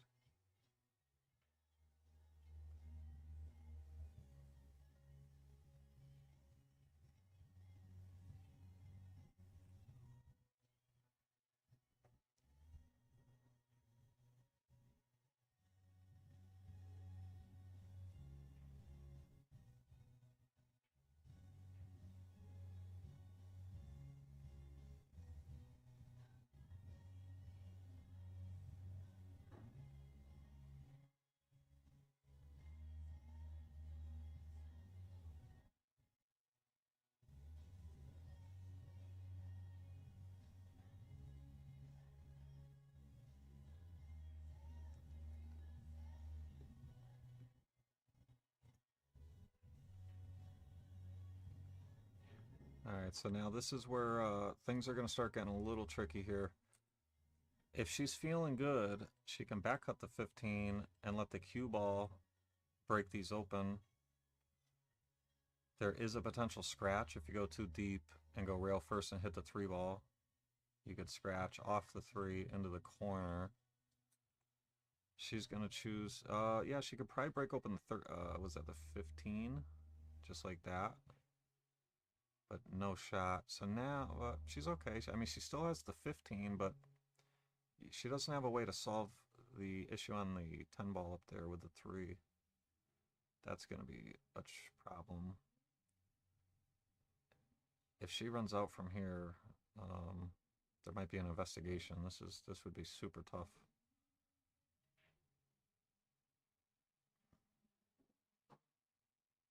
All right, so now Carol, similar to Emily, has the issue up table with that 310. Now Carol could play the 2 off the 3 to open up the 3 ball. That would be the move, in my opinion. And then that's really her only problem. You know, the 6-5-4 down table lay a little funny, but they're doable. You know, you don't have to bump anything. You don't have to free anything up. I think that was a very wise decision. So yesterday when Frank was, or actually no, I'm sorry, it was Ryan Lynham was in here with me. We were talking about how players remove balls off the table too early, too often. And that was a very intelligent shot by Carol to not take the ball off the table. As Ryan put it, you're taking chess pieces off the table. And Emily missed that ball, but see, neither player is going to be in a rush to break open the 310. That's the problem. Somebody's going to need ball in hand or Emily's going to have to play the 15 rail first off the 3 in the top right corner.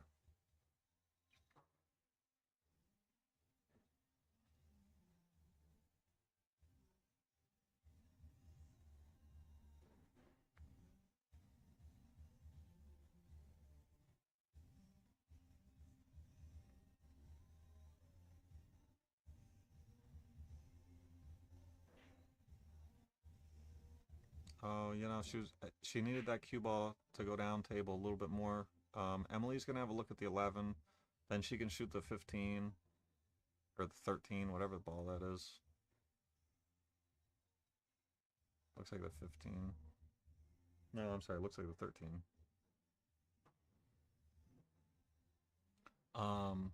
Yeah, you go 11, 13, then you play the 15 rail first off the 3, and that opens up the 10 for last.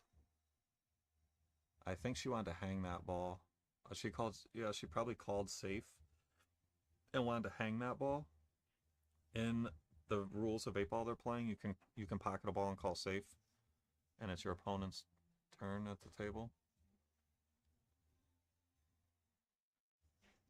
I mean, if Carol wanted to be aggressive, she could shoot the 5 rail first off the 3, but I think that, yeah, I think what she did there was a better shot. It's gonna, yeah, this is gonna be tough. I mean, the balls are that down table cluster's opened up now. Uh-oh, what just happened with the internet? Are we good? Yeah, I think we're okay. So I looked away because there was a quick little hiccup with the internet, but it looks like, what did Emily do? Emily must have played the combo. Yeah, she must have played the combo. Oof. Oof, and look where they lay. So that's she intentionally did that. I was mistaken there. So she intentionally fouled to tie those up. That was a clever shot. It was very hard to execute. To get that 10-15 stuck together like they did was not easy to do. And she did it very well. Steve, thanks for liking the stream. So Emily, I think, is just going to jack up here and try to freeze the cue ball and pray that Emily doesn't kick the 2-in. Oh, I don't know if she got a rail. I don't know if she got a rail. No rail. Yeah, she's going to be frustrated at that because it would have been a pretty powerful save. I mean, Carol probably would have stepped up and had a reasonably good kick at the 2 on the side. So, you know, Emily can't think that, you know, she was instantly going to get ball in hand. I mean, Carol might have kicked the 2-in and ran out for all we know. She made a great shot there. Now you shoot the 5, then the 2, then the 8. Just, if you can, you'd like to draw back to where the cue ball is now or farther. Yeah, that's good enough. Perfect. You just didn't want an angle going up table to where you have to bump the 15 or get stuck on the rail or something goofy. Now she can just draw back a hair, stop shot, yeah. And she's going to have a good looking shot here on the 8 for the win. And this would put Diamond Squad on the hill 6-3 in the race to 7 format. And Carol gets it done. 5-3 victory over Emily. And let's take a preview at our next match here for Diamond Squad. We're going to have Carol coming right back out there, joined by her partner Melissa. And for Q Queens, Emily's going to be going right back out, and she's going to be joined by her partner Erica. So don't go anywhere, guys. You know the routine. See you in 5 to 10 minutes.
All right, guys. Back in action here. Diamond Squad on the hill. 6-3 in this race to 7 format. We have Carol and Melissa representing Diamond Squad here. And excuse me real quick. And Emily and Erica representing Q Queens. They're going to be playing Scotch Doubles 8-ball.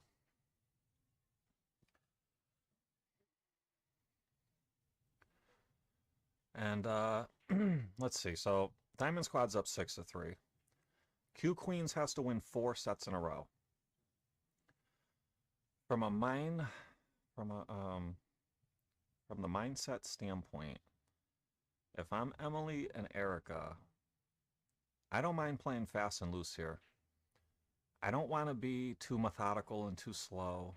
I kind of want to try to just play a good set and try to run them over, try to get some spark. But it's a lot of that's just personal preference, you know. Some players excel when they play a little fast and aggressive, and some excel when they play a little bit slower and more conservative, you know. You got to do what makes sense. You can't force it in 8-ball. The last thing you want to do is run out and then fail to try to run out and then fail on the 8-ball or a ball or two before the 8-ball, and your opponents can come up and clean them up pretty good. So, what is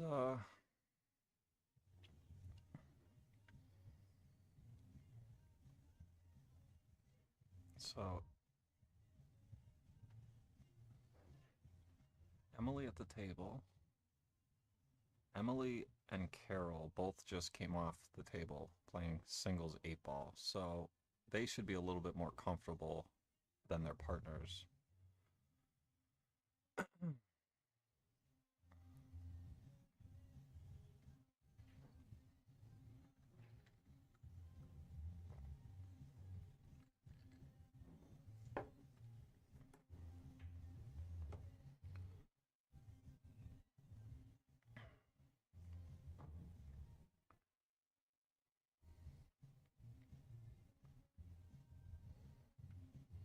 So the 3-ball did have the window. Carol pockets that. I believe Melissa's going to shoot the 5 on the side next. There's some issues here. 1-ball's not in a great spot. 6-ball goes, but the 4-ball probably only goes to the bottom right. Maybe it goes in the bottom left as well. That would make life a lot easier. But catches the point. Now, Erica, what is she going to have here?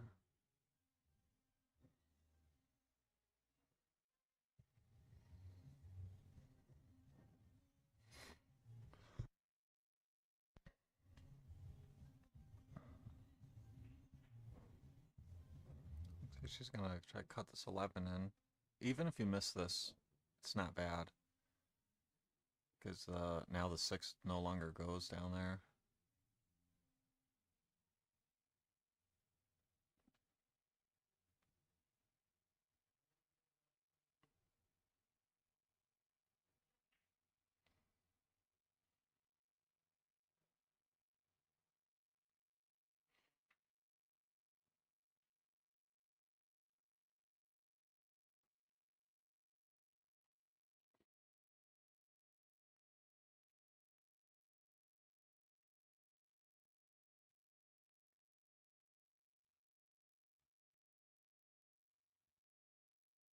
So she's gonna start with the 5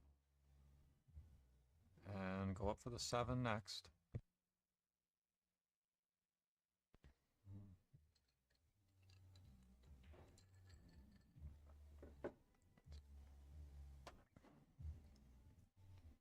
So Melissa gonna pocket the 7. What's gonna be next? A 2-ball? I think she was trying to go in. Oh, look at this! Wow, that worked out. Now Carol can pocket the 6. That 1-ball's still gonna be a problem though. if she hits this really soft, she may end up with a look at it. Oh, look. Wow. And she'd made the 6. It broke the 4, broke the 1 open. But she didn't give up much. Emily, I mean, maybe she can jack up and shoot the 9. She could shoot the 10. I shoot the 10, yeah, because it's harder, but you're not jacked up. And the 9's in a good spot, you know. It's the 10 that is in a bad spot. All right, so she didn't. It's called shot 8 ball, so that's going to be a turnover. And that's going to bring Melissa to the table. And let's see, she'll go 6, 6, 1, 4, 2, 8. 6, 1, 2, 4, 8 would be good too. Now audible. Now you might have to go 2, 4, 1 or 4, 2, 1. I mean, I guess you could shoot the 1 now. Yeah, if Carol could draw this back, a little bit more draw would have been good, but she still gave her teammate, Melissa, a look at the 1. The only issue with the 1 is you got to kind of slow roll it. Oh, is she looking at the 4? What is she looking at? All right, she's going to the 1, yeah. You just basically got to slow roll this. Come out to about center table. Yeah, a little firm, but this is okay. Carol can back up the 4 in, and I mean, you can do like one of these down here, and you can either keep going for the 8. I mean, you got some options here, but it's tough. I mean, maybe she could load it up with a ton of inside English, and it comes like that way. Yeah, she went the natural way. That's a good shot. That's about all she had to work with.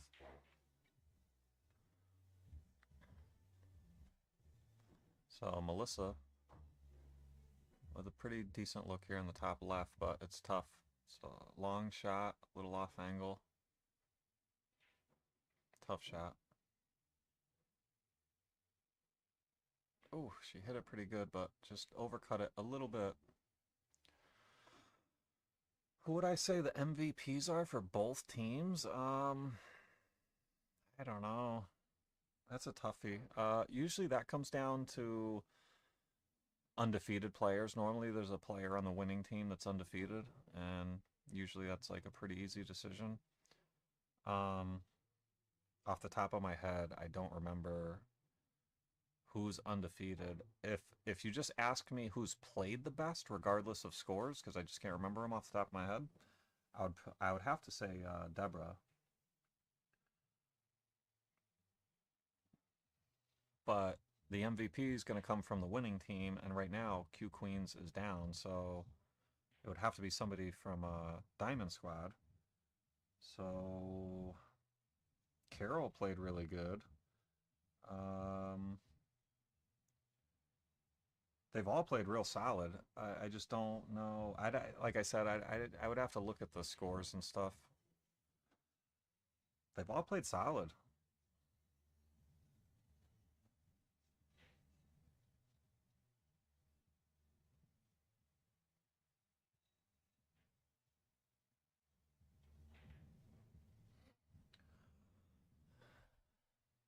Yeah, Deborah, she really impressed me. I mean, she played out of her mind.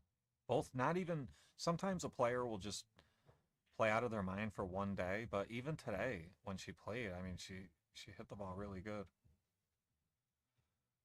So that's going to be ball in hand. Excuse me. And is it Emily or Erica? Erica. So they're going to go 9, 15, 13, 8. 9. Oh boy. Yikes. She might have miscued. I'm not table side. I can't hear the noise, but I wouldn't be surprised if that was a miscue there. And that's going to give Melissa ball in hand here on the 8. And no problem. And that's going to put Carol and Melissa on the board 1-0.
Emily to break. Pretty good break, pretty nice spread. Little bit of a cluster down table, but that's pretty standard in 8-ball.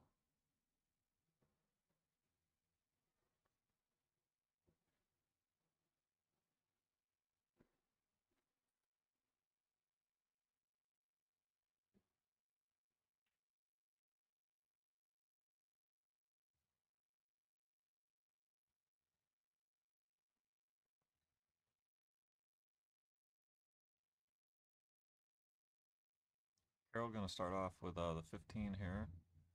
Breaks open the 9. I don't think her partner is gonna have a look here, Melissa. Maybe the 12 in the top left. I don't think so. I think she's gonna play a safe off the 9. Bring the cue ball up table. Oh, she could see the ball. And she hung it, but not a bad leave. I think Erica's going to come up now and be jacked up and have a look at the 7 on the side.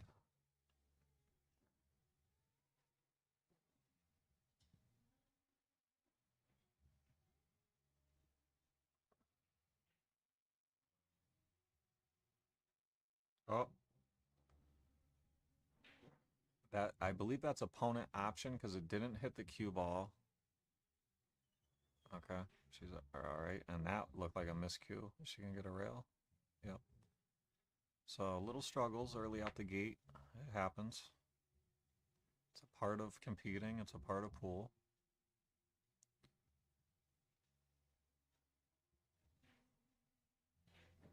Carol looking pretty comfortable. A lot easier too because she won. She won her previous match, so that makes life a little easier. That was a great shot. Cue ball got a little loose, but it's okay because you know, the 7-10 is tied up over here. These balls do go in the bottom left corner, but you got to get good on them, and the 9 kind of blocks you from getting good on them.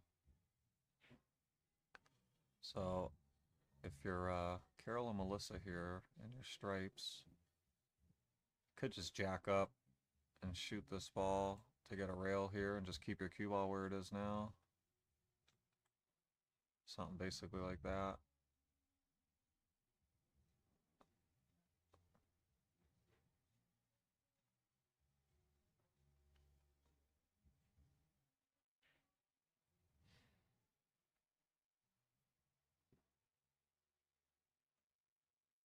Erica plays the combo.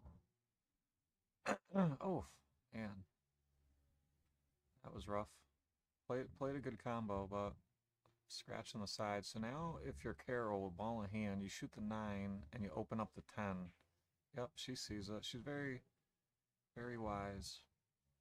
So you shoot this 9, open up the 10, and now everything has a pocket. You shoot the 10, and then the 14, and then the 13, and then the 12.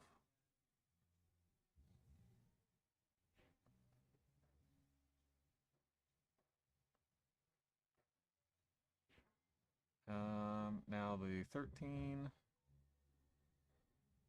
and then I assume the 14 and then the 12, but it wouldn't shock me if they go 13, 12, 14.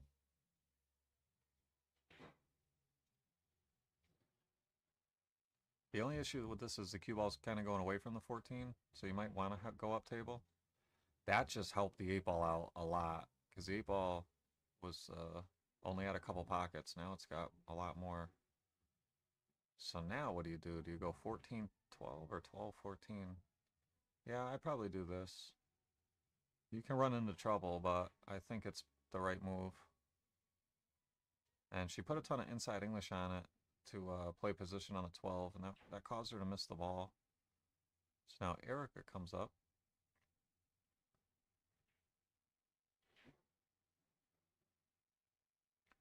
Yeah, Barry, I agree. Every year it's getting bigger and bigger, but yeah. It's not just this event. It seems like all 3 cups. It's I think a lot of people with the stream, especially, they like to just sit home and do whatever they're doing or go about their weekend and kind of keep up with it on the stream.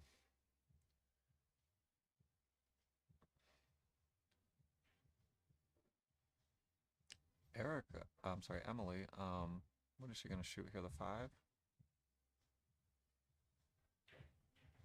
I'm kind of surprised here. Why not just take the 7? Well, oh, I see. So I think she didn't want to touch the 7 because it looks like it's blocking the 14, so she wanted insurance. Carol, I think she's going to have to kick like this. And even if she makes it, it's going to be really difficult to come out with any sort of look on the 14. But you got to do something, right? Ooh, if that just nudged the 7 a little bit, that would have, even though it's a foul, it would have helped out a little bit. So now Erica going to step up, a ball in hand.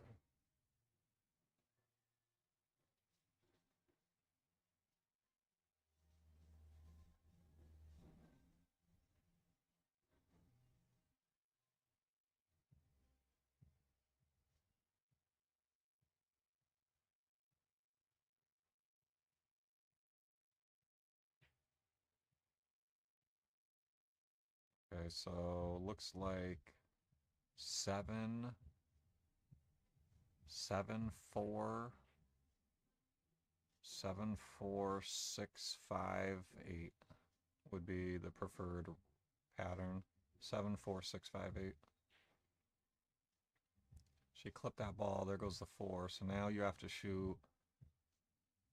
The 5's okay. If Erica can see enough of the 5 to pocket the 5, there's nothing wrong with this. You pocket the 5, then the 4, then the 6, then the 8. And you don't have to do too much with the cue ball. So she's stopped looking at the 5, so I'm wondering if it doesn't go. She could play the combo and bring the cue ball up table in case the 4 doesn't drop. She's going to shoot the 5, which if it goes is definitely the shot. And she missed it, but did she give up a look? I don't know. She may have given up a rail first. And where's the cue ball going to go? The cue ball could go many different ways. They'd really like it to go rail first, split these, and come out. That would be really nice, but very difficult. It looks like it hit the point of the corner because it came out very unnaturally. So I think we're going to see a cross corner bank here. There's not, I don't see any good safe. So I think you have to go in on the bank. Depending on the speed, the cue ball might be difficult to have a good look at the 8. That would have been a really nice look at the 8. Cue ball would have went a little wider had she made it, but I think she still would have had a pretty good look at the 8. So now Emily at the table. What is she going to do? 6, and then is she going to draw back for the 5 or hold for the 4? Or is she going to stun up table for the 5? She drew for the 5. Good shot. Just avoided the scratch. But the 4 does not go in the top left, so Erica is in a tough spot here. She can pocket the 5, but I mean, you have to really pound this like a little below center to try to stun out enough for the 4 and try to cheat the pocket a little bit. Yeah, she knew. That's not bad though. Look at, especially with this ball bouncing. So now the 8 ball I think only has the bottom left. It may still go in the bottom right, but she missed. But it could have been much worse had that 14 not gone in. Would have been trouble. So Melissa gonna take a swing at this 8 here in the bottom left. Very, very difficult shot. Now there is no scratch to guard against. It's just smooth the ball in. Play it at the speed where your cue ball is going to come off and go bottom rail. See that speed too firm. You know, had she played the same shot and let the cue ball just come somewhere down table, it makes it a lot tougher on your opponents. And the 8-ball stays close to the corner, which can cause anxiety, right? Because if Emily or Emily was to miss, then the 8-ball's hanging. Ooh, she loves flirting. She's flirting with that side pocket quite a bit. And Erica, I mean, this is it's a shot, but it's very tough. She's got to deal with bridging over this pocket a little bit, tight to the rail, about a half a ball cut. Position on the 8-ball is not guaranteed if she hits it too hard and comes down table. All right, she did come down table and a little tight to the rail. Very, very tough shot here.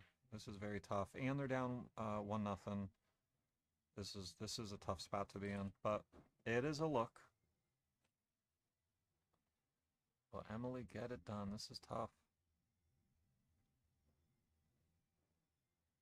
Yeah, that was no gimme. That was very tough. And this is similar.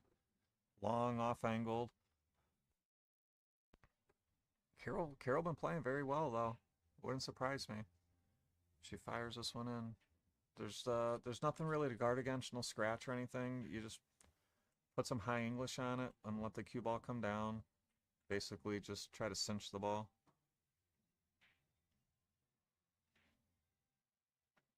Great shot. Looks like she put a little inside English on that too. And that's going to bring Carol and Melissa up to a 2-0 lead. They're trying to close out and book their ticket to the finals of this 2025 Palmer Byrd Cup.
Janelle, is that Carol? Good luck, ladies. Yes, that's Carol.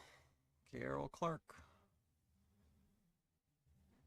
She just broke. Did she make a ball? 2, 4, 6, 8, 10, 12, 14. No, dry break. It's going to bring Emily up to the table. She's going to shoot this 12 and take stripes. Now, no major problems with stripes or solids. You're gonna have to get that 14 and 9 down table, and there's a lot of traffic going in and out. So I'd be looking at trying to shoot one of these balls on the side and go down table as quick as I can. She could do it with this 13 in the side right now, and come this way, or stay on the high side would be better, like something like that. I didn't think she had the angle, which doesn't appear that she did. The 1 and the 14 tied up, that's trouble. It'd be great if she could play a 3-ball combo, but I think it goes too short into the rail here to make the 9. Yeah, there's no way that 3-ball combo's going.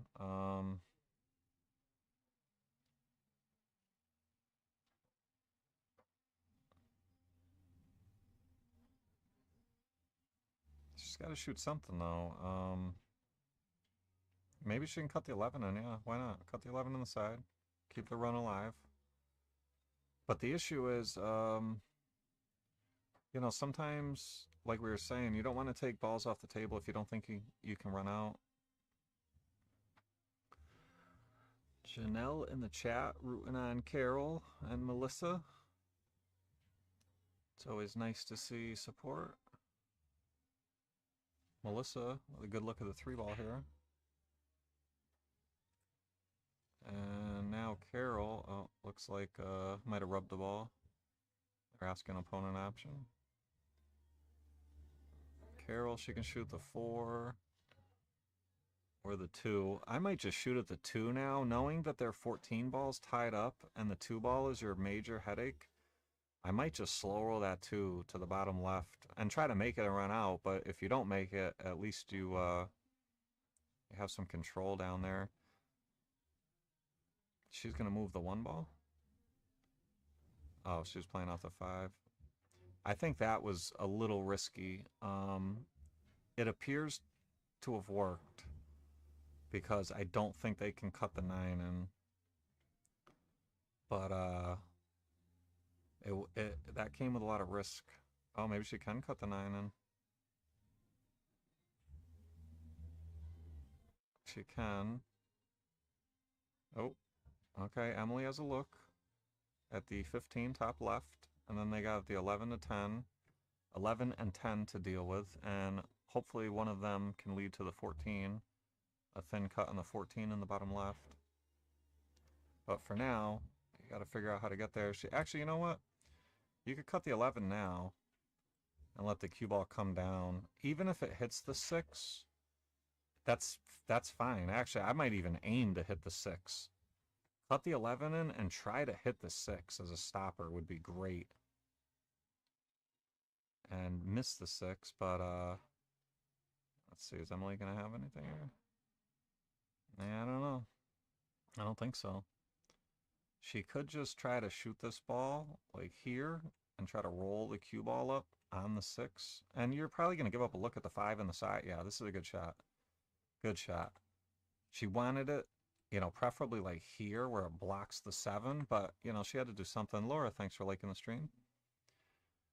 And she didn't give up anything super easy. If I'm Melissa, I might look to shoot this 6 ball rail first and clear that ball out of there because you need a pocket for the 1.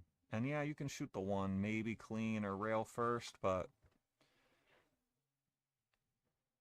let's see what they got in mind here. Oh, okay, so opportunity for Emily and Erica. Got to shoot this 10, but it's a little tricky. You got to hold for the 14 without stitching yourself on the 1.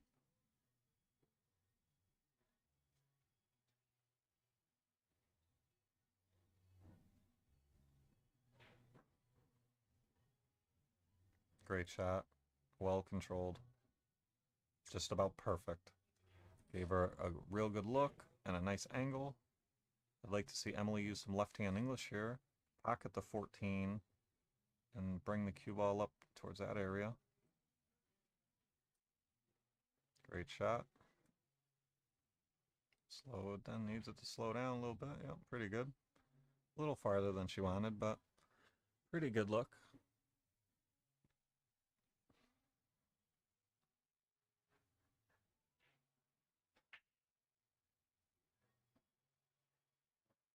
Good shot there. And that's going to bring us to 2-1.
So breaking a scratch, but The scratch is not going to really matter because there is a ginormous cluster.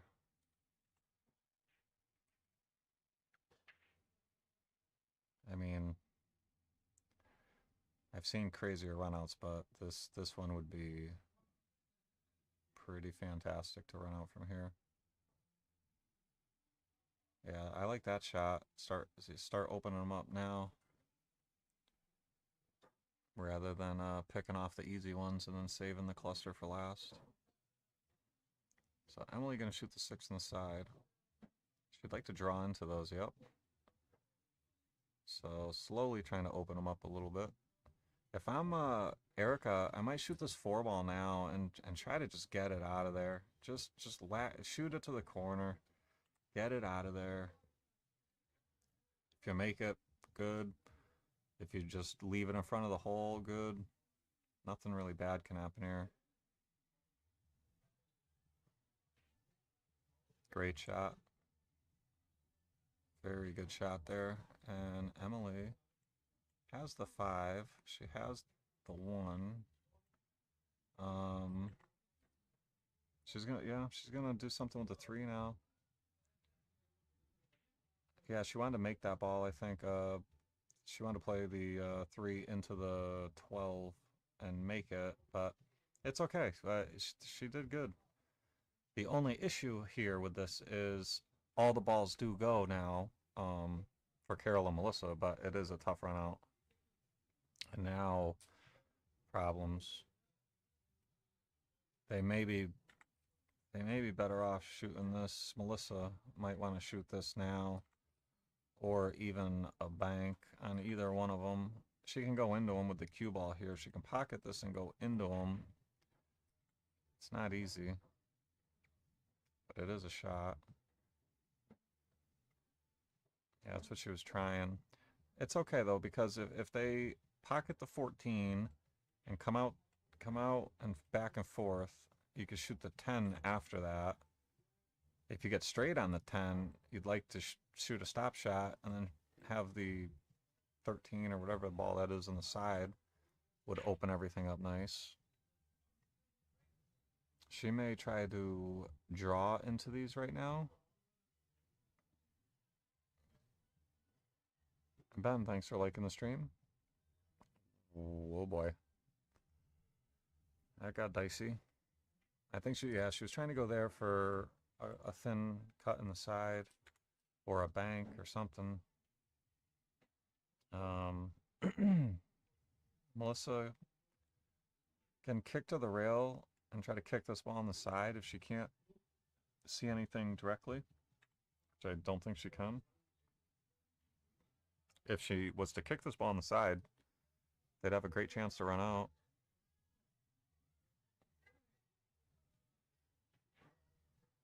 Wow. That works. The only problem is that the 15 and the 3 locked up. So even if they get ball in hand, it could be tough. And this ball doesn't even go in the side with ball in hand because of the 13 blocking it.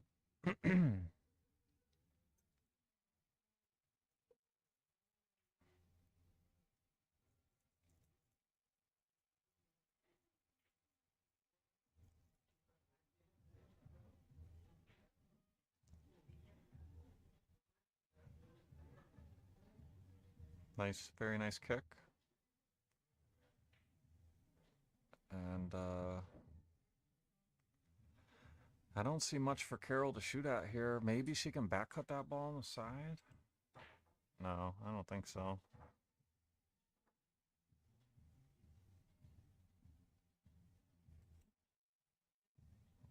So she's going to free open the problem ball, which I like this shot. And looks like she executed it absolutely perfectly. Yeah, this is big trouble for Emily and Erica. I mean, what do you do? I almost think she has to kick the hero shot and try to kick the 1 in. Because, I mean, how do you play safe from here? That 15 ball is it's tough to play safe around. All they can go off of is the 2-ball. I mean, she could try to come off the left side with a ton of left-hand English and just try to spin like over here. And I mean, I don't know. Besides that, I don't know. Yeah, I think she's kicking at the 1, which is the shot. Oh, hit it great. How good she hit this. Great shot. Great shot.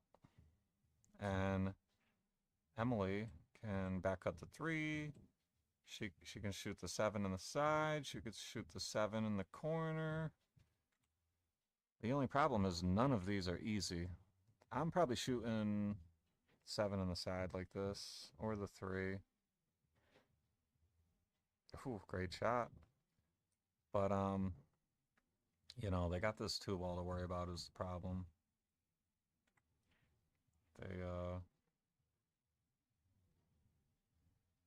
They're running into problems now. I don't know if this back cut goes on the 3. I don't think it does. Maybe just play safe off this ball and have your cue ball come behind the 15. The only problem with that is then the incoming player can nick the 15 and leave you over here on the side of it.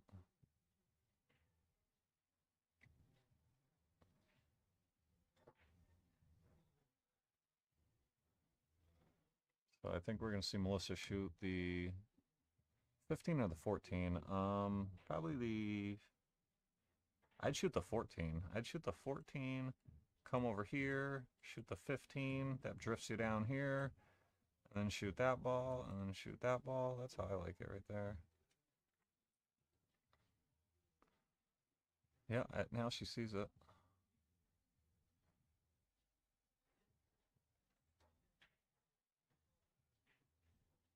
Oh, overcut it. I think she put a little spin on it. That cue ball looked like it was spinning a little bit. But regardless, overcut. But she didn't give up too much. Emily's going to probably cross-side bank this 2-ball, which is good. You want to get rid of this 2-ball. It's in a terrible, terrible spot. But you have to be really careful here because they have basically 3 balls hanging in the holes. Okay, that might have... Wow. Well, at least this 13 is no longer in front of the side. It's going to require a good shot. And with the 2-ball there, if you save it for last, if you save the 13 for last, the 2-ball could become a problem playing shape on the 8. So let's see. I think she's going to go 14, come out for the 15 next, 15 on the side, then try to draw back. Yep. So now play the drawback. Try to draw back. I mean, you don't have to get that close. Even if you get to like, you know, there.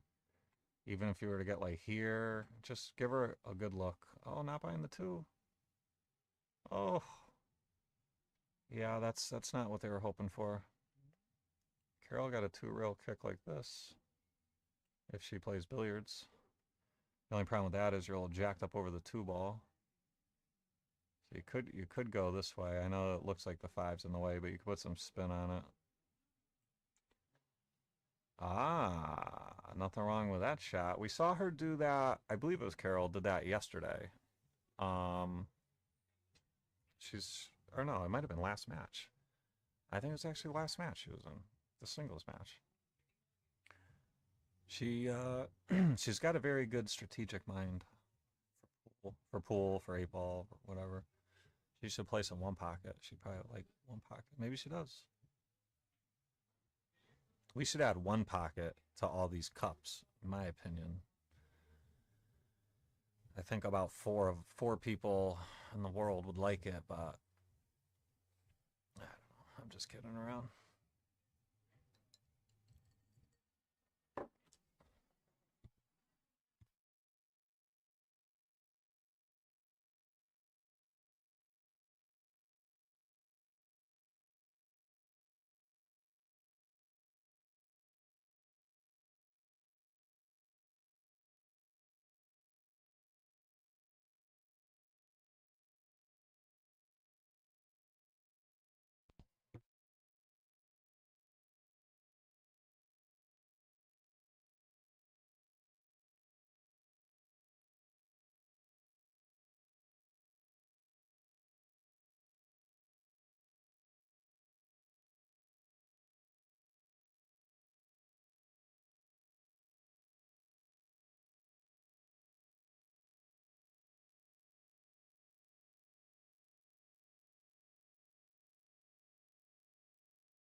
Hey guys, joined in the booth by Leanne and T-Duff.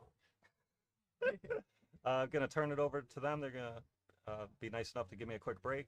You girls take it away, and I'll be back with you guys shortly. Thanks again for Thank the intro, you. Lance, and for trusting us enough on the mic. Of course. Hello, everyone. We can see your comments.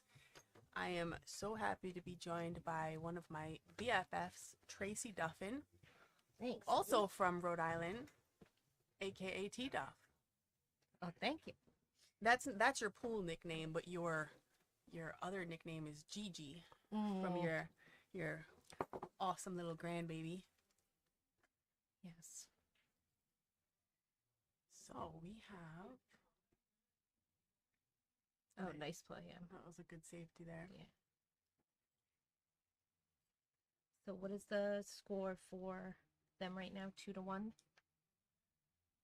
Yes. Yes.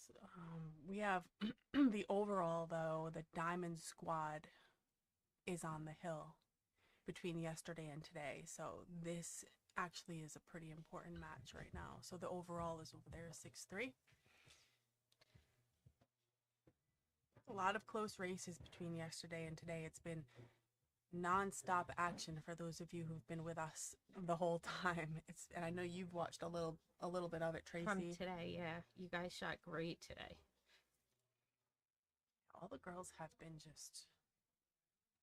It's we're dealing with on day one the balls were freshly polished, so we were dealing with a lot of extra movement from that. This morning it was extra humidity and the table was moving slow. So, I mean, Tracy, you'll be the first to tell us like how important it is to just adjust and adapt and understand the environment, understand how everything's rolling.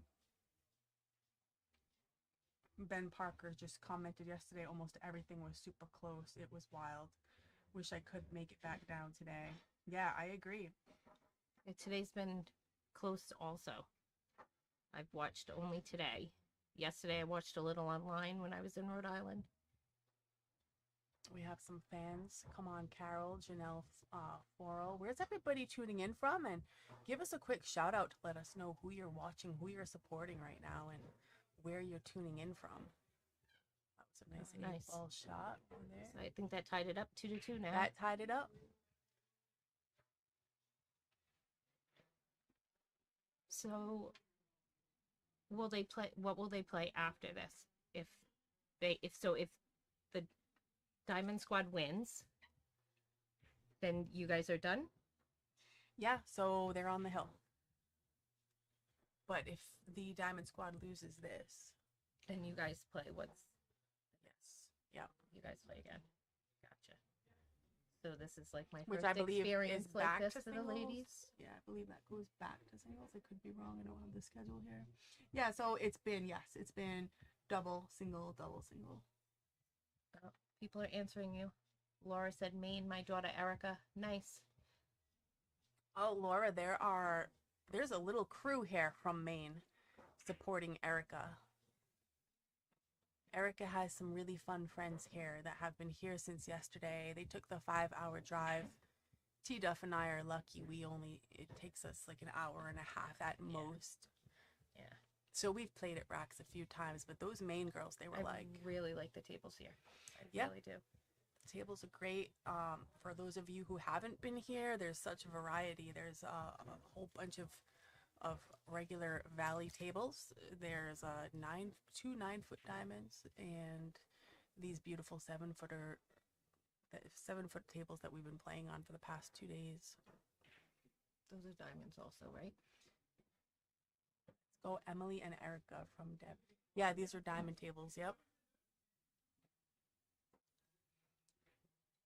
So T Duff and I have one thing in common. We both have significant others that put so much pressure on us when we play this game, and just a little.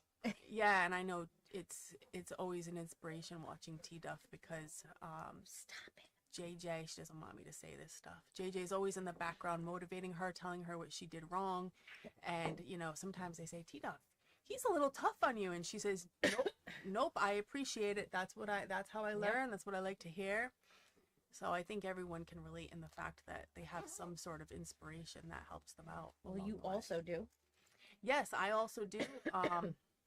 Ryan is a 700 plus. He could, I say plus because he could be more if he wanted to be. Right.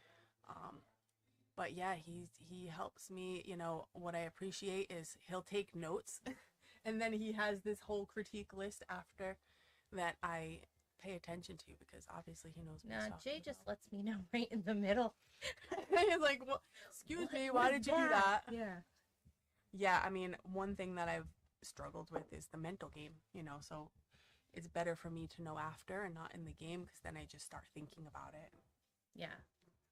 I kind of got used to him after 24 years of, you know, we met playing pool, so. Deb says 7 foot they're playing on. Yes, these are 7-foot diamonds. I will say that the pockets are a little forgiving. I think they said they were 4-inch pockets, which are a little bit more forgiving. They're still pretty difficult. But I know T-Duff, we're used to playing on tighter pockets. So these are a little fun for us. Yeah, I think the girls are taking a little intermission. Yeah, I just saw them run by. So that tells me that they're running to the bathroom. Ben Parker says, Ryan's a monster. Hell of a shot. Yes, he is. He has a lot of adjectives. That's certainly one of them.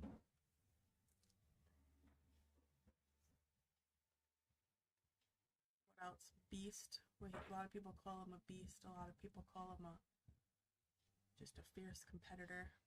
Super helpful. Yeah, He very is helpful. super helpful. Mm-hmm. But it's like he's not standing over you saying like you should have done this or should have done that. But if you go up to him and say, what did you think of what I did? He'll give you a really good critique. Jay does the same. Yeah. JJ is always very helpful. Positive. Yeah, he's got so much energy. It's You gotta get used to it. Yep. So yeah, the next few racks are going to be really important. I think the ladies realize it, but they're not trying to focus too much on that. They're trying to have a little fun out there, which is important because you don't want to get tense and start missing shots because the pressure's on. It's all part of the game. Yep, I think they're back. They are back. Now Melissa steps up. She looks ready. She made that break look effortless. She's got a good spread there. Dry. That was a good break too. Surprised nothing in. Yeah. Emily is checking out the little cluster in the middle. And she takes low. Nice. She takes low. She breaks that out. She sees that the 4 was in there in a tough spot.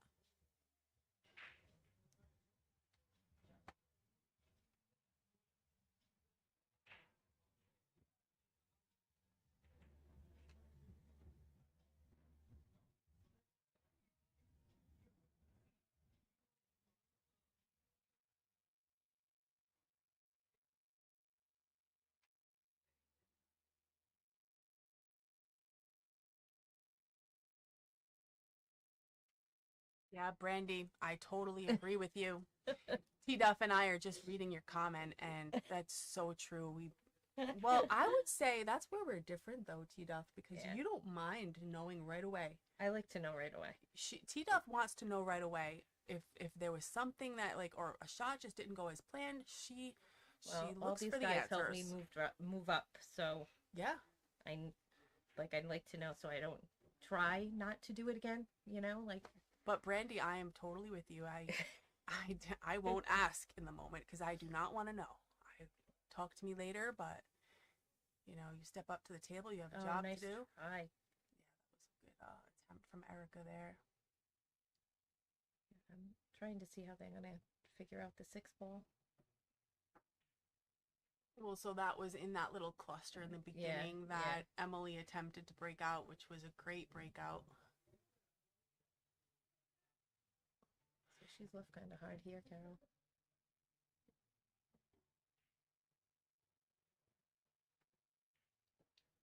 That was a good hit. And you know, it's always a fun game between you and I of what would you do versus what I would do in certain situations, because your Fargo is obviously a lot higher than mine and you see the table differently. So I always like to hear, like, what would T-Duff do? Oh, nice. It's great. That was I a great feel like breakout. Emily's just always trying to get out. She's always breaking stuff out. She's always trying to get that full table run out.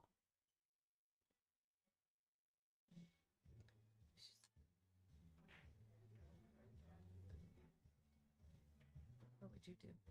Well, so right now I feel like she's... Oh no, she's looking at this shot. Okay.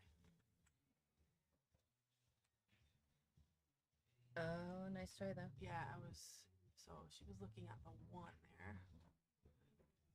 But from that little line I drew, it didn't look like it really went. So she could have been just looking kind of tight. She could have just been trying to do a two-way and leaving Which is it possible, tough. because then she got her ball off the rail, which is always a good thing. Right.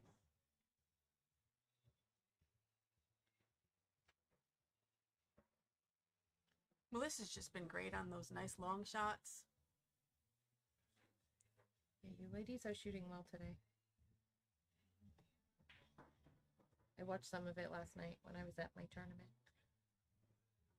Oh, that was the tournament that everyone went to. It was a partners Crystal- tournament in Rhode Crystal Island. went Yep. to. Who was your partner? This guy Jay. I know him, but I don't know him. You know what I mean? And who did Crystal partner with? I have no idea who her partner was. Or Scott. They do great. They usually do really well with the partner tournaments. Scotch doubles.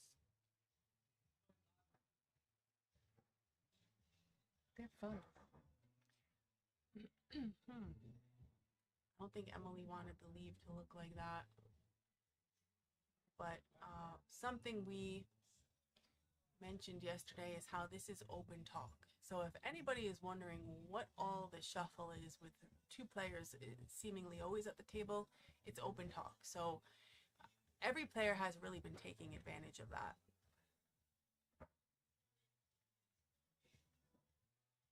Oh, nice try. Yeah, that was a great That was super attempt close. with that type of leave. Now, this right here is not the easiest run out.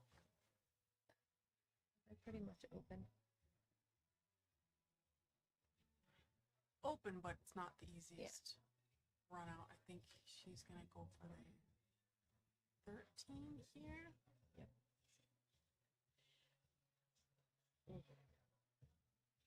All right, this could be an easy out if she doesn't over roll this or anything. And it was perfect. So this must be a fun experience for you guys. Like, I came down to check it out, and you know, you meet all new people. Yeah, I've made a bunch of new friends, especially the main girls. That's a nice out over there. Good finish. Yeah, good finish from Erica. Which team is the Diamond Squad? Okay, so you can see the little confusion there on whose break it is. You can see the purple shirts that say Q Queens. Right there, that's Emily. That is the Q Queens captain. And then Deb is the Diamond Squad captain. She played doubles earlier. So Carol and Melissa are from the Diamond Squad, and Emily and Erica with the purple Q Queens shirts, they're from Q Queens. We had a great sponsor from Game On that made these beautiful shirts for us. We basically just described what we wanted. Purple shirt, the color purple for royalty, and sparkly crowns on the back, and our name in the front. And they followed suit and made us all beautiful shirts. The material is great too. They're very soft. Nice break-in. Another dry break, but a great spread. They're getting some good breaks, but just nothing's falling.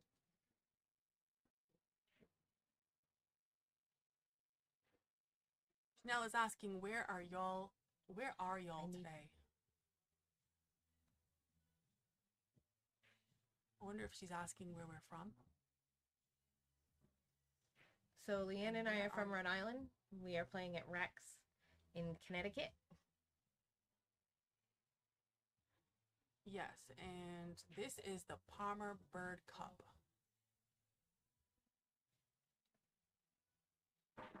This tournament was created by the owners of Rax, and there's a whole team actually that goes into this, and Palmer Byrd was very influential in women's pool and was the founder of the WPBA, which is very inspirational. Palmer Byrd was a role model and was a great teacher.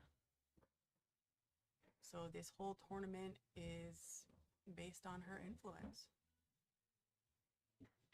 That's pretty cool. Yeah. Seems like a very fun experience. It's been so awesome to be drafted. I remember cheering for Anne Marie when I heard her name called, and then I heard my name called, and I said, that must be a mistake. I wasn't done celebrating Anne Marie. Oops. And realized that I was drafted as the alternate, which is super excited. T-Duff didn't even have her name on it, but I think we would have definitely gotten drafted. You're one of the best players in our state. No. And she's also humble, if you couldn't tell. So maybe next time I put my name on the list, we'll see what happens. Yeah, see what happens, and it's always great to be surrounded by these girls. I've learned a lot.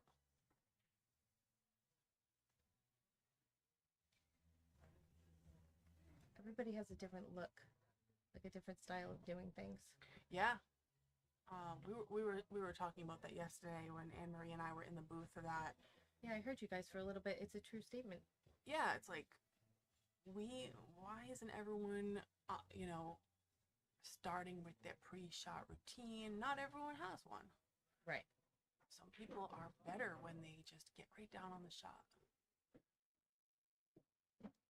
I like how Erica just takes her time. She always looks at, not the current shot, but the next shot. I noticed that she does walk around the table a lot. That's a big thing for me. I do that. It's like having a plan. Right. Can you all hear T-Duff, or is she being a little quiet? Because you're kind of far from the microphone and you're... It's okay. She's being shy. Can you all hear us okay?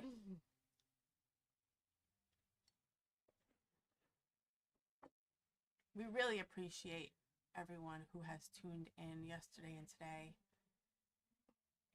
It's really great being here, but also there were, I think, 1.2, no, there was like 1,200 views.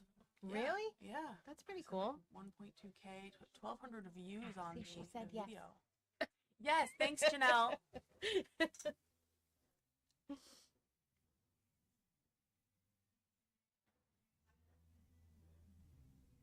think they left her at the 6.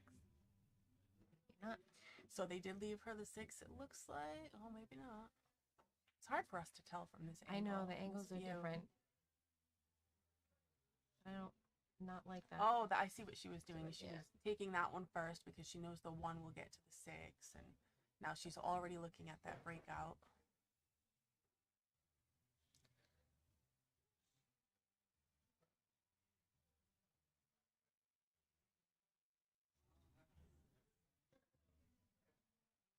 That was was- close.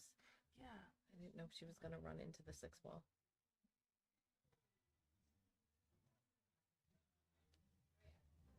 I don't know if that 4 goes. It does not look like the 4 goes from our angle. No.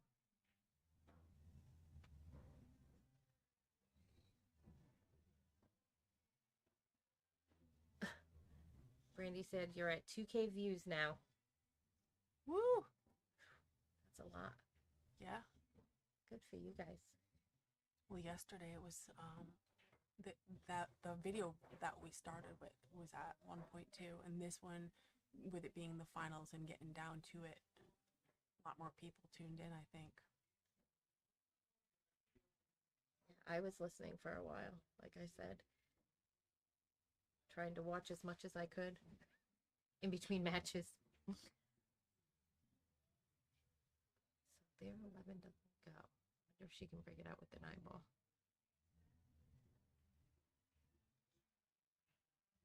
Nope, She played a safety, which is smart, but she thinks she wanted the 9 to go a little bit further. Yeah, you have to be patient. Yep.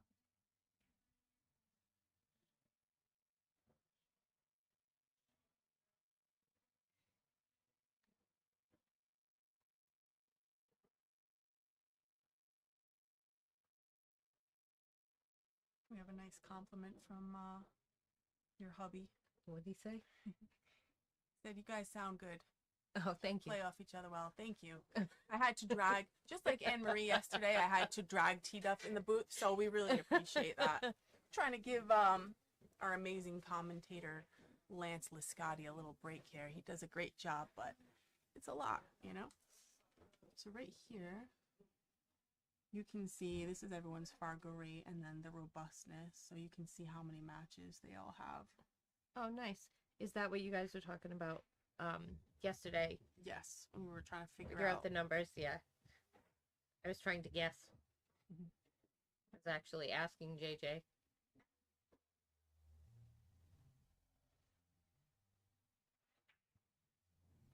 Well, let's see if that 2 moves at all. Yeah, that's kind of close. Looks like she has some though. It looked like a clean hit, but tough shot right there. I think Emily and Erica have a pretty good opportunity right here. What would you do right here, T-Duff? Well, I'd probably, you have the combo. You have the combo, yep. But I'd probably try to play top. Yeah, I mean, I think that Emily's telling her to because the cue ball's going to go towards that way. You know what I mean? Like toward the 11. Yes. So that's what that's what a good Emily idea told her also. to do, is just cheat the pocket and take the 2 all the way up with a stop shot, and then you have the 8. So if they stop it, she hits it here. Even if she puts draw or stops it, they'll have pretty good position over here for the 8-ball. Let's see where the cue ball goes. Nice shot, Em. Yeah, it even Perfect. came out even further. It's perfect. Because I think if she had played the combo, she would have got herself stuck behind the 9-ball. You know what I mean? It was tight. You never know what will happen with a combo. You can only control so much. Nice out. Nice out from the girls. And we get a curtsy from Erica.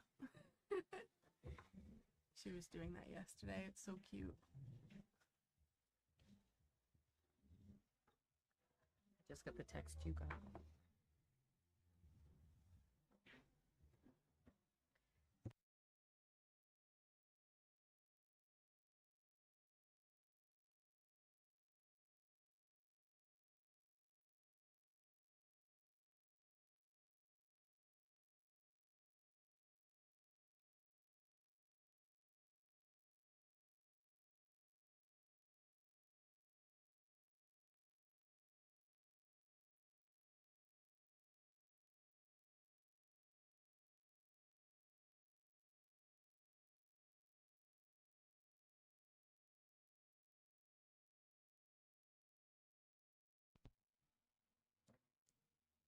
Very nice break from Carol.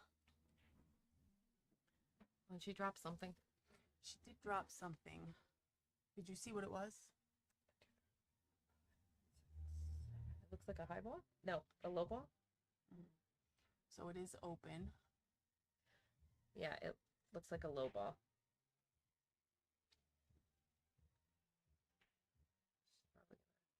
It looks like she's telling her to take high ball. I think she's going to have her take the 1 though, right? No. No. Oh.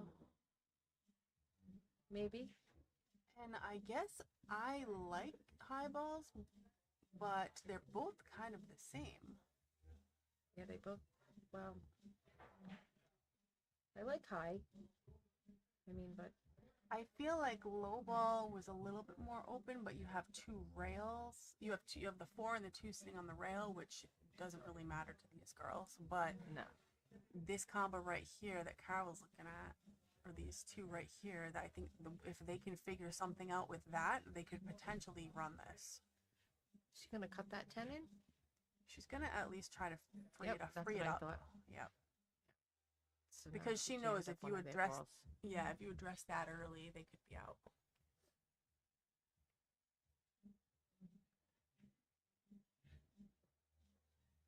She's gonna take that ball off. She comes off the rail, it might put her right on the 7. Yep, I told you these rail shots are just no problem for some of these girls. I've been seeing them make them with their eyes closed. It's incredible. That was a good shot. I got him on that ball that they needed. So they're talking about what their plan's going to be.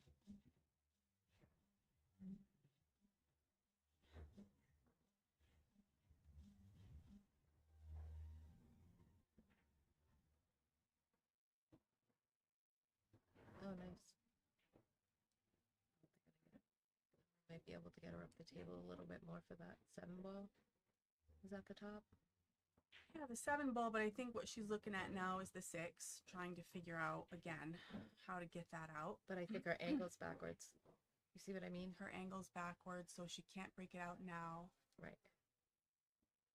But she's already looking at it because she knows. Unless they play some sort of carom or something, maybe. Oh, I see the carom. T-Duff is talking about a potential carom right here. No, it might be too far away. It might be too far away, but unless she plays the safety on the 2 and puts it in front of the pocket. And then at least you own the pocket. That's a good call. It's a good shot. I like that move. Great leave, too. Yeah, that was good. They still have those. Well, both teams still have that ball up at the top of the table. So right now, Melissa's going for this side shot right here, which will break out. Should potentially break it. Oh, she's not. She's looking at it. Well, I wonder if the 9 goes right by there. She's looking at this cut, which which should break all this out. Let's see what happens. Oh, perfect. Lance is going to kill me for all of this drawing. I made him show me how to do it this time because he took the keyboard away from me last time. You're trying to figure it out? Yeah. And he said, please don't touch anything. Stop touching it. I don't know if she can see the 10.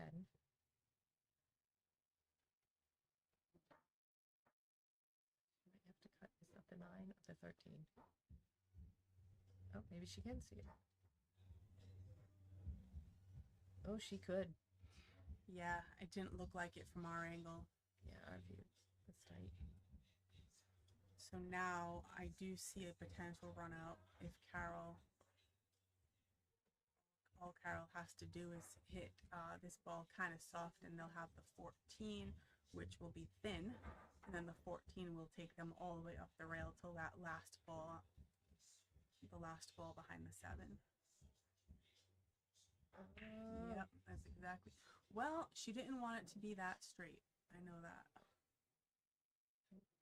I think I would have tried to have come around so that you could be behind the 14. All right, so what would you do here? Just kind of. I mean, it looks pretty straight. Yeah, but it could come off the cue ball's still gonna come off the rail. That was a nice try, Melissa. Yeah, she tried to get it back up there. It looked like top left. That she, yeah, top left. That was a good try. Oh, she's gonna kick at it. That could be a little risky, but I certainly wouldn't put it past these players to execute. Oh, nice hit. Yeah, great hit.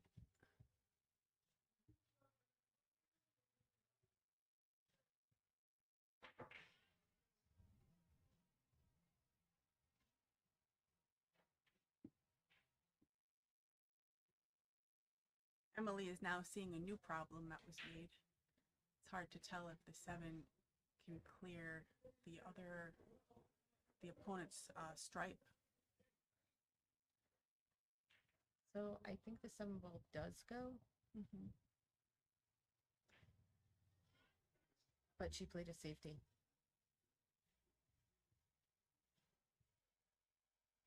So she called the safety and made the shot. Because right now she's looking for the opponents to clear that out. Which is smart. Let them break it out. Yep. Oh, nice try. Oh, See, that turned out to be a smart move. It's so tempting to just go for it sometimes. Oh, but yeah. in this case, it's like, okay, that worked out very nicely.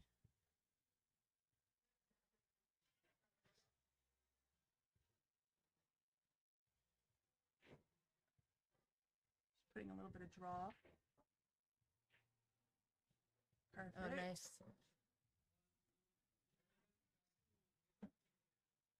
Nice job by Erica there. Nice hit, Ooh, that Emily. was pretty. That was good. Look at that draw.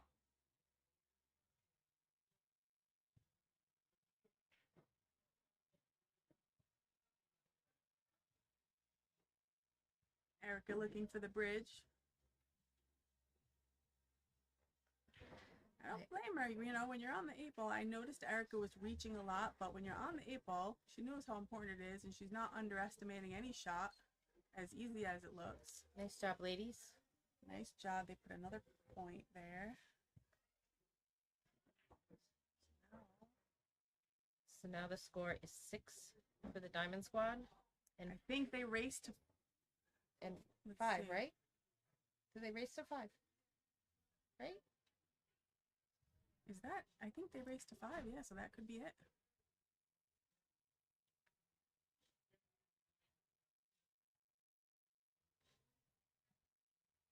Melissa's trying that shot again. Yeah. That was quite the comeback.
think they're about ready to start.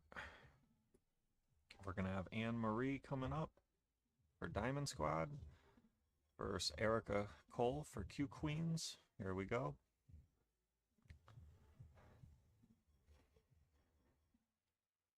Who do we like on the lag here? I'm gonna say on the right. Oh no, I was wrong. I was way wrong. So looks like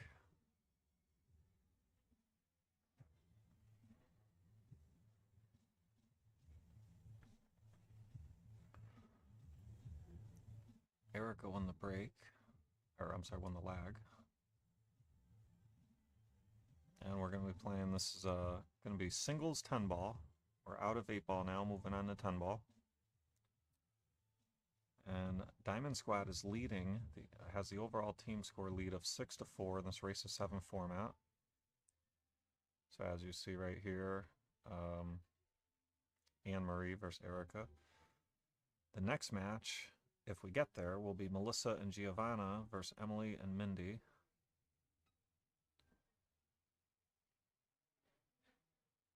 And then, if they get through that, we'd be headed for a captain's pick.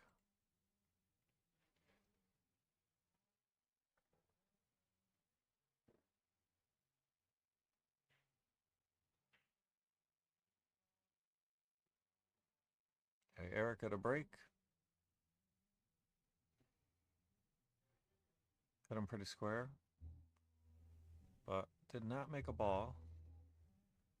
So Anne Marie's going to come to the table, and she does have a back cut on the 1 in the top left corner, but it's not easy.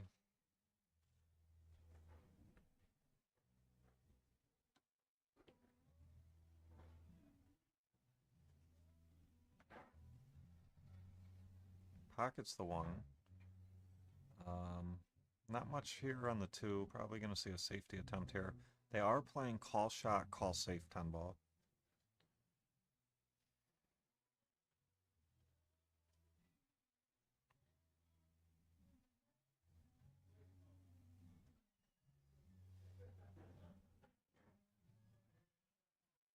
And I think she's going to give up a look here. 2 in the bottom left corner. But the 6 and the 9 are tied up. So that's going to be a problem later in the rack for sure.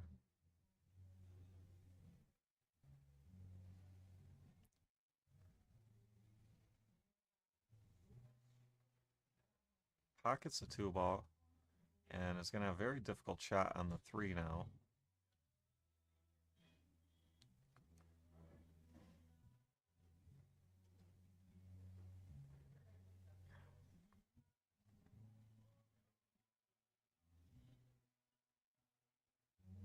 This is tough.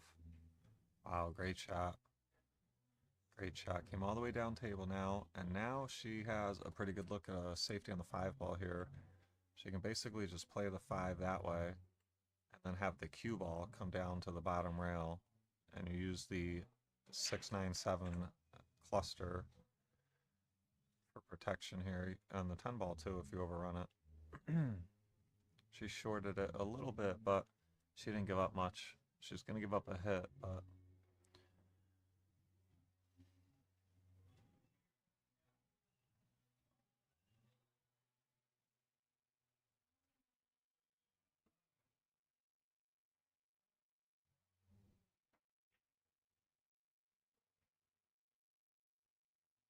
oh, tried to play safe there behind the 8 and hit it a little too full and found the scratch. So now Erica at the table.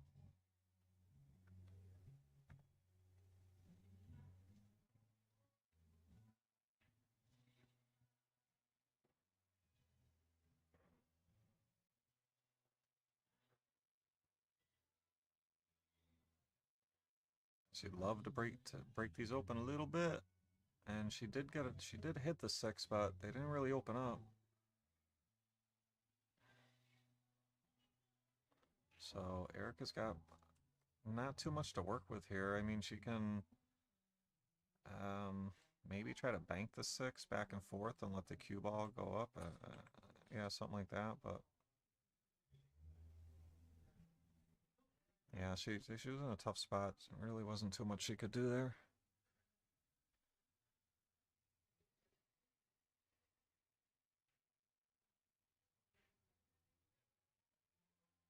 So, Anne Marie. Let's see her try to roll this 6 in. Actually, she may have to use some low right. If she rolls it in, the cue ball might come down and trap her behind the 9-10. She could try to go 2 rails around and that way or that way. Even if you bump the 9, it's not bad. Oh, this looks, if it slows down, I don't know, it might be perfect. Yeah, I think she's got it. I think she's got it. Oh, she didn't hit it hard enough. She didn't want to lose position on the 8 ball. So, no rail. Erica's going to have ball in hand.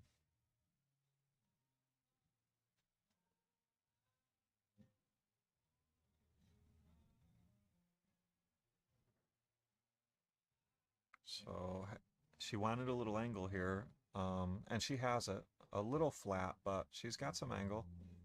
She needs to come out enough for the 9 in the bottom right next. And that'll do. Great shot there. Cue ball may run into the 10 ball here. You don't want the cue ball to bump the 10 to the rail and then the cue ball comes down table. That would not be good. Great shot. Great shot. So she hit it firm enough to where the cue ball would come back up table for position. That was very good.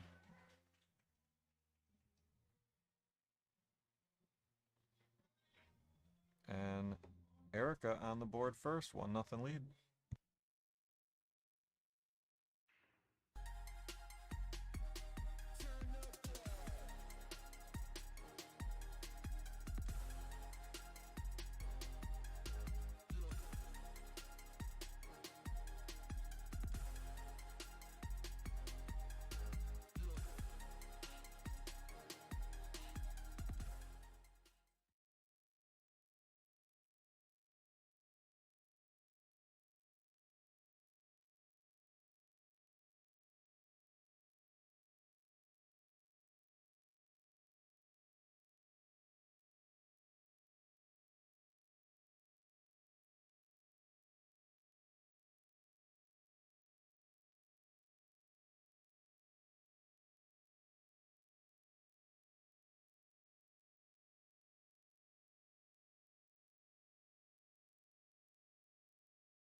Miscue on the break.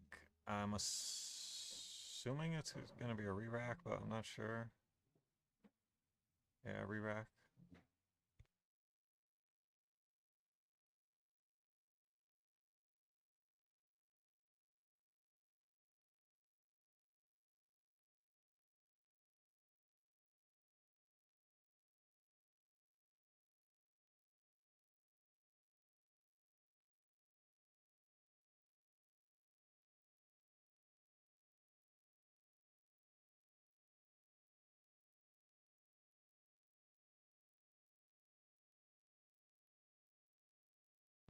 Okay, let's try this again.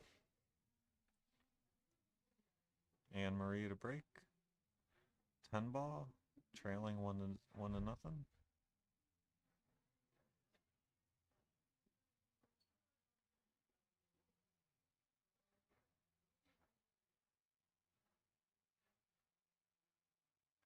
Much better break there. Puck.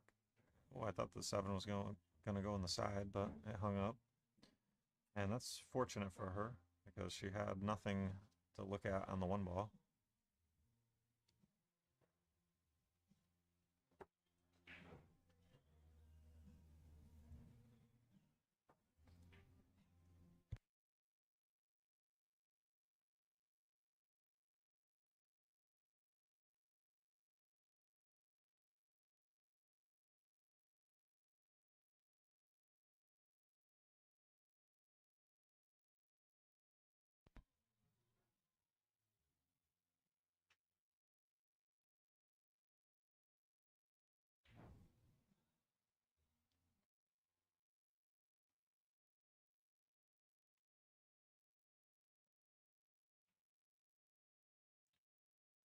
What do you got here? I mean, you can play the 1 down table and just leave the cue ball up table. Maybe even try to wedge it behind the 9.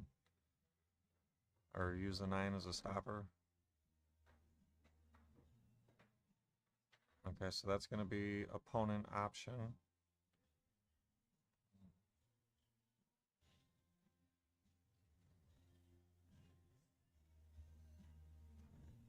Let's see, what can Erica do here? I mean, if she wanted to, she could try to back up the 1, but I think you're better off playing safe.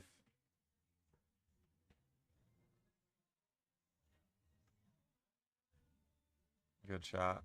Now, if she was to get ball in hand, we might see a 1-10 combo attempt, but I think Anne-Marie is the favorite to hit this 1 ball. You might as well kick and call it in the side, because if you make this one, you should have a look at the 2 ball next. So I like calling this one in the side.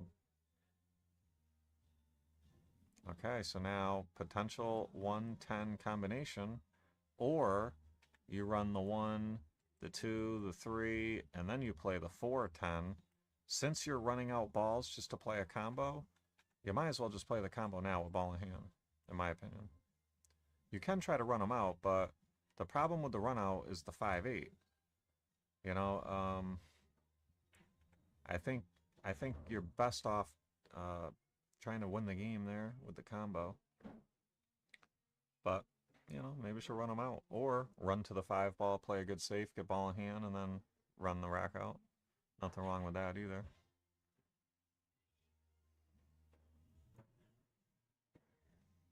Okay, but out of line here on the 3 ball.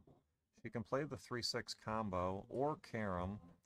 I might even play the carom with the cue ball, because you end up with like the 3 ball there and the cue ball here, and you play the 3 in the top left corner next. And the combo was tough too. They were going to be tough either way, the combo or the carom.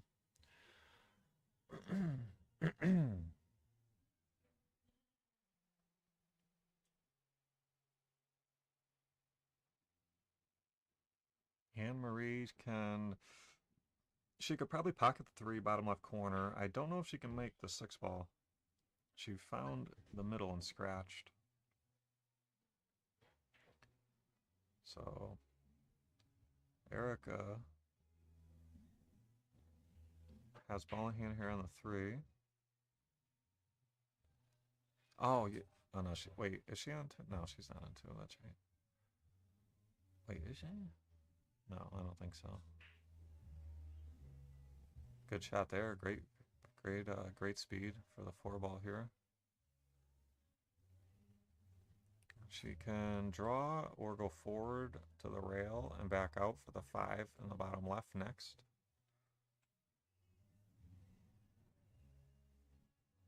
Just like that. Good shot. Now you play the 5, and you need an angle to go from the 6 to the 8 next. You don't want to be straight on this 6 ball. Good, very good. Very good. Now this requires a lot of low left. You pocket the 6, and you have your cue ball come over, and you want to get like one of these. You don't want to fall straight on the 8. You want to either be below it or above it. Oof, a little bit outside there. It was tough because she was a little steeper than she wanted, so she had to put a lot of left on it, a lot of low and left.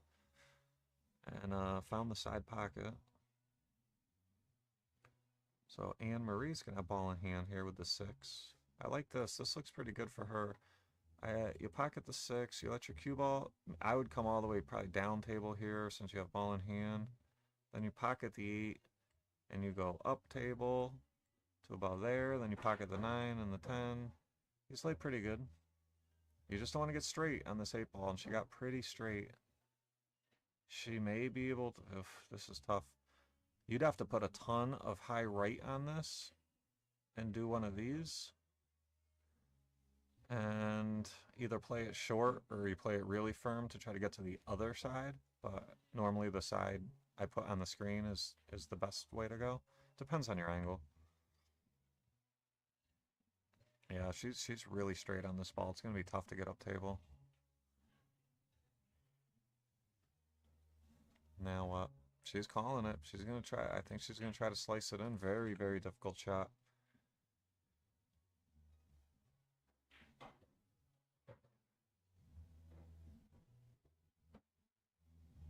Pretty good attempt.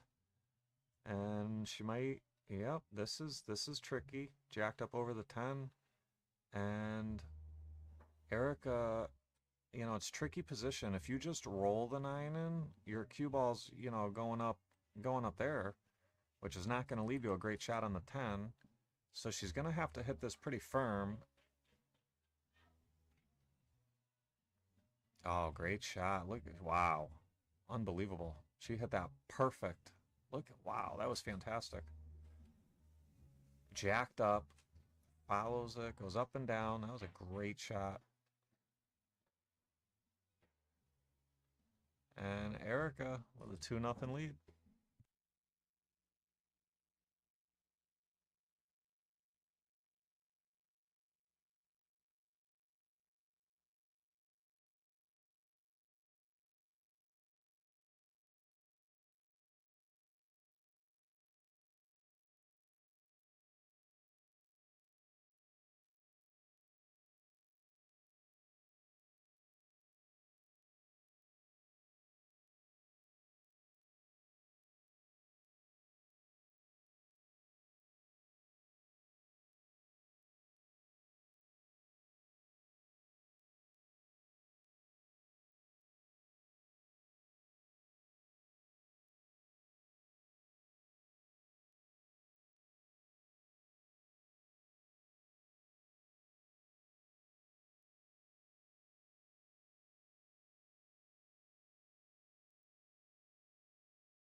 Erica with a 2-0 lead here in the break.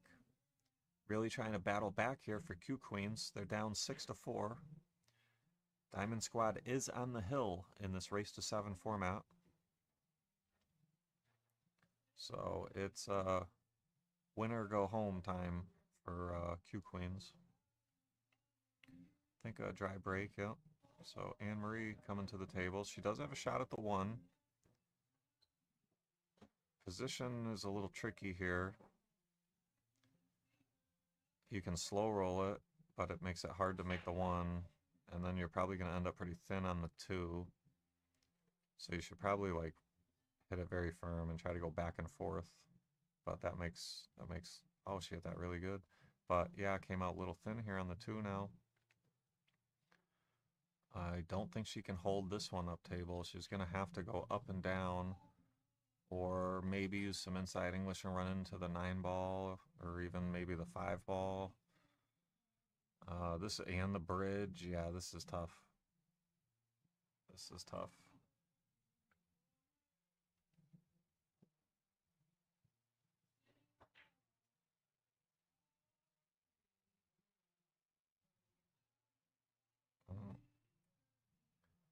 I think Erica's going to have a shot here on the 2, but similar to the last shot, this one's thin.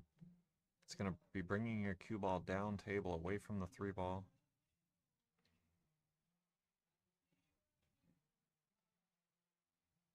And that's going to be opponent option.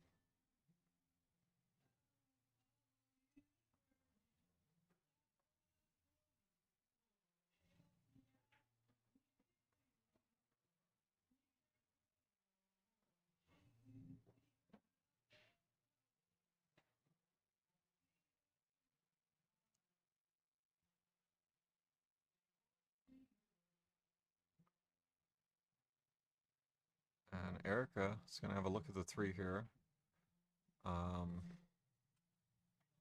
Probably try to go back and forth with the cue ball. Or a look at the 4 on the bottom right next. Yep, just like that.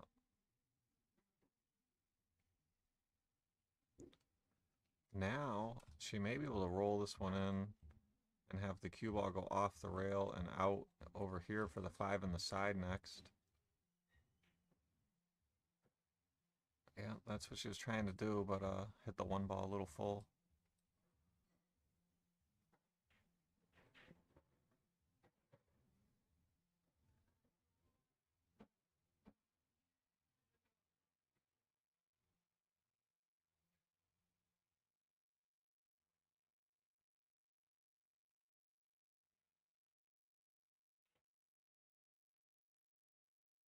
Uh-oh, watch out, 10 ball. Template might help.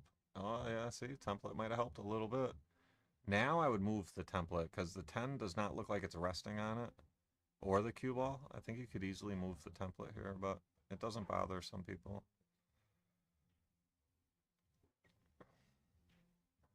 Alright, so foul there. And Erica, ball in hand. Yeah, I like this. Shoot the 5.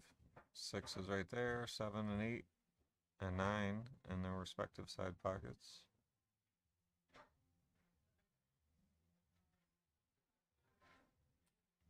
Could pretty much stop the cue ball here, I believe. I don't think you're blocked by the 10. Maybe you have to draw back a hair, go forward. Yeah, like that. Good shot. Got a little too far up table, but she's okay. So now you play for the 8 in the corner. You play the 7, and you come out over here for the 8 straight up in the corner next. See, this side, it's okay. It can still work, but the problem is your cue ball now. You can pocket the 8, but your position with the cue ball is not automatic.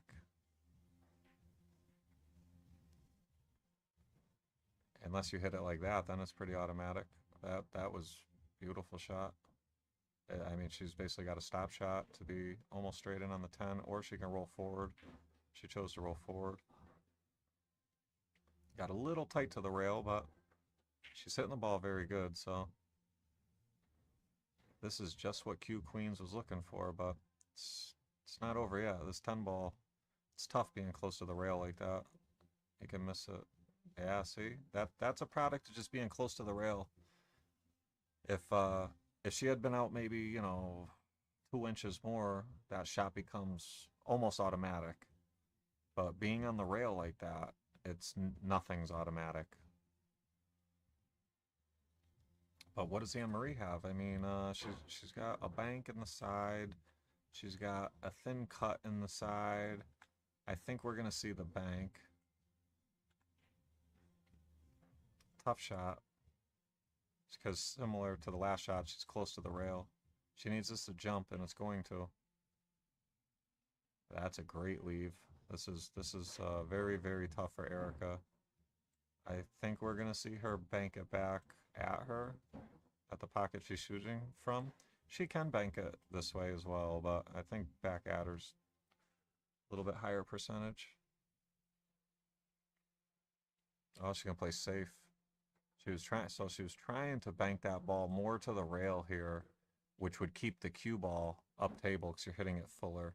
She overcut it and lost the cue ball. And Anne-Marie's going to love this. This is a sweet opportunity. But it's never over till it's over. You got to make the ball. And there is a scratch in the top right corner you got to worry about too. She made the ball, avoided the scratch. Very good. That's going to bring us to 2-1.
All right, Anne-Marie to break. Trailing 2-1, but her team is up 6-4. So, she's still feeling pretty good. And she was just down 2-0, so yeah, she's not feeling too bad here. Dry break, Erica to the table.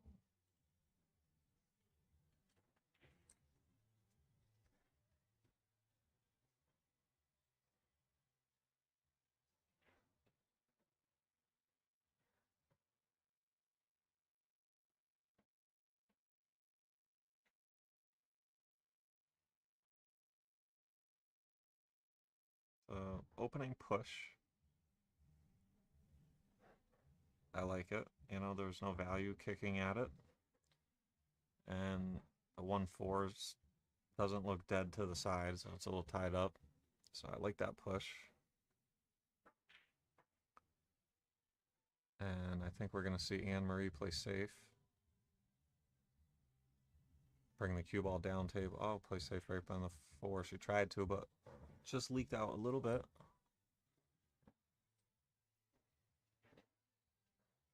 Now, what can Erica do here? Not too much offense to be played. I think we're going to be looking at defense here. I don't see anything easy. Probably just bank the 1 like up here. And do whatever you can with the cue ball. You might just run into the 9 with it, but I mean, you just don't have a ton of options. You could thin the 1 this way. Yeah, that's probably the move, is go the other way.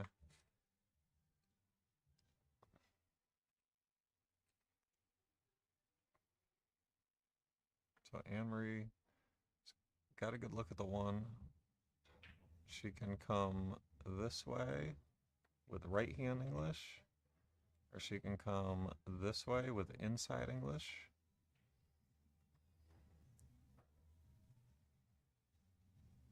She chose inside English and overrolled it just a bit, but she has a shot, either the side or the corner, either one. I think we'll see the side.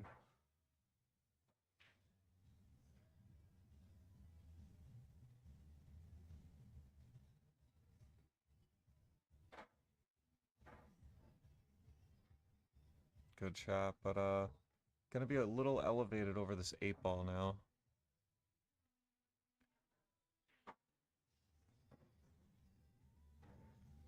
And if she does make this 3 ball, the 4 ball is going to be tough as well.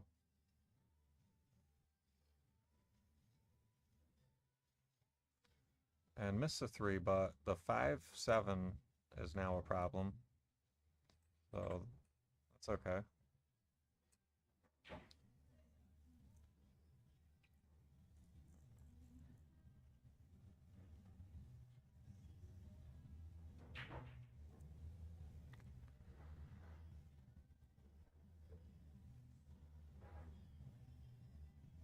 Great shot. Great shot there. And has a look at the 4 as well, but the 5-7 is no good. And she doesn't have a good way to break it open from here either. So I think you just pocket the 4 and get to the 5 and play safe. Missed the 4 ball. But not a bad leave considering where the 5 is being tied up and the 7 ball. You know, you're going to have to bring this cue ball down table, get around the 7. Going to take a big draw stroke here as it looks straight.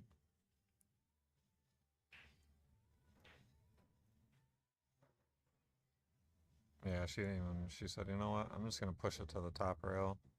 Because even if you do come with a great draw shot there, there's just really no reward on the 5 ball.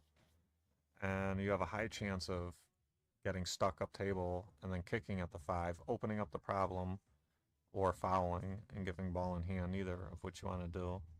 So I really like the shot selection there.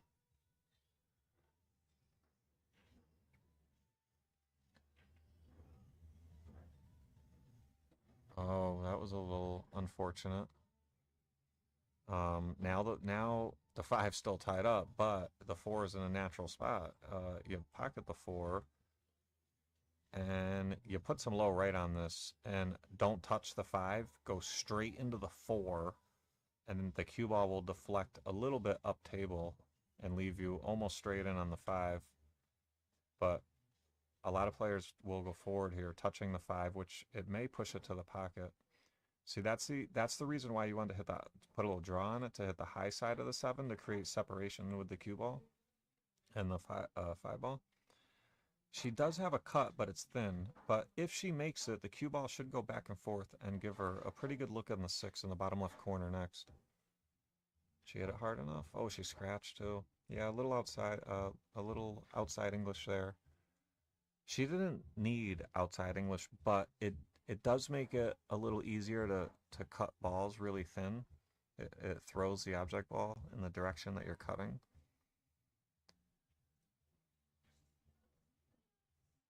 And there's some work to be done here, even though it's ball in hand. There's still some work to be done. The way these balls lay is not friendly. Yeah, see, she's in trouble already a little bit here. She could back cut the 6 in the corner. That's probably, yeah, it's really thin. I don't know. I don't know. There's not much here. I mean, you could play a combo on the 6-10. Maybe she might have called it. I don't know. I think she did call it and just hit it a little thin. But good attempt, if that is what it is. Because see, there's some two-way properties to that shot. The cue ball is frozen on the end rail here. 6 balls up table. If you make it, there's a potential scratch in the top left.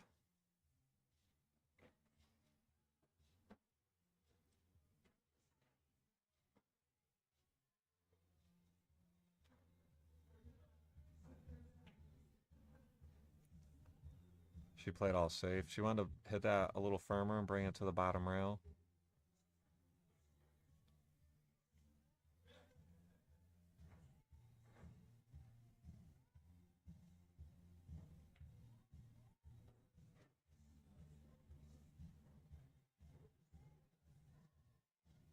Got to be careful with the cue ball here. You don't want to get stuck down table.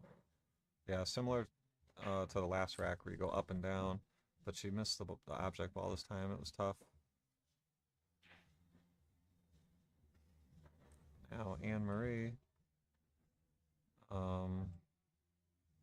has a pretty good looking cross-eyed bank here. The problem is your cue ball is going away from the 7. You should hit this firm with a bunch of left-hand English and force your cue ball to come around and out from down table. You don't want to be stuck down table. And she recognized that with the bank, so she said, you know what? I'm just gonna roll up on the 6 to the rail, and that's it. We've seen this shot multiple times. It's easy to execute. It's pretty effective. She can do it right back. You see like battles when people start shooting that shot where the opponent does it back, and they keep doing it until they're so close to each other that you don't want to risk double hitting the cue ball and fouling, so you start aiming away from it. She might try to go behind the 10 with the cue ball. Yeah, I like it. I like it because even if you don't get behind the 10, look at all the distance you leave. And the cue ball's on the rail. That was a good shot. That was a great shot.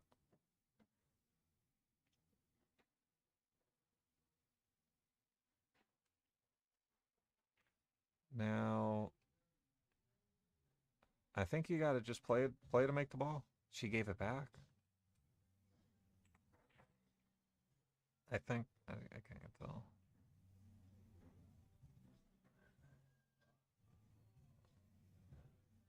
But yeah, you shoot the 6, and as long as you don't scratch in the top left corner, I don't see anything bad that could happen. All right, so she missed it.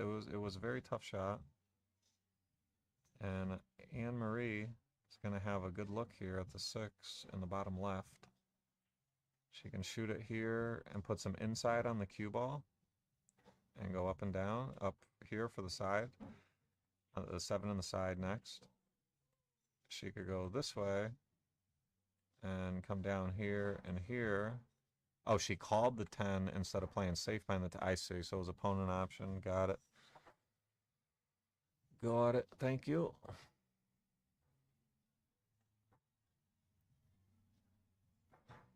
They're asking about something. Okay, it looks like she was playing at the 10. She might, I don't know what she's doing.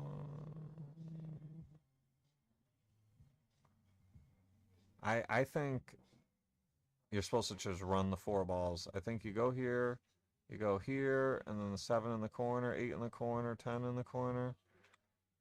I think that would be the higher percentage. But if you make it, what does it matter, right? Great shot there. Let's take another look at that one. I think she used some low left there. And she hit it perfect. Great shot.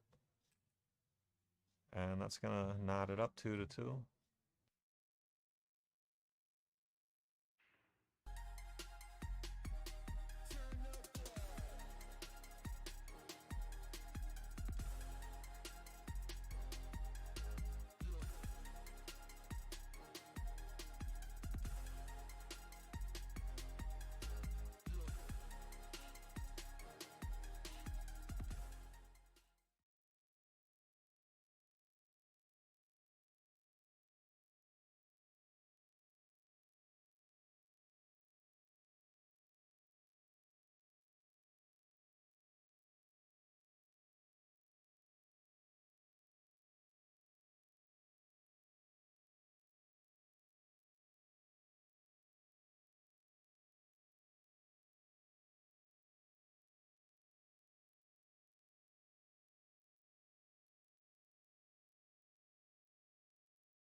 All right, so dry break. It's going to bring Anne-Marie to the table. And the 1 and the 2 locked up. Not too much. I think we're going to have to see a safety attempt here. And you're going to go off the right side of the 1. And you can try to just drive your cue ball down here into this path, which will bring you behind the 6-9-5 cluster. Oh, that was a very crafty shot. I think Erica is going to have to kick 1 or 2 rails at the 1 ball, either or.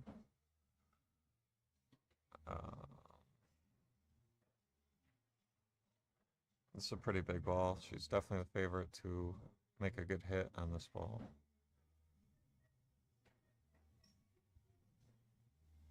Good hit. And didn't give up anything either.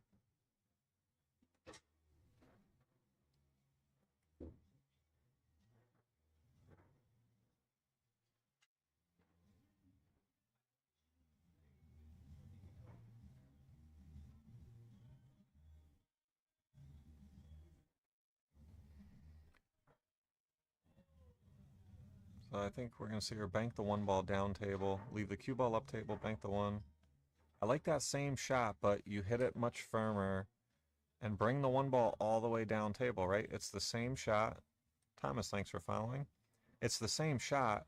You just make sure that one ball banked far enough down table. Because now Erica's got a chance. Good shot, great shot there. Real thin on the two ball though. Real thin here. Now, if she makes it, the cue ball is going to be going down table fast, so that's good, but it is very tough to make. And this is really tough. I mean, I don't know. This is tough. I might even give this one back. There's just not much you can do with this. If I was her, I'd give it back. She wanted that two ball up table more closer to the rail, but still with where the three ball is, and there's a lot of traffic on the table. This is pretty tough.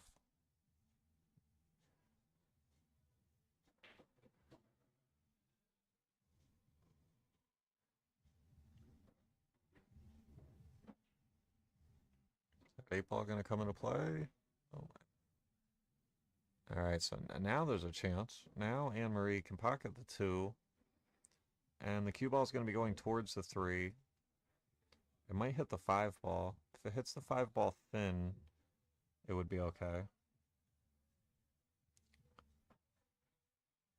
Tough to tell the exact angle from this view. Oh, yeah, she did have an angle. But not much of a shot here. We're going to have to see a safe here. You thin our left side of the three and bring your cue ball over here, or you keep going over here. A lot of options. Yep, nothing wrong with that one. Easy kick, but didn't give up a shot.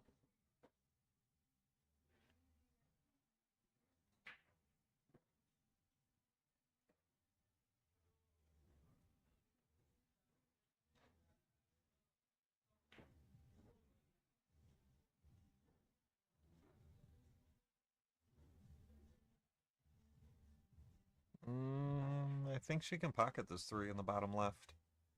It's pretty close. 10 ball may be in the way. Just very, very close.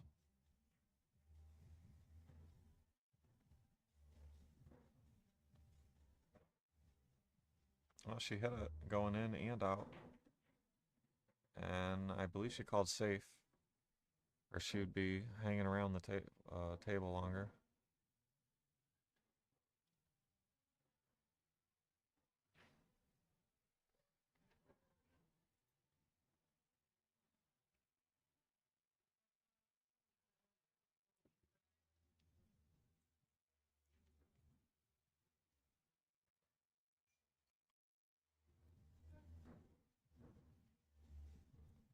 Tough kick here.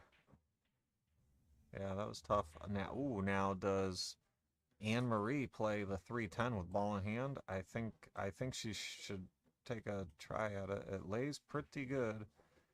And the 5 ball's kind of in a, well, 5 ball's not in a great spot. It's not terrible, but it's not great. 3-10 here, I think, is the move with ball in hand. Hit it medium speed, where if you miss, the 10 ball leaves the pocket. You don't want it lingering close to the pocket. You don't want to roll it. You don't want to slam it, but, you know, medium speed. If she sets up the cue ball, maybe like that way, you can play the 3-10. The 3 ball's going this way. It wants to go up table, and you can stun your cue ball down table and try to do a two-way, but you're better off just focusing on the 10 ball, and she hit it great. And that is going, so she was down 2-0, and now Anne-Marie has taken a 3-2 lead with her team on the hill 6-4 in this race to 7 format. That was a big shot. So now Erica was not feeling the heat at the beginning with a 2-0 lead, but now Anne-Marie, 3 in a row, you got to think Erica's going to be feeling the heat. Might be a quick player break. I'll be right back with you.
All right, back to the action. Anne-Marie to break. She's won 3 in a row here. Hit the break pretty good. Is that 2-ball? Oh, 2-ball got kissed. But I do believe she pocketed a ball. 2, 4, 6, 8, yep. Pocketed the 5-ball somewhere. Doesn't have much of a look at the 1-ball though. 1-ball is a little tricky. I think we're going to have to see a safety attempt here. She could bank the 1-ball. Down table by the 8-3. Try to use like the 10-6-7 as coverage. Basically that same shot, but firmer down table. But, I mean, she really didn't give much up. What are you going to do? What can you do with this? You can maybe swing at the 1-9 bank. Kind of wild. Safe is the wise decision here. And even though Anne-Marie's going to be able to see this 1-ball, it's tough. You know, she's going to have to play a 1-3 combo. Combos are always tough to make the object ball, and then you have to control your object ball for position on your next shot. Wow, drilled it. But, oh, window of opportunity. Look at this window. I think she has it. I think she can pocket this ball. She can at least make a good hit on it, because it looked like she was going to get trapped. And she almost did a great shot there, but she hung it. And now she's probably going to get this back. This is call shot, call safe 10-ball. Oh, I forgot to change the camera. Sorry, guys. Sometimes I do that. Sorry about that.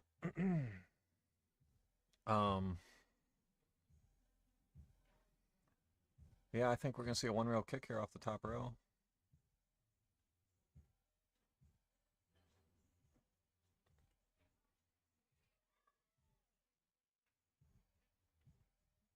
Looks like she hit it pretty good.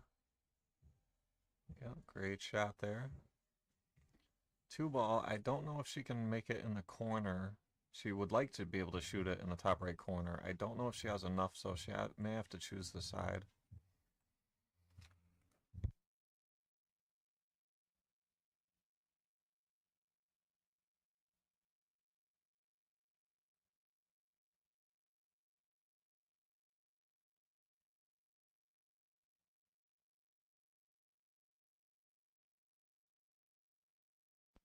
Great shot there.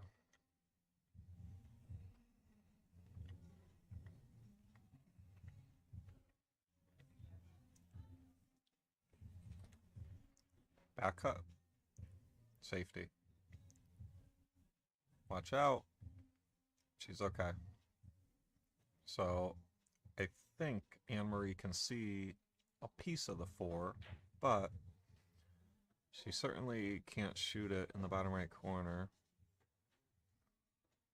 I mean, maybe she can try to cut it in this corner. You're going to have to hit that side of it anyways. Maybe you just try to make it. It's tough. Oh, she could see a lot more of it than I thought. And that's not what she wanted. She's going to give up a look.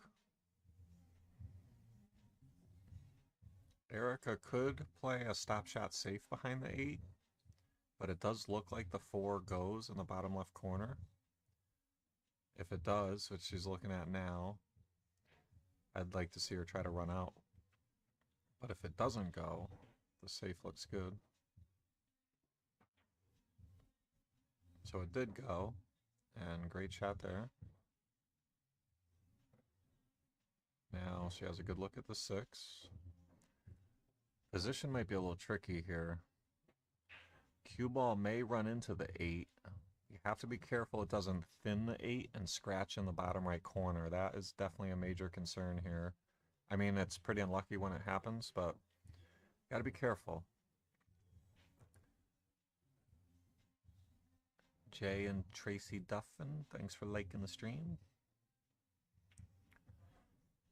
T Duff.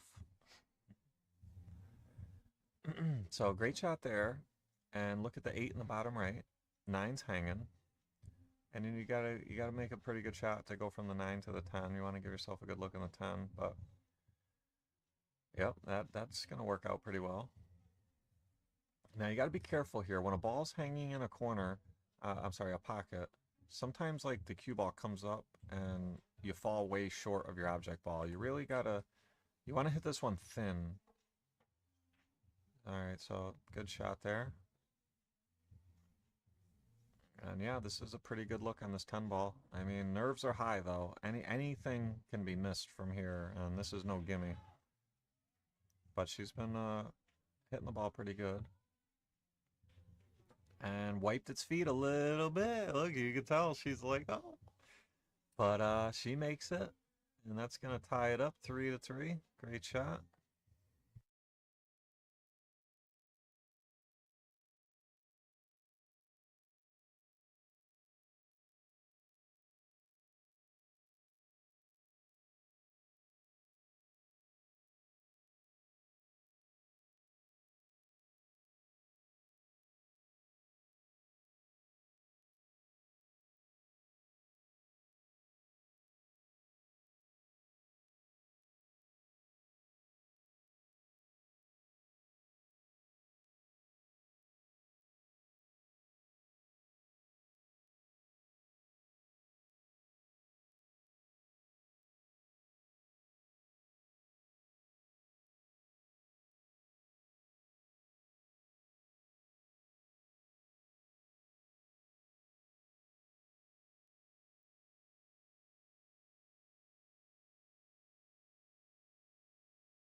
Okay, Erica to break. Makes a ball. Doesn't look like she's going to have a good shot at the 1, so I think we're going to see a safety attempt. She could bank the 1 over here. Let the cue ball come off over here and use the 7. And if she doesn't get coverage, at least you don't give up a shot.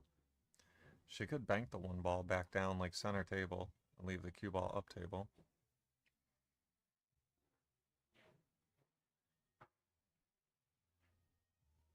Good shot there.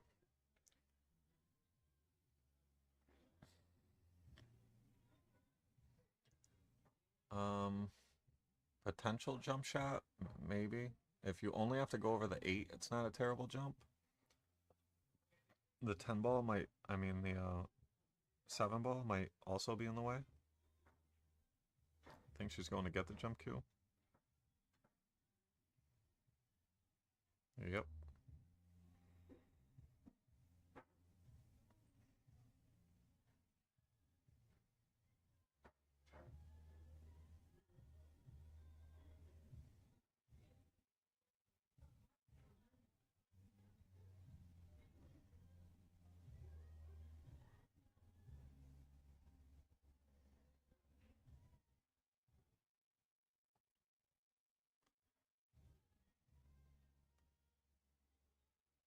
And that was tough. She fouled, hit the 8, and Erica will ball in hand. 2 ball is off the table, so 1, and then the 3's hanging in the side.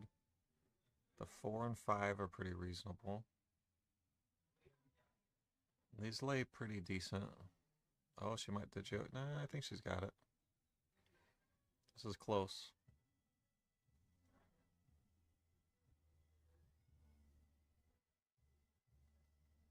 Might have to swerve a little bit. Yeah, she did. She was hooked by in the 7. So that's going to give Anne-Marie ball in hand.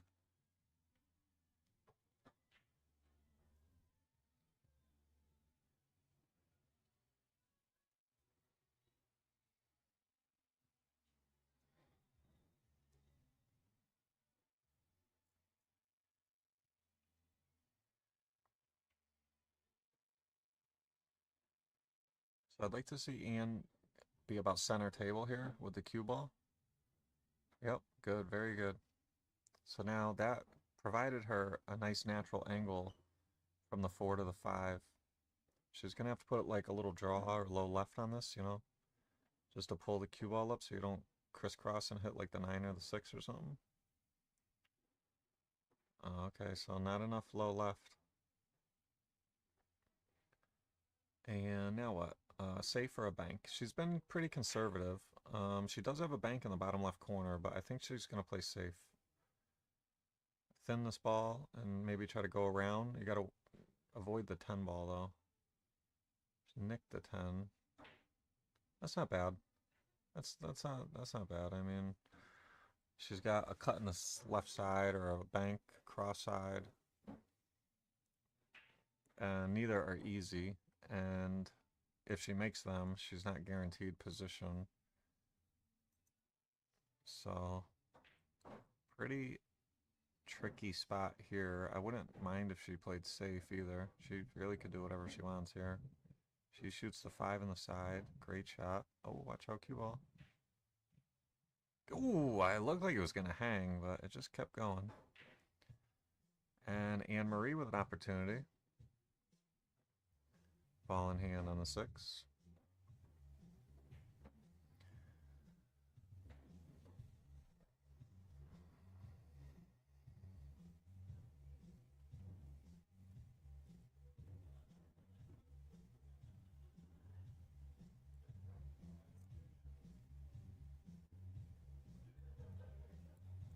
Got a little straight on the 7. A little bit of angle would have been nice. She looks like she's like dead straight too. And bridging over the 9 as well. Jacked up over the 9. Made that a lot tougher.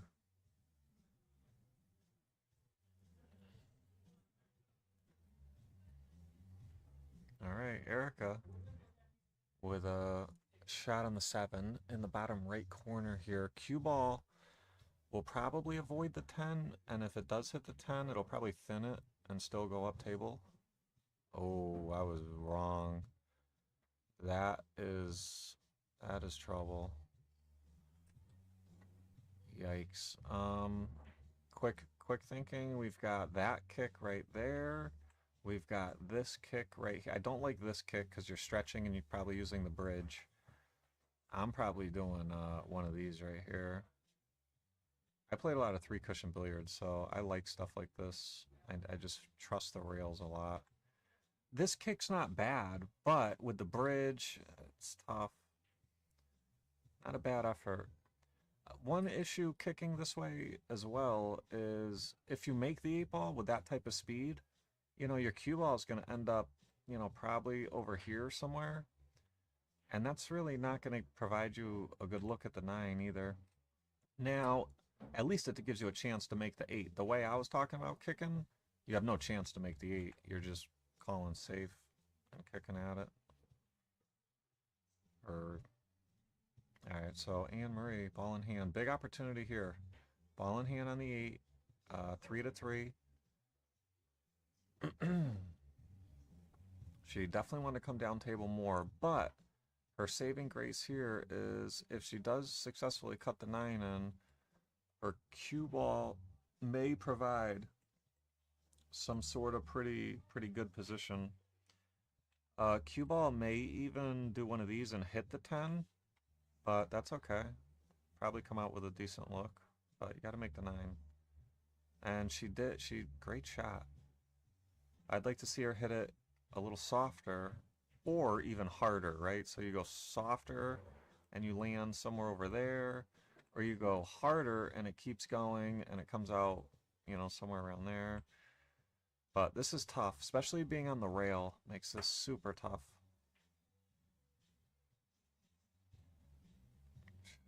That was a pretty good attempt, and she didn't leave anything easy. Erica does have a cross-side bank, but it's not easy. The nice part about this is you can play your cue ball down to the end rail here. So if you miss the 10, and you play it at the speed, where if you miss the bank, your 10, you know, goes somewhere over here. It's kind of a two-way. Oh, wow. That's a little unlucky. Had it went in and spotted, she would have had a pretty decent look in the top left corner, but this, there is a scratch here in the top left if you hit it super thin. Oh, just rolls it in very nice. It looked like it was thinner than that. Let me take another look at that. Yeah, like, look, wow. Yeah, like, wow, that was really good.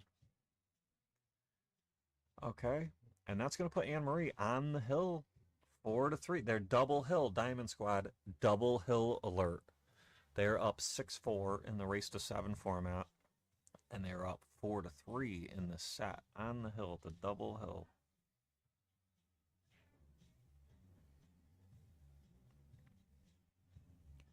This is the first semifinals of the Palmer Byrd Cup, 2025 Palmer Byrd Cup. The next semifinals, I believe, is next weekend. I should know that, but I wasn't scheduled to stream it until like yesterday, but I'm pretty sure it's next weekend. So you guys will be stuck with me for another one of those. You guys should definitely come down. If you haven't come down and checked out this event in person, you should come down and check it out in person if you're local, because it's a really fun experience. You get players from all over New England, and it's a really good time. It's a great pool room, good staff. Everything's good, good quality, tables, food, drinks, everything's good. Come on down, check it out. And very nice break there. I think she's even going to have a cut at this one in the top right corner. Position on the 2 ball is going to be mighty tricky, though. That is not going to be easy.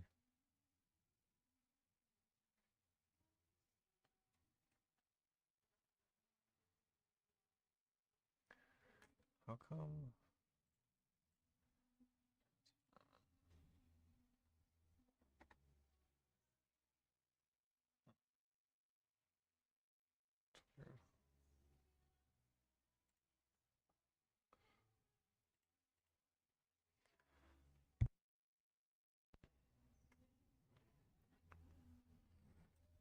Not much to do here. You can try to draw the cue ball in this gap behind the 5. Little risky. The move is to try to bank the 1 and stop shot your cue ball there.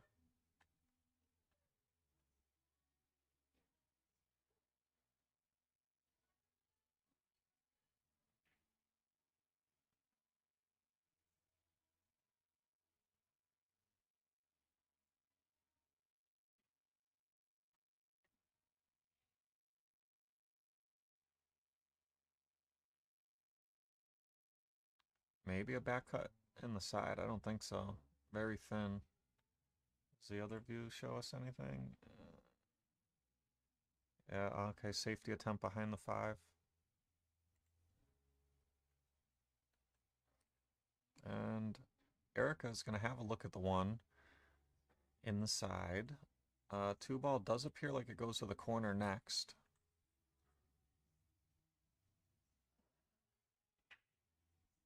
Yep. Now, hopefully for her, it pushes the 9 like over here somewhere because there's a lot of congestion. I mean, it's not terrible, but you kind of want to just open these up a little bit. But she did. She would add a pretty good, great shape on the 3, but she misses the 2. And I think she's going to come right back to the table. Yeah, so Anne-Marie gave it back because Erica did call the 2. And this is call shot, call safe, 10 ball. And I think we're going to see a 2-rail kick. Well, 1 rail, 2 rail, same thing here. 1 rail. Makes a good hit, but is going to give Anne a shot. Position here, if she has an angle, she'd like to stun and like kind of punch out and get over there somewhere. It appears that she has the angle going that way. Oh my, look at this window of opportunity. Yeah, she got there. Very good. Very, very good. And her cue ball is going to be tracking towards the 4 here. I'm assuming she's going to roll it to play position for the 4 on the side next. And that works. Got a nice friendly bump there. You roll the 4 in. Let your cue ball float up table. Oh, what's the 6 ball? Is the 6 ball covered up by the 10 now? Let's see. Yeah, if the 6 doesn't go in that corner, then I like what you did there. Or being up table a little bit more would have been good. Now she's looking at that 6. If it doesn't go, she could try to play the 6-10 combo for the win.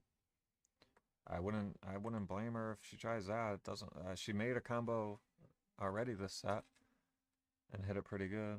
All right, now being that far up table makes everything a lot tougher. Let's see what she's. Yeah, I don't know. I can't tell. I don't think she's looking at the combo because I haven't really seen her line it up. So maybe the 6 just goes straight in the corner. Maybe she has like half the pocket or something. Yeah, I don't know. She's taking a long time, so maybe she does not have the 6. Probably took her extension.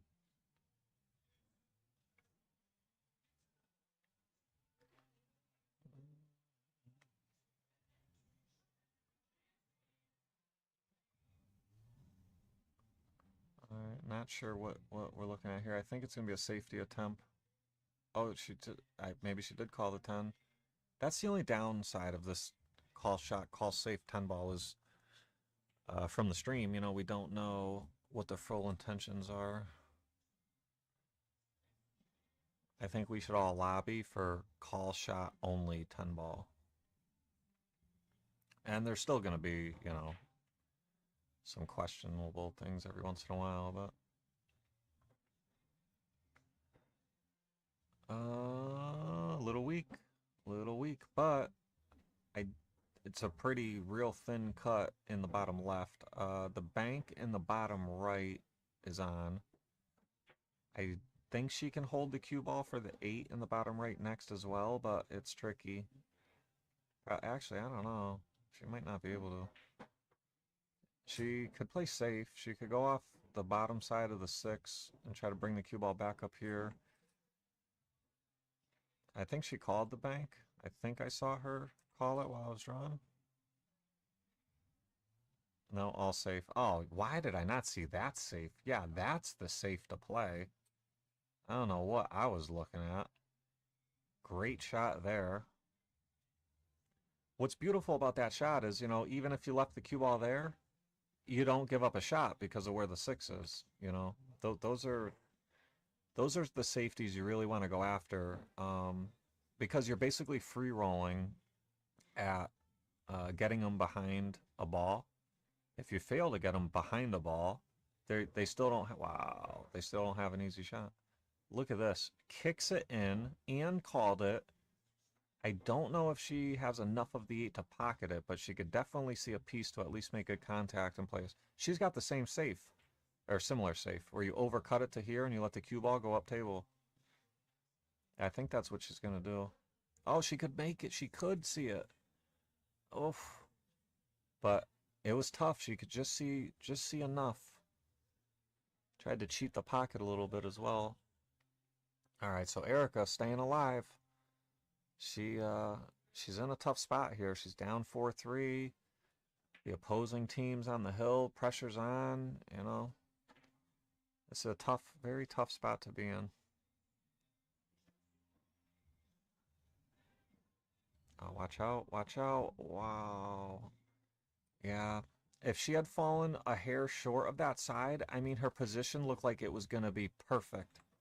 But I think that's going to do it. Anne, it has ball in hand here on the 9-10. I'd like to see her play the 9 in the side there, and then the 10 in that side there.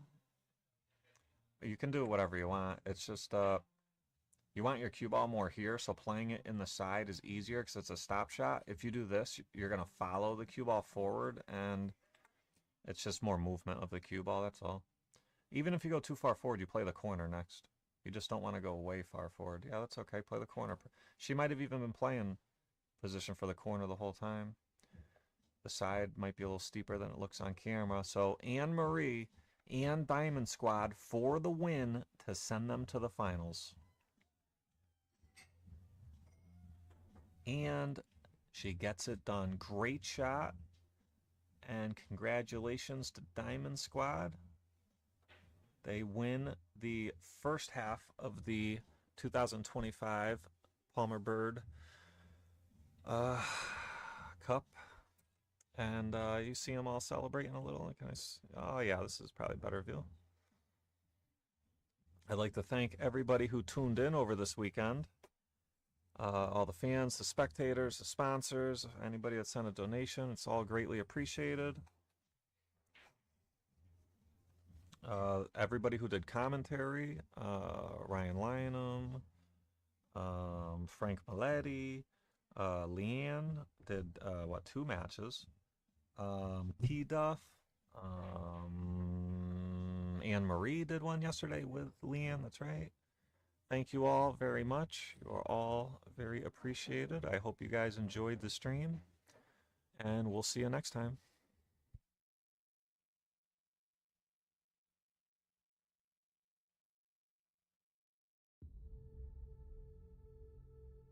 For many times I was laughed at and not believed in, but it was still a kid with a dream and a belief in himself. I feel I still have room to improve. I still set goals for myself to strive for. I'm never complacent with what I've achieved. We have money, we have everything, we have fame. But the most important thing is the family. Keep your family healthy, good, and take care of your family, because this is the most important thing in the world. Failing to prepare was preparing to fail. The night before a game, I ate the same food. I went to bed at the same time. I got up, I ate the same breakfast. Some people call it superstition, but it's a routine. I went on the courts with just a ball and a racket and a hope. Because you might be actually not feeling great physically or mentally, you're drained, but the confidence somehow gets you through. And when you don't have confidence, that's then when you have to sort of trust all the hard work you've done, and you have to keep on working hard so success comes back. I make mistakes, but I strive every day to be a perfectionist. Set yourself a definite goal and work hard toward that goal, and don't let anything or anyone stop you in the process, no matter what it is. I didn't really care about the standings or, the perception of my style or whatever, as long as I could keep learning these new tricks. And so as I was successful in competition and winning a lot of the events, my job was just to keep getting better.